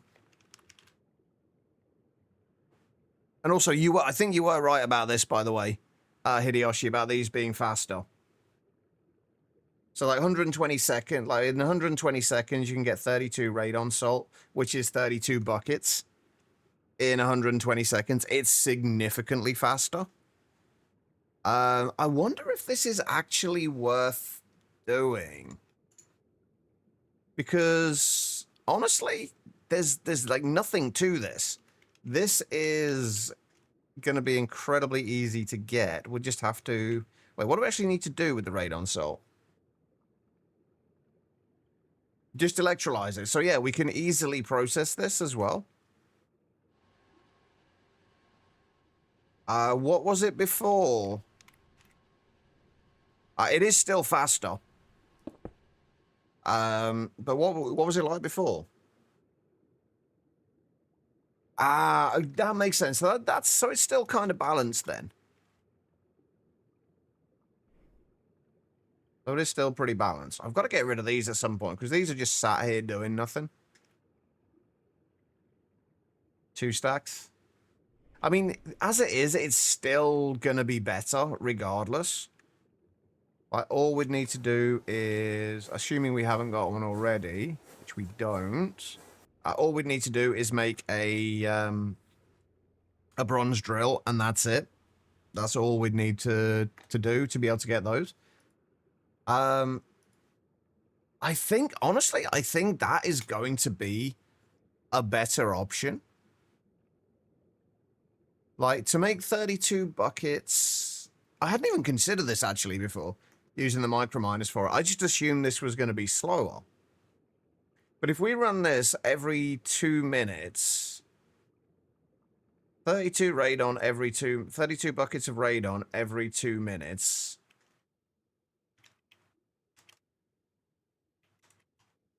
That's what, 3.75 seconds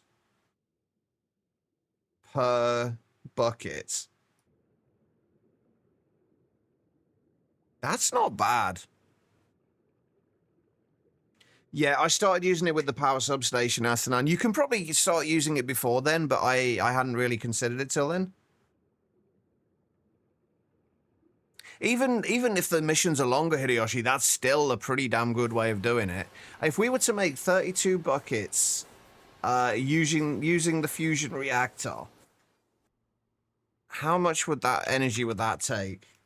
So 32,000 divided by 125, so that's 256 recipes times 1,966,080, although it's going to be more than that because we'll be running it at ZPM. 1966080. Oh, actually, that's not much more. Is that any more? Oh, no, the power usage, the amount of power usage stays the same, doesn't it? Yeah. Anyway. That will be 503,316,480 EU to make 32 buckets. With the radon salt, it would be 2,304,000 plus... I think we're running this at LUV at the minute. Plus 32 times 1.6 million.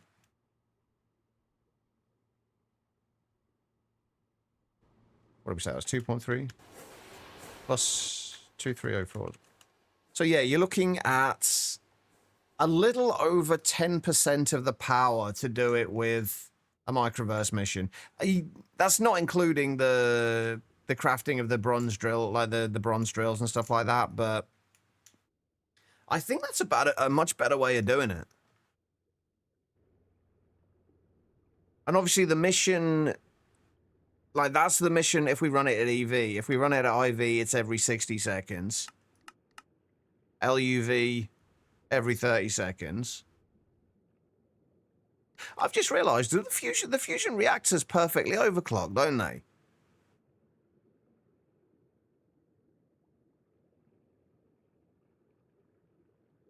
Yeah, they essentially perfectly overclock.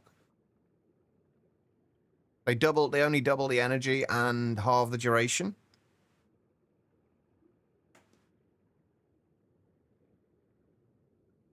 So yeah, we probably will go with... You can't really say that for too many things, Chloe, because there's not many things that you would ever get with a fusion reactor that you would also get from microminers. There's not too many things, I don't think.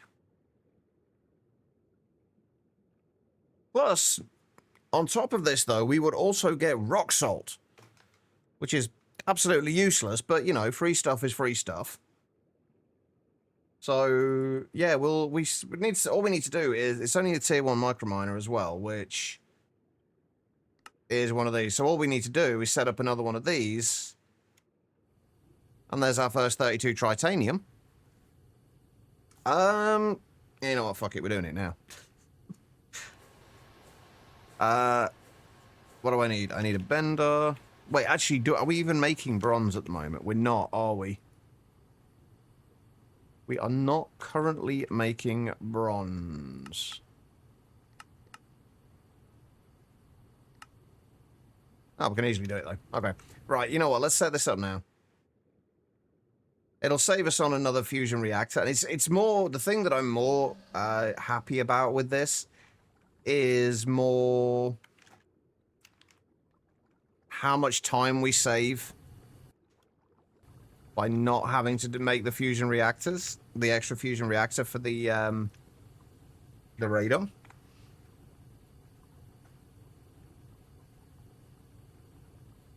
Universal Navigator. You see, the things that you call a horror are more what I see as a challenge. And it's enjoyable figuring that stuff out. I mean, it's a lot of tritanium. Yeah, but how many of these do you actually need at UV? Like 300 seconds is really not that bad. Hideyoshi, have you ever played GTNH? Just out of curiosity.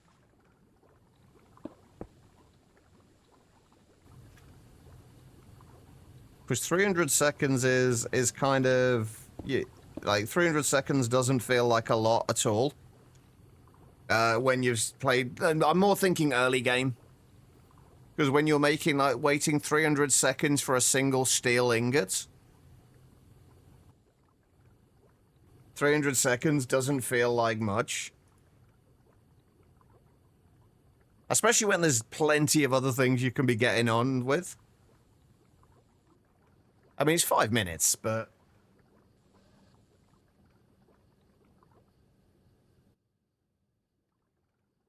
anyway, right.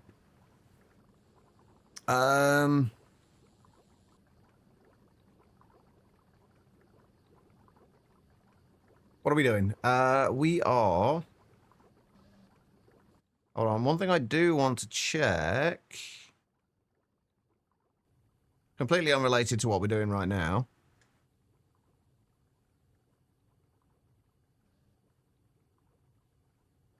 Oh, okay. It's right, there was certain things that were causing issues with my some of the things I was working on to do with the stream, and I couldn't work out what they were because I could never get to the console of the what was running the script.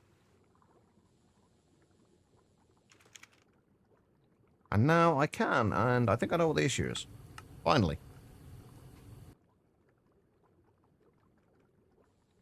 Alright, I was supposed to be calling it a day, and now I've just gone on to, I now want to do this before I go. Alright, let's see.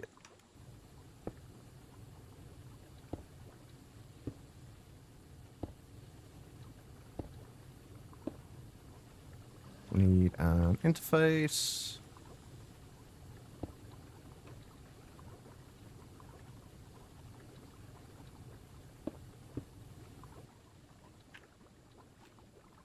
And an emitter. By the way, there is still a chance there will be another stream tomorrow. Right? By the way. There's a chance there might be another stream. It will probably be an FTB Skies one if I do, though.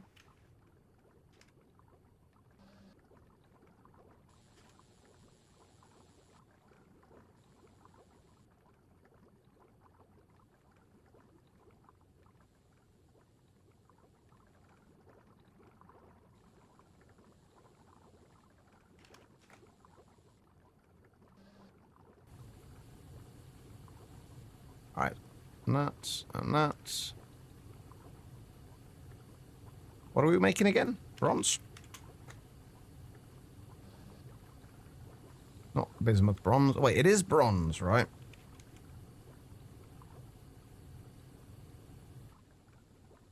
Yeah. Not bismuth bronze or anything daft like that.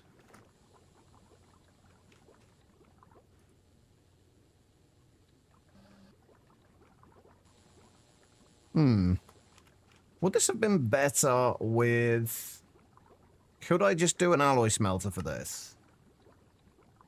I could have just done an alloy smelter here, couldn't I? Let's get rid of all this. We don't actually need it. And then... If we go upstairs... To where we've got all of our other... alloy smelters. We may as well do it at IV since everything else is running at IV.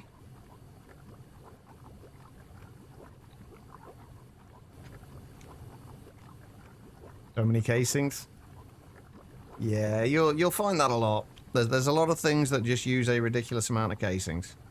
Right, let's do a storage cell for the bronze as well. Or so many types. Oh, yeah. There is a ridiculous amount of types of them. Casings and the frames as well. I think the frames are even worse than the casings. Yeah, those are all the casings. These are all the frames we've got recipes for so far.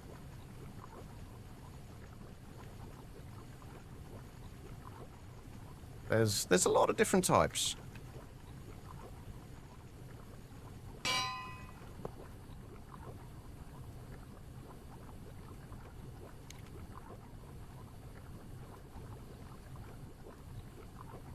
Alright, bronze ingots.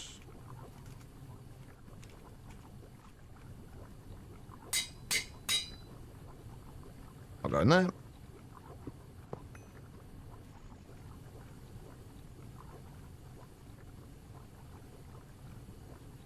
Right, and alloy smelter.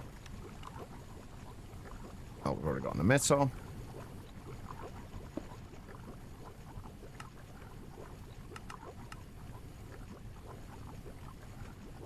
If we just keep, say, same as everything else, 8,192 of these in stock. Make sure we have the machine controller so we can turn this thing off. Grab a monitor.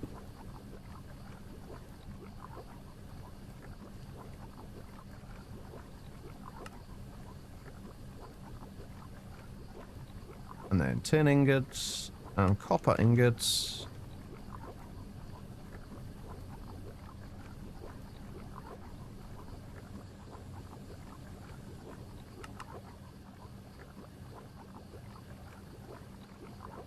It's 3 to 1, isn't it? Copper to tin.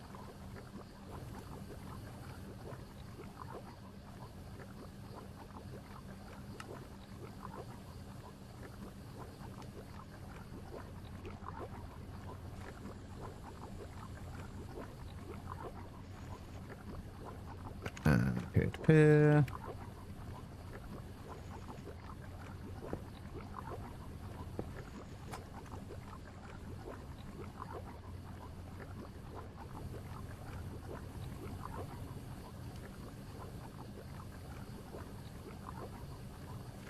We have bronze.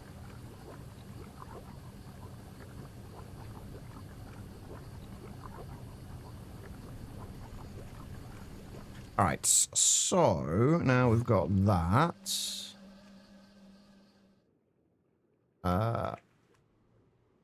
This tower is getting comically large. I hope we don't have too much more we need to put through it, because we haven't got a lot more space. Right, now we need a bender. And we're also going to need a forming press as well.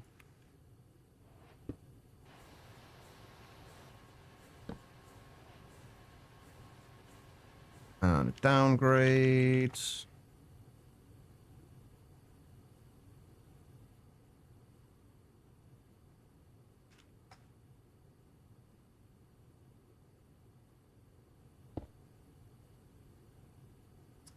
Right, what else do I need?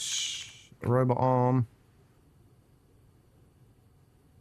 Actually, gonna need a couple of those. And filters. And an interface. Oh, we're also gonna need a storage bus and another interface. Okay. Oh, and a peer-to-peer as well. I'm still waiting for that point where things start to get laggy with peer-to-peers. It's not hit yet, and we've got quite a few of them. Right, we need that and that.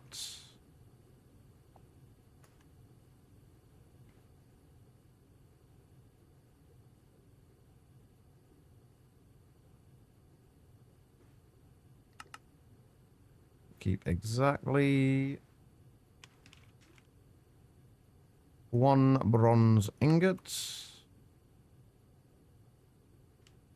And then we'll output bronze ingots to these. It won't output anything yet because we haven't got bronze visible to the subnetwork yet.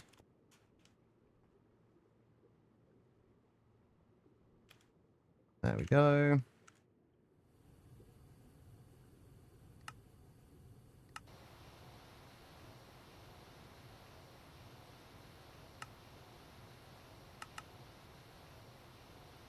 Stick those in there. Perfect. Hey, Samedis. How you doing? Alright, what's in there? Cobalt brass. Oh, shit, I didn't mean to put all of them in there. Whoops, a daisy. Well, we're going to have a few extra cobalt brass drill heads. That's fine. Alright, and that goes there. We need another of these. We need 1 more peer-to-peer.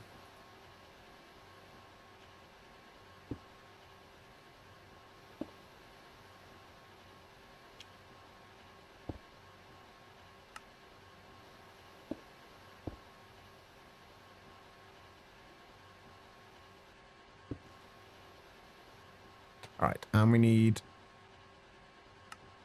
that and that.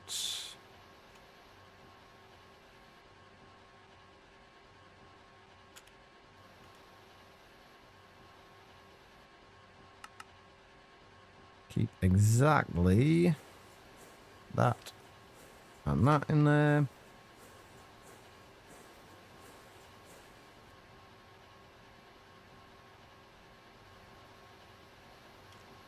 Alright, and we're just going to give this some power, and then we should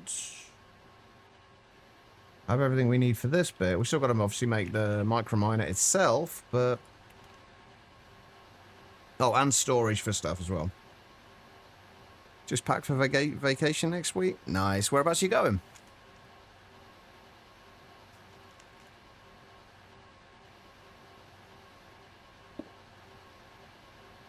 Right, and if we partition that, and we take 1 of those out, or 2 of those out, I guess.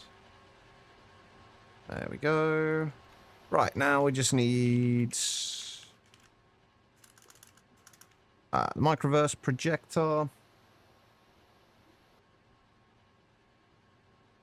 It's just the basic one we need. It is just the basic one we need, right?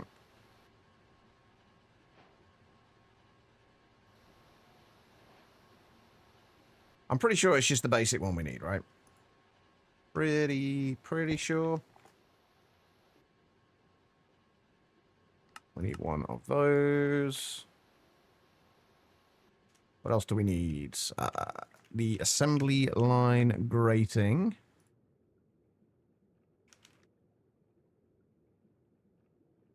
Tempered glass, although I've got too many there.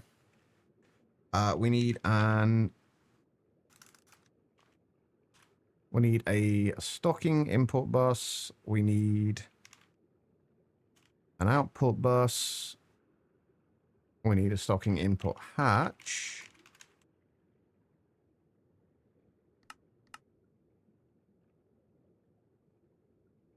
You can request interfaces now. All the automation getting done.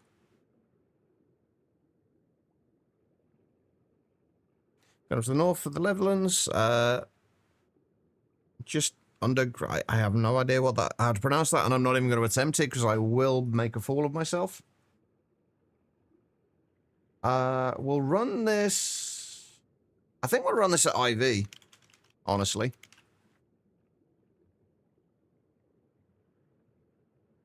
I don't think we need it any faster than that.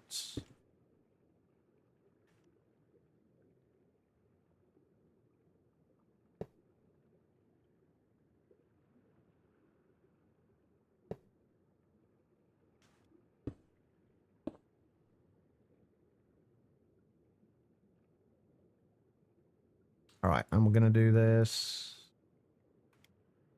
How?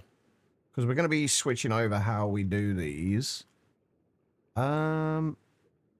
Right, the stocking input there is fine. If we just put the... We didn't actually need the input, so if we put the stocking bus there... Oh no, we are actually using the same way now, aren't we? This is the way we're intending to have things set up. So we are fine. We do that. Where did I put the output? Oh no, it wasn't quite. We haven't quite got the output bus on here yet.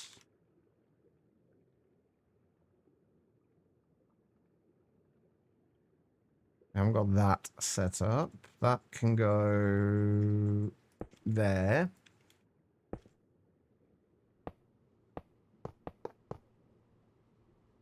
Everything should be okay.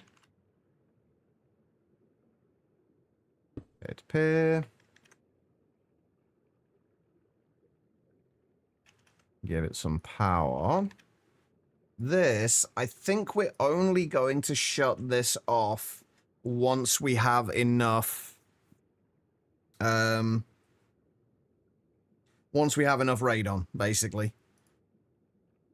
So we'll probably put this on a...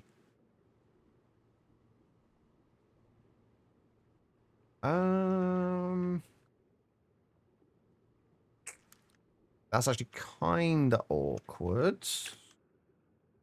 Oh, wrong button.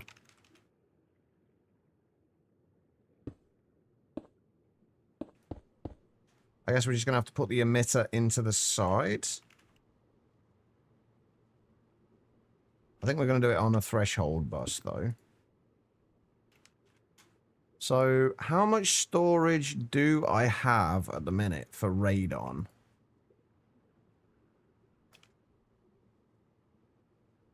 Just a 4K. That should be enough. 4K will give us what? 30,000 buckets? You know what? Let's actually up that to a 16K.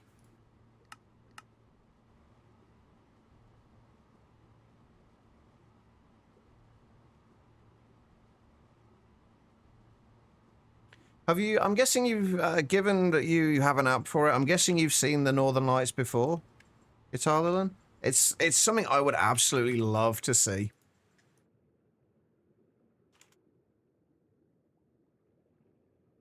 But it's not really something, I think there's been one situation where they were vaguely visible in the UK that I remember.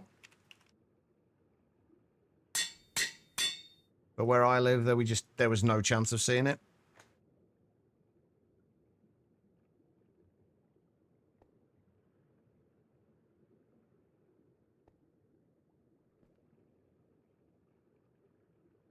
Okay, so there's the radon. If we go... Yeah, there we go. Okay, so... If we've got a 16K drive in there, that means we can store up to 120,000. So if we just set this to 100,000, and then we'll turn it on again when it drops below, say... I don't know, 80,000. But we'll invert that.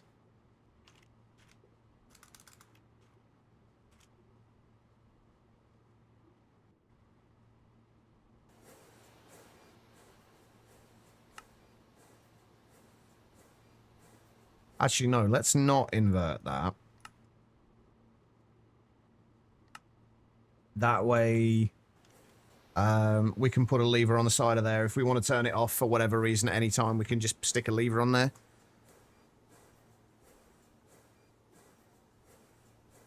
And this should run every 60 seconds, like every minute this should run. Do we need to bother with the the pyroclaw, the copper, or the tin? I don't think so. I am going to set up 16K drives for all of these things, though. Just so we make sure we have the storage.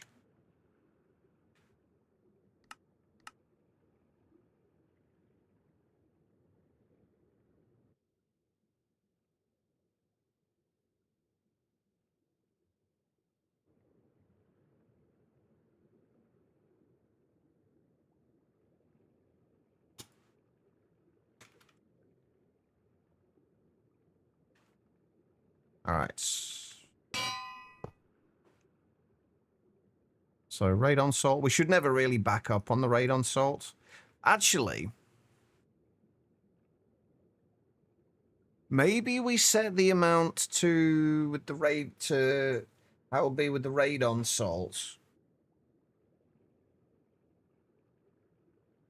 I might have to do a little bit of a rethink with this.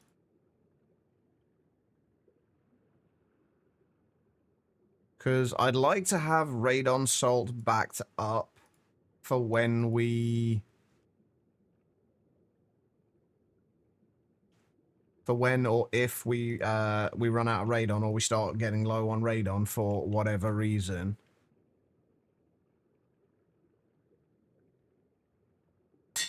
So it's just there and ready and waiting just to get electrolyzed.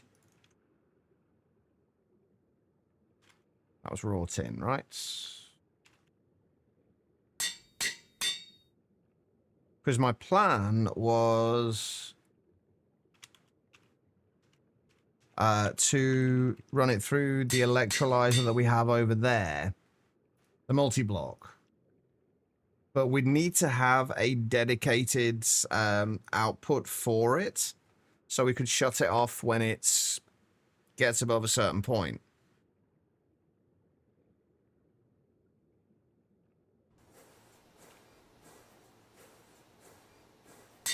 And then just starts backing up with the radon salt.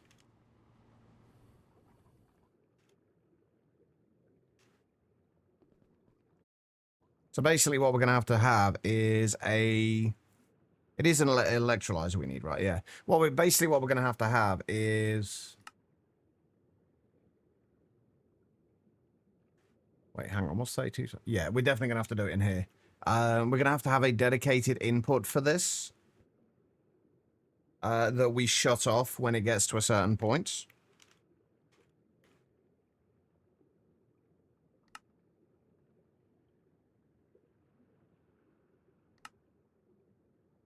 If only you could get threshold export buses to work based on the threshold of something besides itself.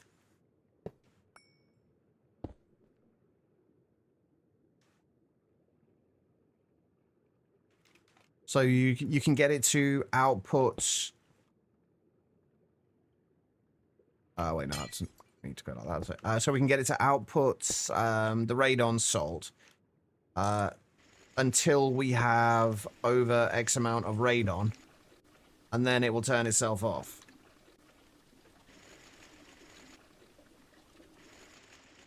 So if we set that on there... Covered cable, emitter. We set this to output radon salts. And we set it to, say, 32 of them.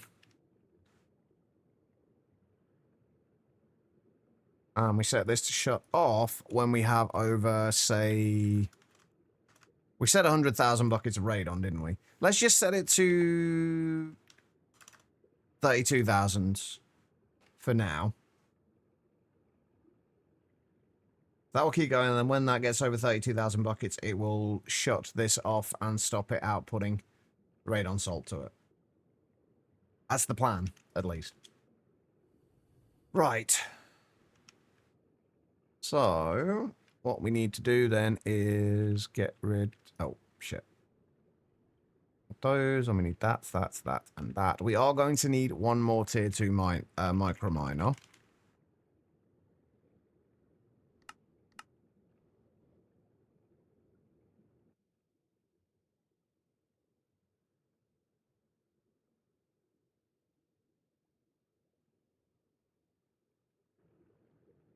There we go. Actually, we don't need that in there, do we? Right, and we need to output that, and that. And then that should run.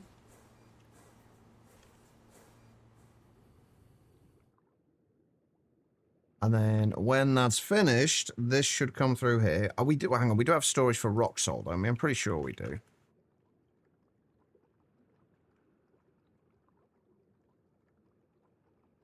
I've got rock salt and rock salt dust. I'm not sure why I have both. We'll see which one it actually goes into.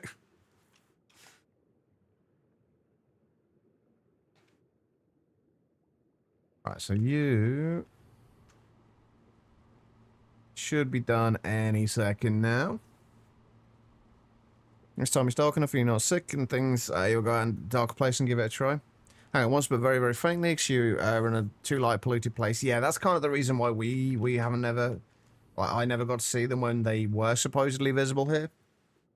I saw them, I think, last year. It was really hard to see, but your phone picked it up better than your eyes could.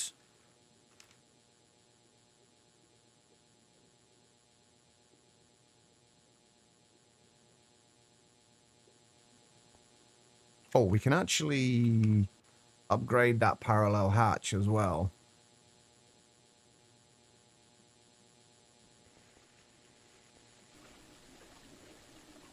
That's doing 4 in 5 seconds.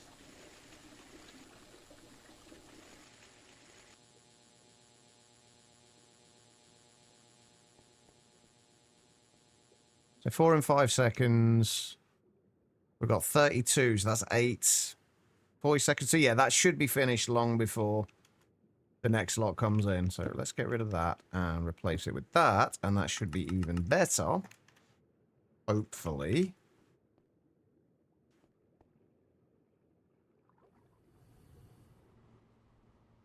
But that should keep us in radon for as long as we needed to. That's doing 16 in 10 seconds. So basically it's the same. It's still doing it at the same speed, but it's just doing 16 of them at a time.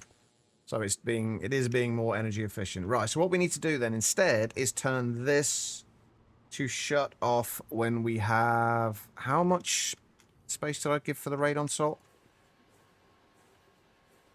16k, right? Yeah, so if we set that off to 100,000 radon salt. And I'm actually going to change it to just a regular emitter. Actually, no, we won't. We'll leave it at that, and we'll just change this to radon salt. So this should just keep running until this gets over that threshold of radon salt in the system. And there we go. So that should be 32 buckets of radon every 60 seconds. So how many buckets per second is that? 1.8, well, 1.8 seconds per bucket. That's not bad. Considering we were getting 1 bucket every 50 seconds from the other option. All right, I am happy with that. We have got a lot done. Considering this was a bonus stream and I wasn't expecting to get a great deal done. The idea was a short stream. We get the micro miner set up, and then we call it a day. But we got the micro miner set up. We got our first Mark II fusion reactor. We've made our first tritanium. We've now got radon coming in quicker. And that's fantastic. Right, so the only other thing I would like to do before I go is... for the geranium... Is this running at the moment? Why is that heat only just... Why is that heat coming up now?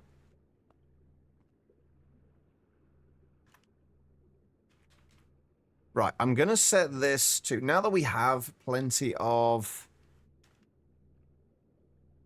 radon, I'm going to set this to a much higher threshold, to, say, 512. And then we'll set it to 32 buckets below that. And that should now give us more geranium in stock for making tritanium. So all in all, it has been a damn good day. On that note, though, I am going to call it a day. Thank you, everybody, for being here. I do massively, massively appreciate it. There is a very good chance, or at least a reasonable chance, there will be another stream tomorrow. It will probably be if there is one, it will be an FTB Sky stream. Keep an eye on the Discord to see whether we have one there or not, whether there is going to be one or not. Mostly I just need a distraction at the moment, and streaming is giving me that. But yeah, thank you so much, everybody, for being here. You guys are amazing. Thank you. Wait, who did we get raided by today? Lissy raided us. Lavender raided us. We got a bunch of follows. Thank you for those. Thank you for all the bits. Thank you for the resubs. Everything else. You guys have been fantastic. You've also managed to make it so I can figure out why I'm having issues with my program that I'm making. So that is even better. If you could stick around for a few more minutes, though, while we go and find another fantastic broadcaster to send you all over to, I would appreciate it. Who is live? And playing the modded Minecrafts, preferably. We have not many people, actually. Actually, there's fewer people than I thought would be playing Silk Song, actually. I thought there would be more people playing it. Anyway, let's go and see Fail. He is currently playing Project Nope Zone. That is the pack that we are probably going to be playing. Assuming we play anything afterwards, that will be the pack that we play after Monifactory. I think we'll be going back to that and doing a proper playthrough and hopefully finishing it this time. Only one on your list playing Minecraft. I've got a couple of others, but most of them are playing vanilla. All right, guys. Let's go and see Fail. I have slightly changed the raid message, the message that the bot posts. The raid message is still the same. There's just less additional crap with it. Anyway, speaking of, as far as the raid is concerned, all I need you guys to do is copy the raid message that the bot is posting now. Copy that, the /me, hashtag to raid. Copy that. Once we get over to Fails, paste that into the chat there, along with any heart emotes you have available. They don't need to be mine. Any will do. Just show him a little bit of love. He is an awesome guy. Is he still playing? He is still playing hardcore as well. Project Nope Zone. So he is also a little bit of a nutter. All right, then, everybody, have an amazing rest of your day. I will possibly see you tomorrow. If not, I will see you all on Monday. So take care of yourselves and have a great weekend. I'll see you all soon.